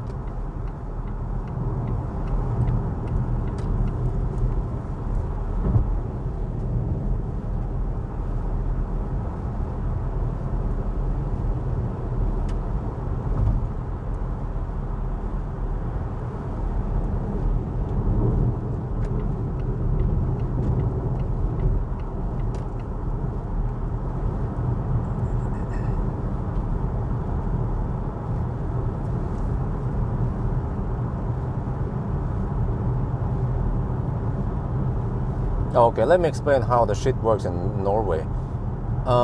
If you receive a car, like if you work for, because it's not a raffle, it's not a random raffle, then you have to pay tax as if it was regular income, which means that I have to pay tax for roughly 4 million NOK income, 400,000 euros income. That's how it works in Norway. Welcome to Norway. If it was raffle, random pick, like there are some cars, the Teslas, or if it's a lottery, if you gamble on lottery, Norsk Tipping, and you win the lottery, then that's tax-free. But I had to pay tax for Optimus Prime, and also that Model S I won. I had to pay tax, yeah. I better get good pension now, because I paid so much tax to the government here. Once I retire, I'm gonna move to Thailand and enjoy the money I get from the Norwegian government.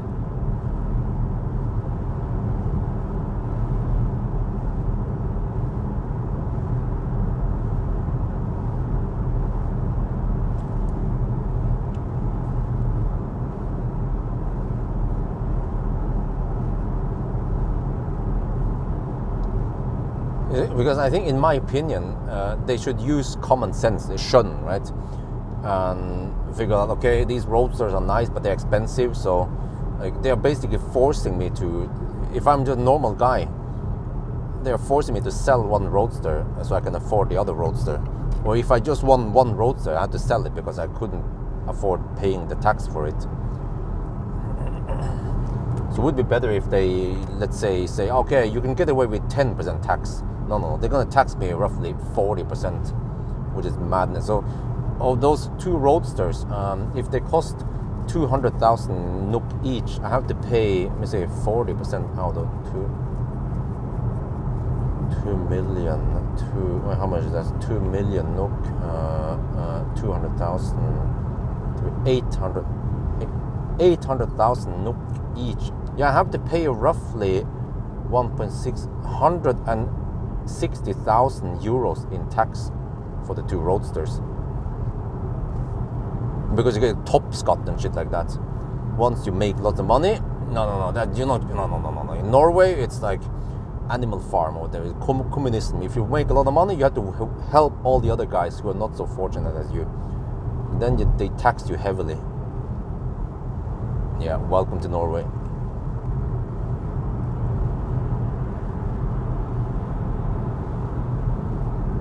So in Norway, it doesn't pay off to work hard or be smart. They just take the money away from you. It pays off to slack, and if the best is if you become ufør, yeah, then you get money, and the government will keep paying you until the day you die. Yeah, and you don't have to work because you're not fit for work.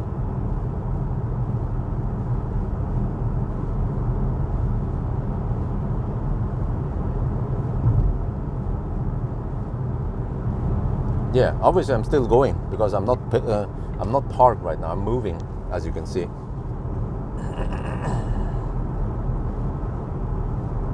Enough heat. Well, maybe for you, but for me, I want the comfort, and it's -9 over here, and it was even colder last night. So yeah, I don't want to freeze. Why would we make any compromises and freeze? I tried it before. It sucks. That's why I don't like it.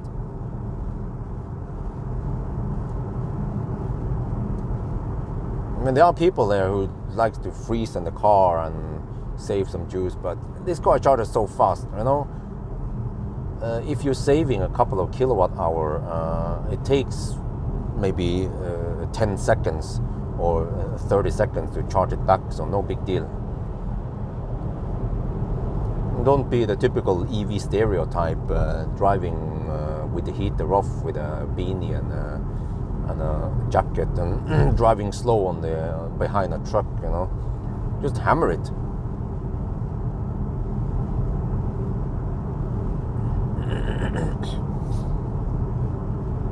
Brake what? What do you mean brake? If I'm gonna brake? Well, you mean slow down, brake like that? Or what do you mean?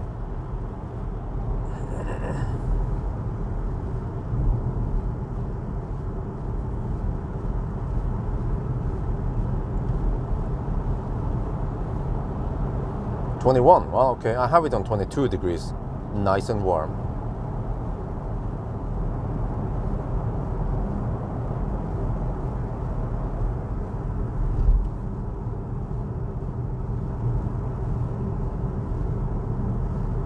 Oh, classic Ioniq.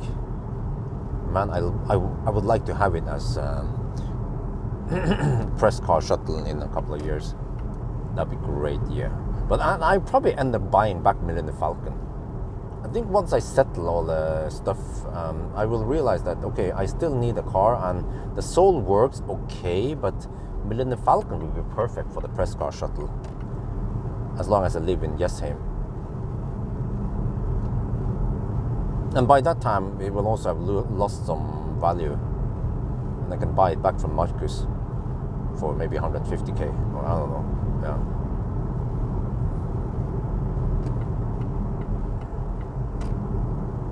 But wife will probably disagree if I try to buy back Millennium Falcon, but it's not an option. I will just tell her I will buy him back. I'm not going to ask her.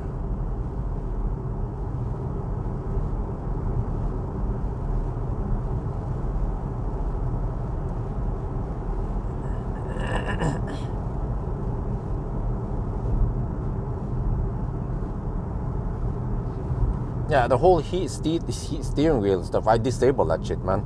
It turns on the steering wheel heater and the seat heater automatically by default. I don't need that. As long as the car is nice and warm, I don't need that.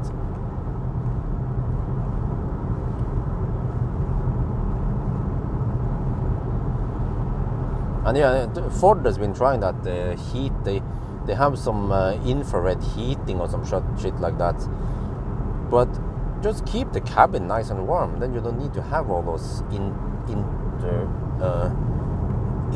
indirect heat or whatever stuff. You know, just keep the cabin at 25 degrees like this. Yeah, it reports 25 degrees here. That's good. That's good. Yeah. Then you don't need seat heater or steering wheel heater. Yeah. Pro tip from me. You heard it here first. Ancient Chinese secret. The secret to get good comfort in the EV is fire up the heater.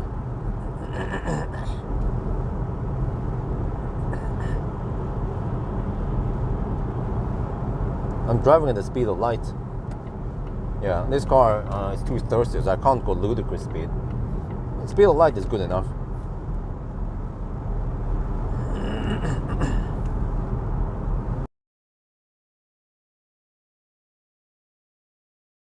This is the new one.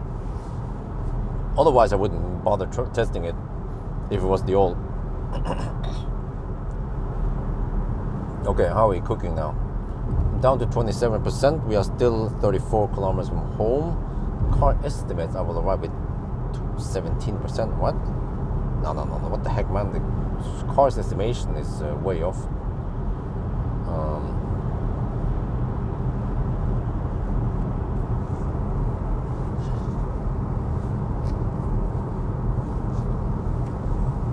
So many left there. Yeah, welcome to Norway.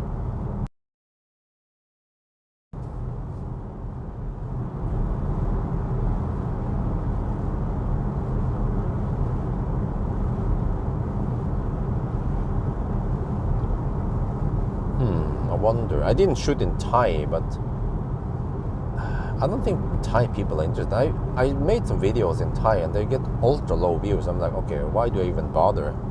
I get less than 1,000 views. Seems like Thai people are not interested unless I'm in Thailand and or I'm driving a car that exists in Thailand. But it doesn't have to only exist in Thailand. It should also be interesting. So, for example, XC40 exists in Thailand, but I don't think people are interested.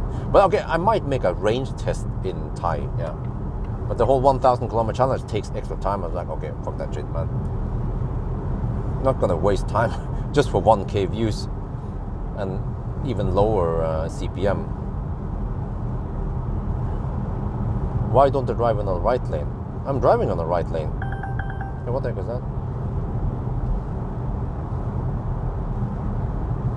But of course, right now I can't drive in the right lane because we are going to exit soon. I mean, we're going to split, but you will see soon that I will be driving in the right lane.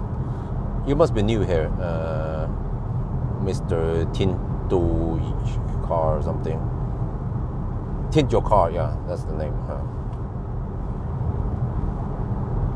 Welcome to my channel, if you haven't seen it before.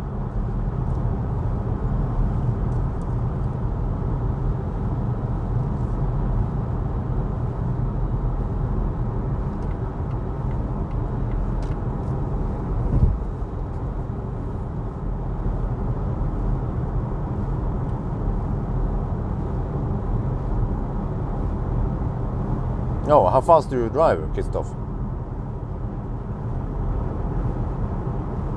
And you claim that, oh, okay, you probably have some fat tires on the Model 3 Performance. Because the Model 3 Performance is way more efficient than this XC40.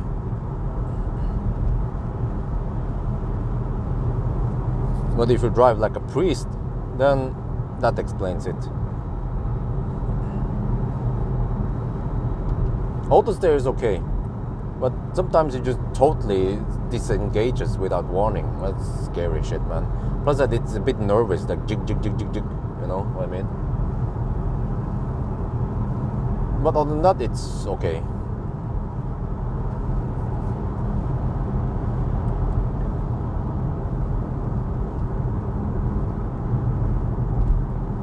Christoph, how fast are you driving the XC40?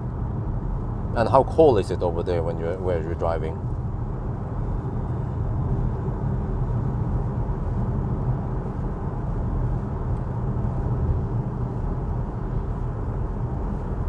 Because keep in mind that it is cold now. Right now it's minus 11. It has been minus 15 some places. I'm not driving like a typical slowpoke, if you haven't noticed.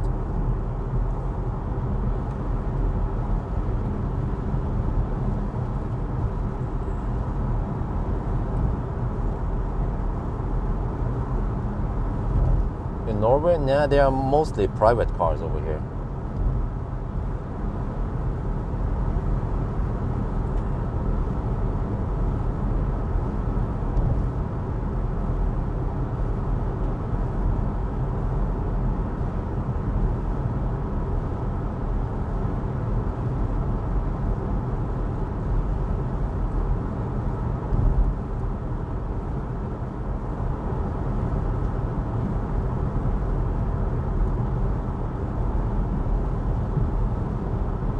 Oh, what do you think about that? I think it's lame. It's borderline childish to do that.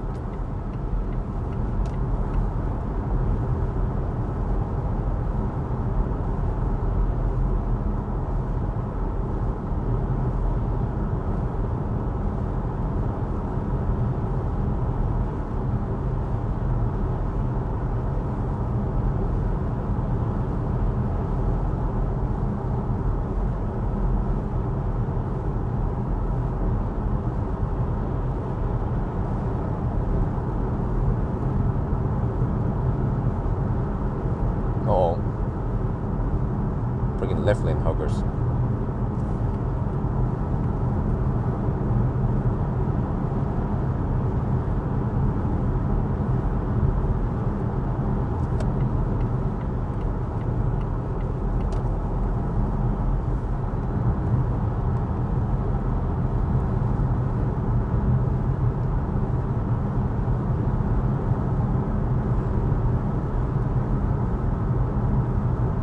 In Hungary, okay, plus 3 degrees, okay, that's a big difference than minus 10, minus 15. 100 kilometers per hour on the speedo is only 97 GPS speed.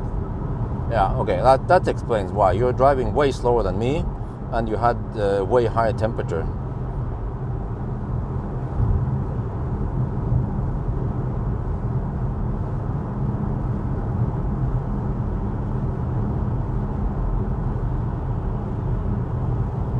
So if you're wondering why the consumption is so high over here, it's because, yeah,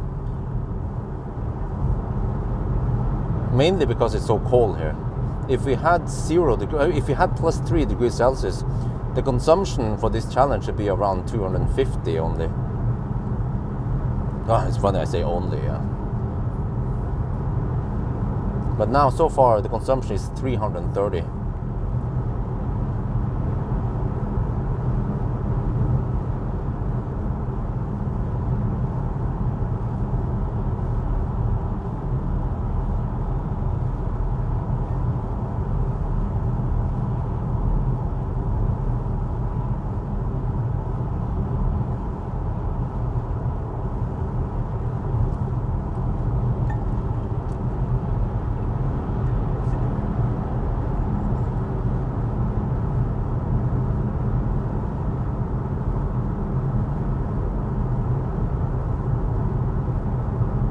Okay, we're getting close now. We have 21% left. Distance, wait, 979 kilometers. We're getting close now. But also the amount of left lane huggers have increased. It's always like this until, well, the problem is that it clears out after Yesheim, but then the challenge is over.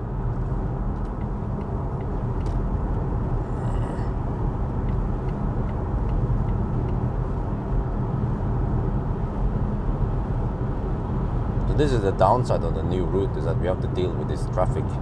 It's always this annoying traffic out of Oslo on this stretch.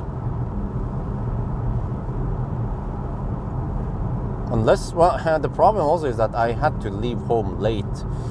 Isabel didn't want to sleep. If Isabel would sleep around 9, I would be here 2 hours earlier, right? I'll be here around 8 or something. Also if the car was faster. And that would actually be okay on a Sunday.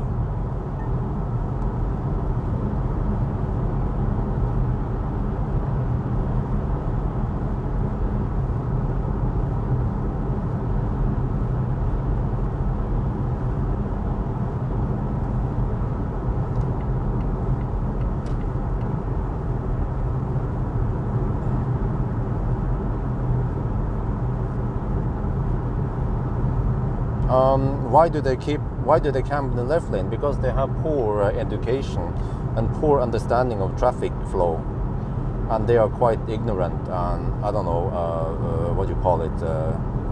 Yeah, they don't have any sense of what's going on around them, unlike Germans, or most Germans, or some Germans.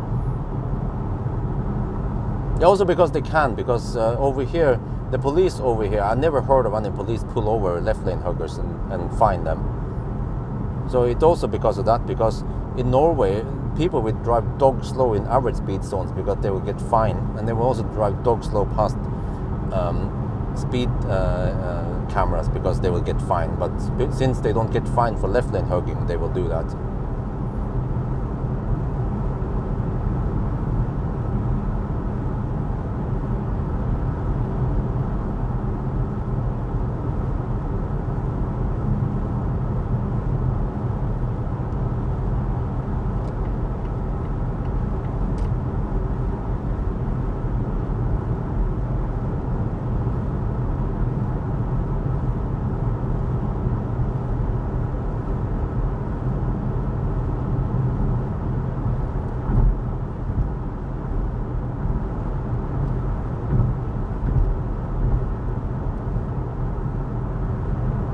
Okay, let me see how it's cooking now.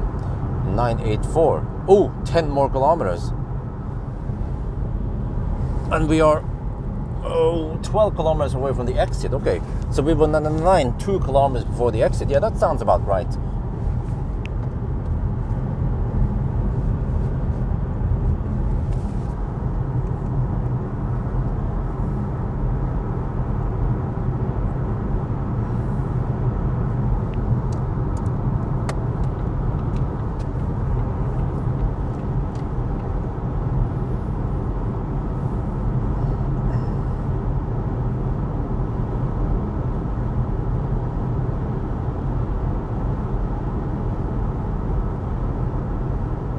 Now remember that that's 5 below on the speedo, which is actually 8 below GPS speed.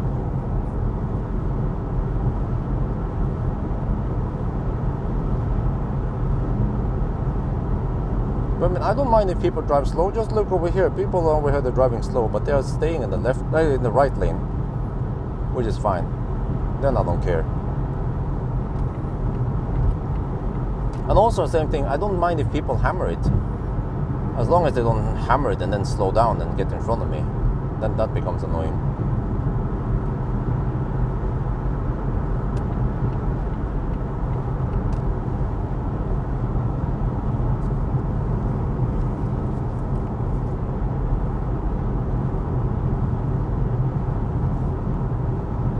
.988.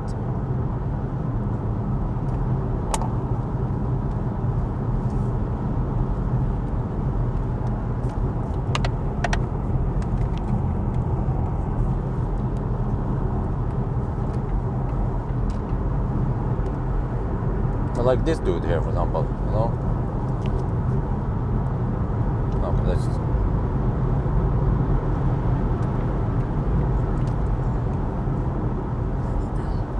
Oh.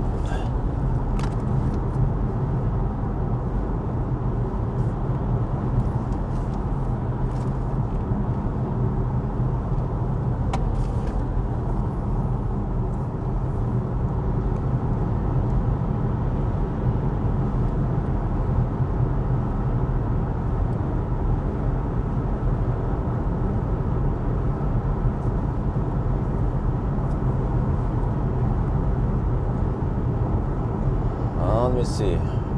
Wait. 990. 4 kilometers left. What's the time now? 10:54. Oh shit! It's gonna be 10:50. It's gonna be 10:55 then. Yeah, that's it. We should finish in I don't know, 2 minutes, right? Hopefully we finish 2 minutes. Depends on the traffic now. And I see there's another left lane hugger ahead.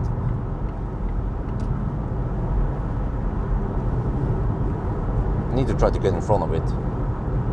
Okay, moved over. Good.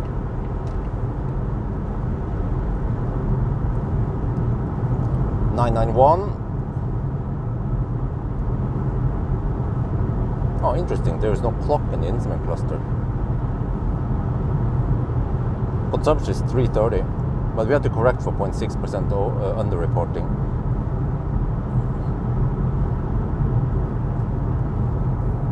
.992.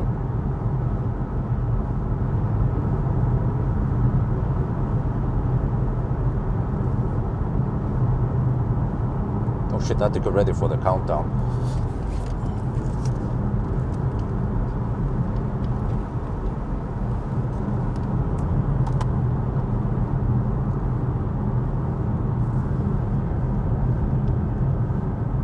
All right.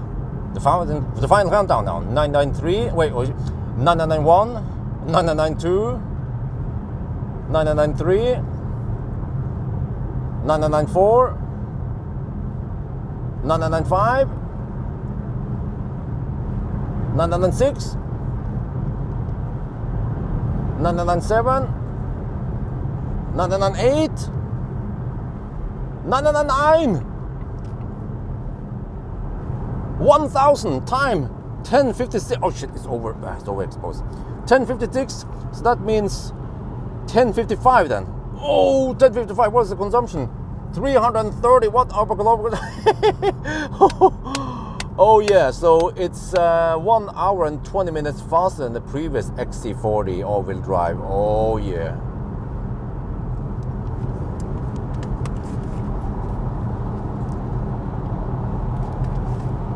And I still have, well, 14% enough. Yeah, that's enough juice. That's a good margin. Okay, let's get out of here. I had to stay on the right lane for a bit to do the countdown.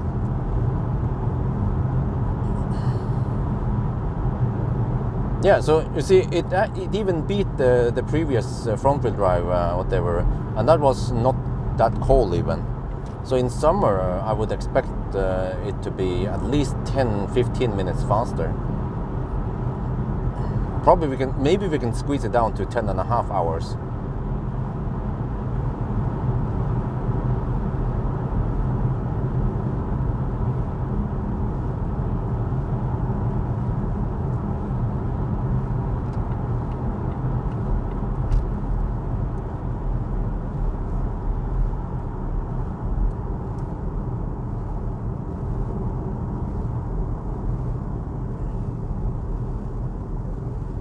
Let's compare what?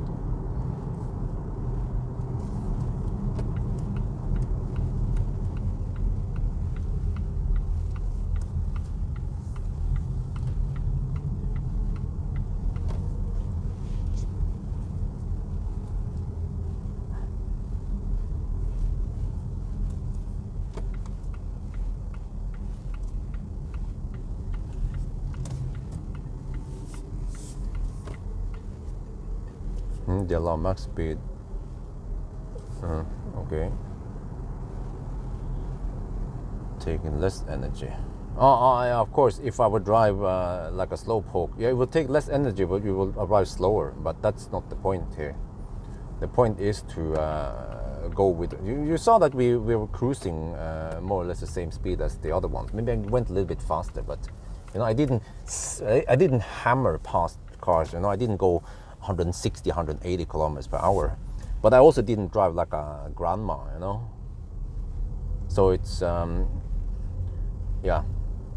Like I said, you know, don't drive like a slow poke. Don't be a typical EV stereotype and drive slow behind a truck with a heater off or some shit like that, you know.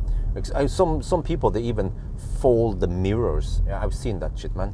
That's dangerous and illegal to fold the mirrors while they're driving. They think they can save some energy by doing that, but they're putting themselves and other people's lives at risk.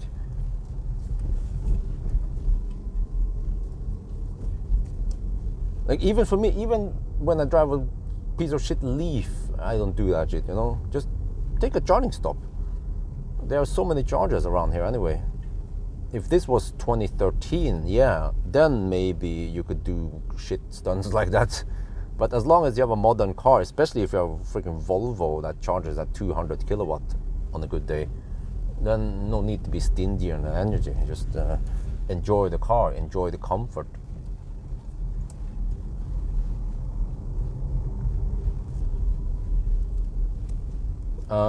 Continental Viking Contact 7, 19-inch.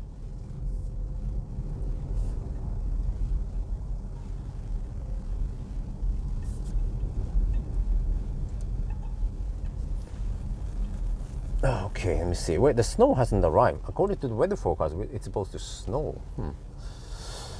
Okay. No, you don't count 82 kilowatt hour. That's the gross capacity. That's the whole capacity. You have to shave off the buffer. So the net capacity is 79 kilowatt hour.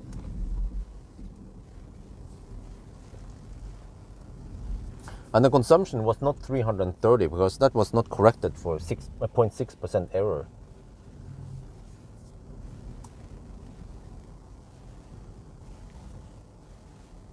So the consumption was in fact lower than that. You guys can do the math maybe, or I can do it for you soon. Just have to get in the garage first and close the door. But yeah, let me see. This time I keep the garage cold, 4.4 degrees. Wifey wants it cold, supposedly, for Isabel. Just wonder, now I turn it down, so let's see how the temperature develops now when it's like this. How cold will it get in here eventually?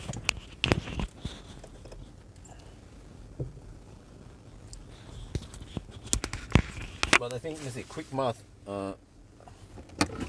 What was the actual consumption? 330 divided by 1.036. The actual consumption was 328.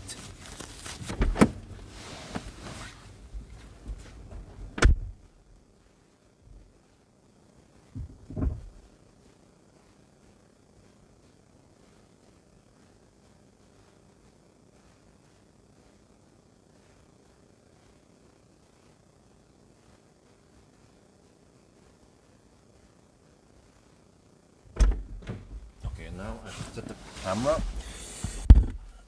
Put away the passport. Let me see, I'm plugging in. I plugged in now, so I'll just charge, even though it might not be the most, the cheapest for now.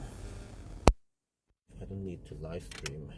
Well, actually, I can just keep it semi on.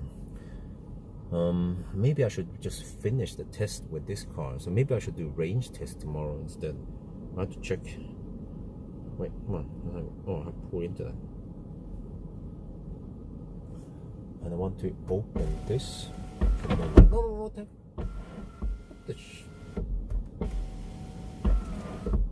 what the heck is this shit, man?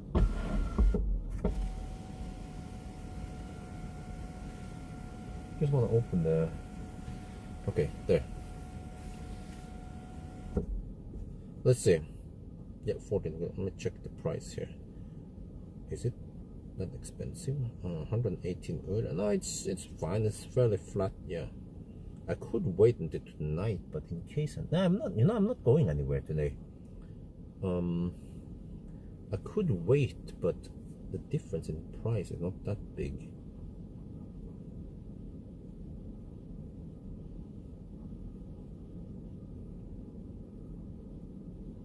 I guess if I waited until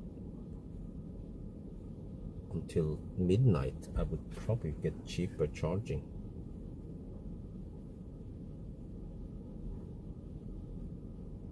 Yeah, let's charge a bit, so I have some juice in case I need to run some errands. Well, but keep in mind that it is quite cold. You know, most cars, they will consume some juice when it's -10 outside.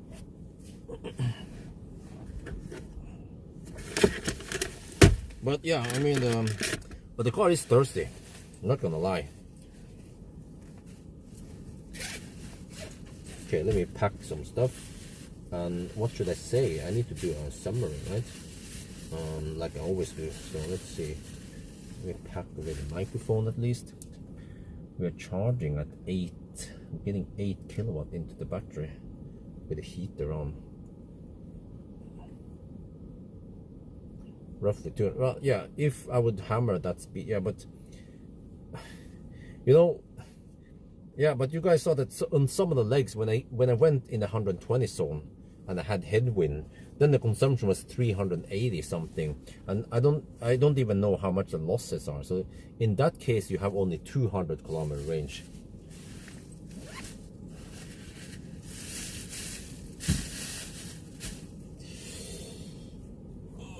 Tesla should have better range because they have alien technology. They have Octoval and they have heat scavenging. So, and also better aerodynamics. So yeah, you can probably see in the range test what kind of range Tesla would get. But let me see. I need to prepare to go inside. But I mean, it's a big improvement over the old one. The old needed 12 hours and 15 minutes. So at least we set a new record on the XC40. It was mainly, they haven't improved in the aerodynamics and efficiency. Maybe slightly in the drivetrain efficiency, but the aerodynamics seems to be more or less the same. But the improvement here is in the slightly bigger battery and in faster charging. Wait, what? Why am I charging at 15 amp only? What? Oh, maybe the heater is stealing some. Let me see if I turn off heater. How the heck is this counted? No. Oh, I'm taking 15 amp, but the charger displays it as 6. Oh, okay, interesting. Yeah, okay, never mind. But I wonder, does this car have 22 kilowatt onboard charger? Probably not. They did a test in winter range and even Tesla lost 25%. Huh? Lost 25% what? You mean range versus summer, right? Well, yeah. No joke. Sherlock. You know, even fossil car loses range in winter. Just like that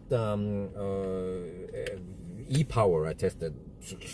What was it again? It was at the worst time we had 13 liters per 100 kilometer. Yeah. And most of the time, yeah, even when they did the range test around Dar, I was hovering around roughly around 9 liters per 100 kilometers. Yeah.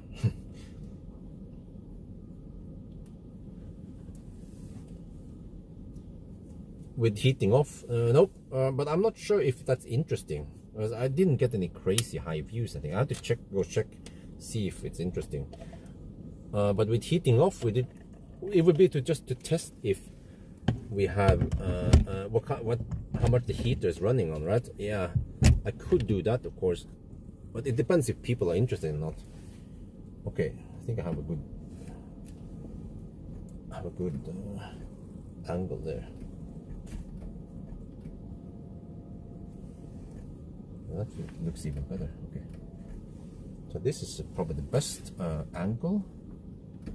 And actually I have 6 lights in here, and it seems to give the best light condition if I fire up 3 on them on this side, but then I keep these sides off, because if I fire on these sides, then the background will be too bright. But now the background is not too overexposed.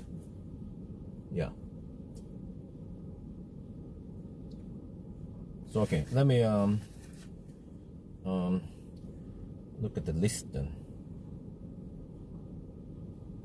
What am I supposed to do today? I'm supposed to wait for the snow to come, and then, well, can we check?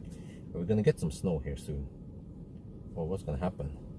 And what do I feel? Well, it's supposed to snow right around now. Oh, I see. Oh, okay, and then it's supposed to snow all day. Wow. In that case, I will probably wait until okay.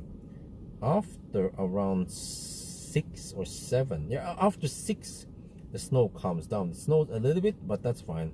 So I wait for the majority of the snow to have settled, and then I blow it, do a blow job tonight. Yeah, and then I have to do a blow job tomorrow also. Yeah.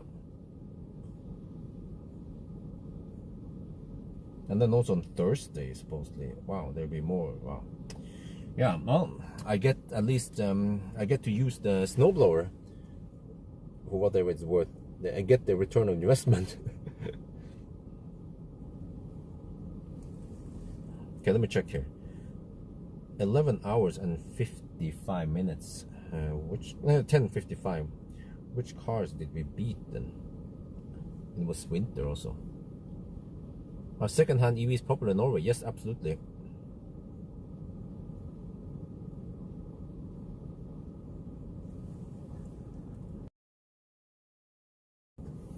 Well, it is a snowblower. And then when I'm doing a job, blowing the snow, it's a blow job. What else would you call it?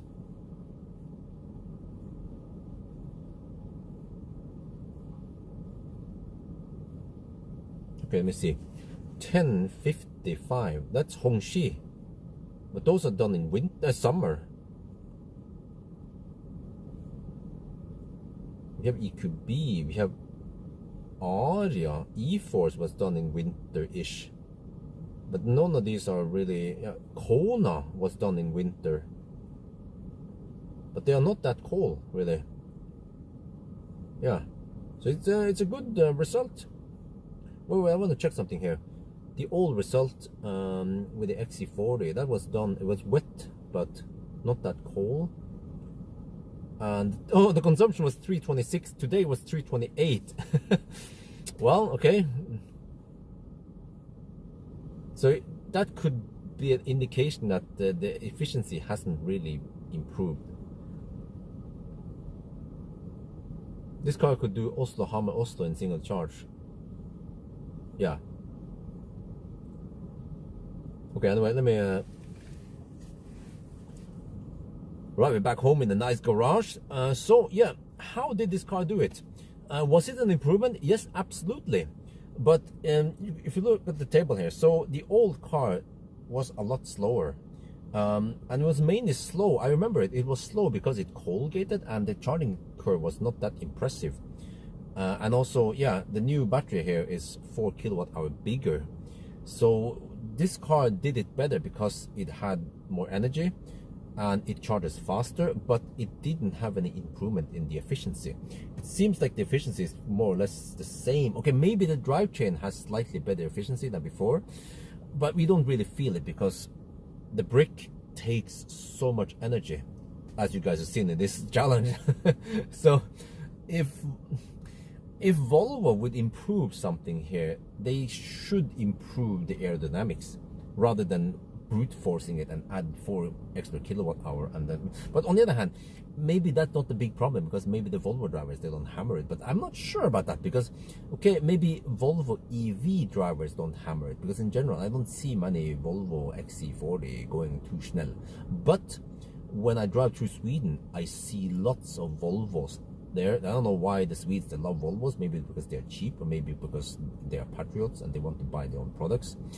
But I see many XC90s, XC60 going faster than me even, which means that if those guys, those fossil lovers, want to adapt over to electric, they probably want to stay with the same habits and go schnell, or hammer it, I mean, which is to drive at speed limit plus VAT. Swedes, they do that. And then suddenly be like, oh, the range is not that great. But it is a good improvement. And also keep in mind, by the way, before you guys criticize this Volvo, that oh, it's so thirsty. It was really cold today. If you look through the list, you won't usually find that cold runs.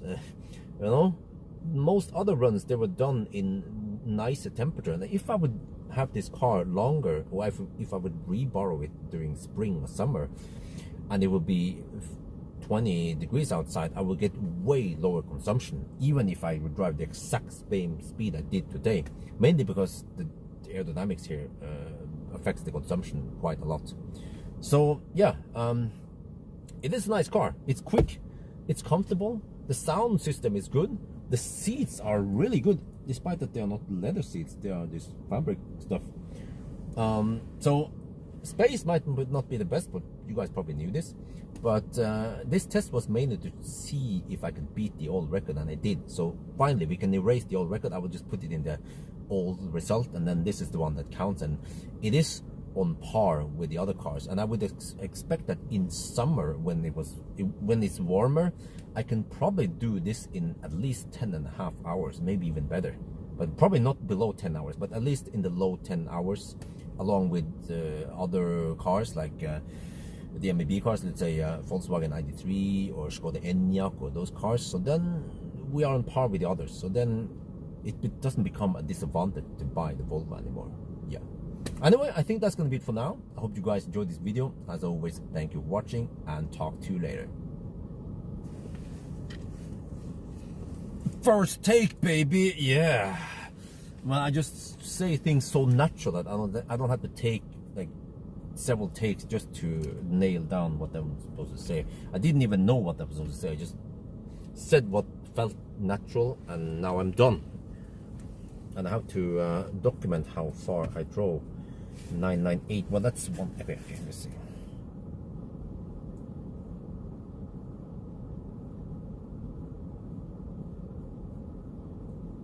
Okay.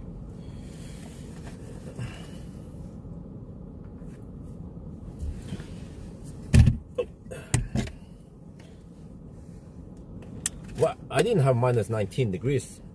I had, okay, I can tell you that I started with roughly minus 14 around here.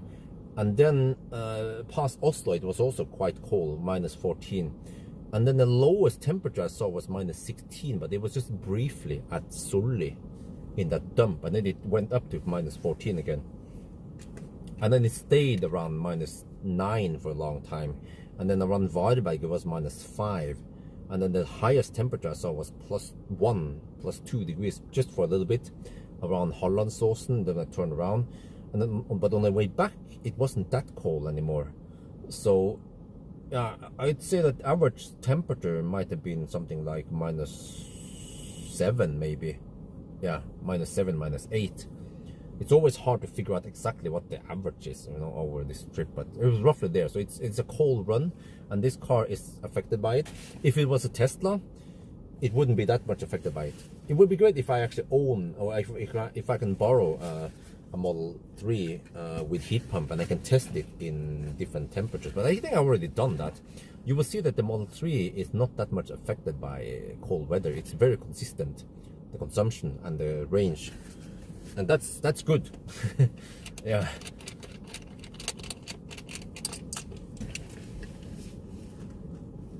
But I have to be honest, it's a nice car. It's fast. It's fun to drive. I like it. Snappy and all that. But just a bit thirsty, which is a bit. It's a turn off that it's so thirsty. Yeah, to be honest. Okay. Anyway, let me see. I told wifey I'll be home at 11:30, so I still have some time before she. I don't understand how this shit works. You have to swipe. Okay, there we go.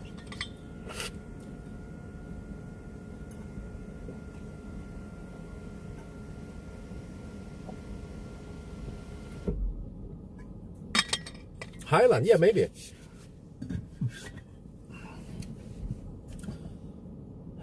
Maybe I just keep the Coke in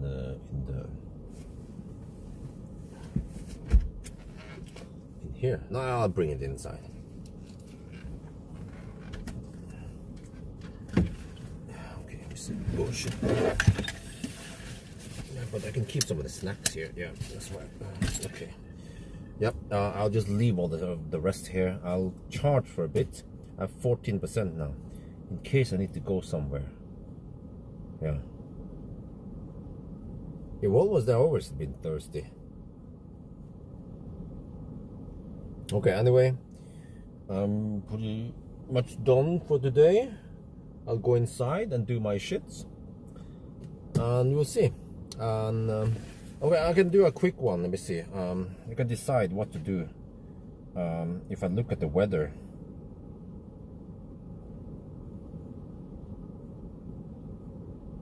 Oh, it's supposed to snow now. Shit.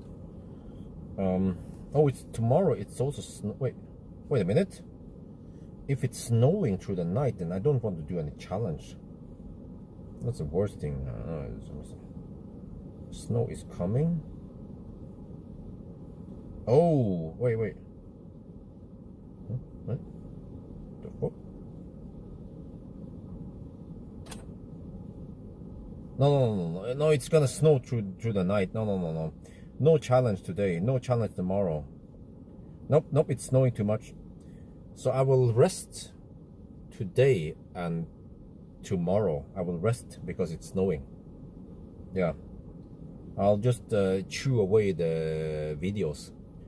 Plus, I will record some videos in the car. Yeah, that's right. But one thing I could do is that I could... Wait.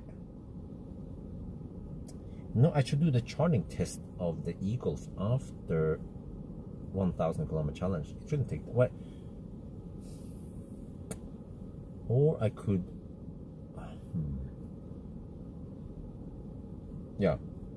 No, 500 kilometer challenge, I mean. Okay, but Tuesday is going to be nice, but freaking cold, man. Shit. Wednesday also okay weather, but cold again. And then Thursday comes a new wave of snow. Shit. Okay, so Tuesday I can do range test, and then I'm done with this car. And then Wednesday or Tuesday night I could even do the 500 kilometer challenge with e-Golf, and then I do the charging test right after the challenge, because then the battery is nice. Oh, the battery might be overheated. Yeah, so I'm slightly tempted to go for the charging test tomorrow or tonight or something. Then it doesn't matter if it's snowing. Oh, no, actually, it does matter. I forgot I need to record the charging screen on Ionity. Oh, yeah, okay. I'll find a day then. But I prefer to preheat the battery in the garage slightly, or at least here it's plus 5 degrees. Outside is minus 10. So if I can at least start the e-Golf battery with plus 5, that'd be great. Yeah. But now I'm just curious. I'm going to... I kind of shut down the heater, or I set it to 5 degrees. And it's already 3 degrees. I want to see how cold the garage gets now if I don't have any running. Yeah, but I might want to keep it at 5 degrees, 6 degrees as minimum. Because wifey wants Isabel to sleep here. This is also a problem, because nowadays it's so cold outside, and Isabel wants to get her midday sleep.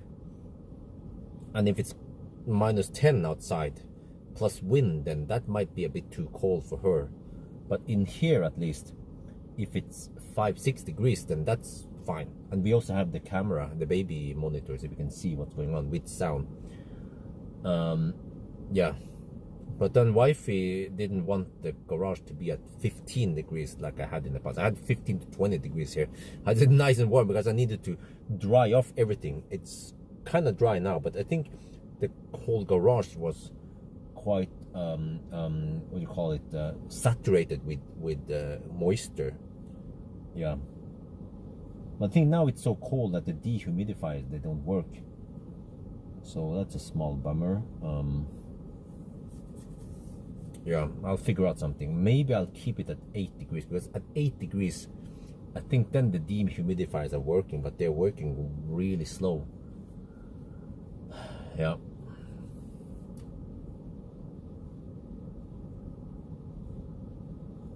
Yeah, this is a new version, new one with new drivetrain and battery, 82 kilowatt hour and more powerful motor.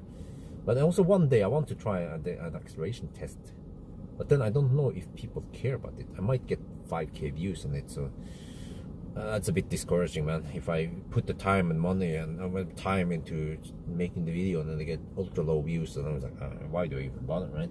But if I go, for example, this 1,000 kilometer challenge, and I edit the videos and post it, and I make a clickbaity thumbnail, and then I get 50K views, then I feel like it was worth it, right? So okay, anyway, I now have roughly the plan what's gonna happen. So possibly on Tuesday, wait, it has to be Tuesday night. Yeah, Tuesday night supposedly I can do 500 kilometer challenge with the e-Golf, and it's not going to be freezing cold either, but it will be cold, but yeah, well, I can wait until New Year. Shit, then it's gonna be even colder. Oh shit, it's gonna be even colder. It will be minus 20 in Oslo. What? Okay, anyway, guys. Icy driveway. No, it's not that icy. Well, we'll see. Yeah, I have to see about that one. But I have to hurry inside now. It's suddenly kind of urgent. So, yes, I think that's gonna be it, guys. Have a nice Christmas. Enjoy your time with your family, and open the presents and all that. And we'll see. Yeah, I will also now I have decided, because of the weather, I will chill for the next 2 days and just shoot some video inside here, and yeah, bash the sun, and yeah, kill some myth about electric buses not working in Norway. So that's it. Hasta la vista. Talk to you guys later in a couple of days.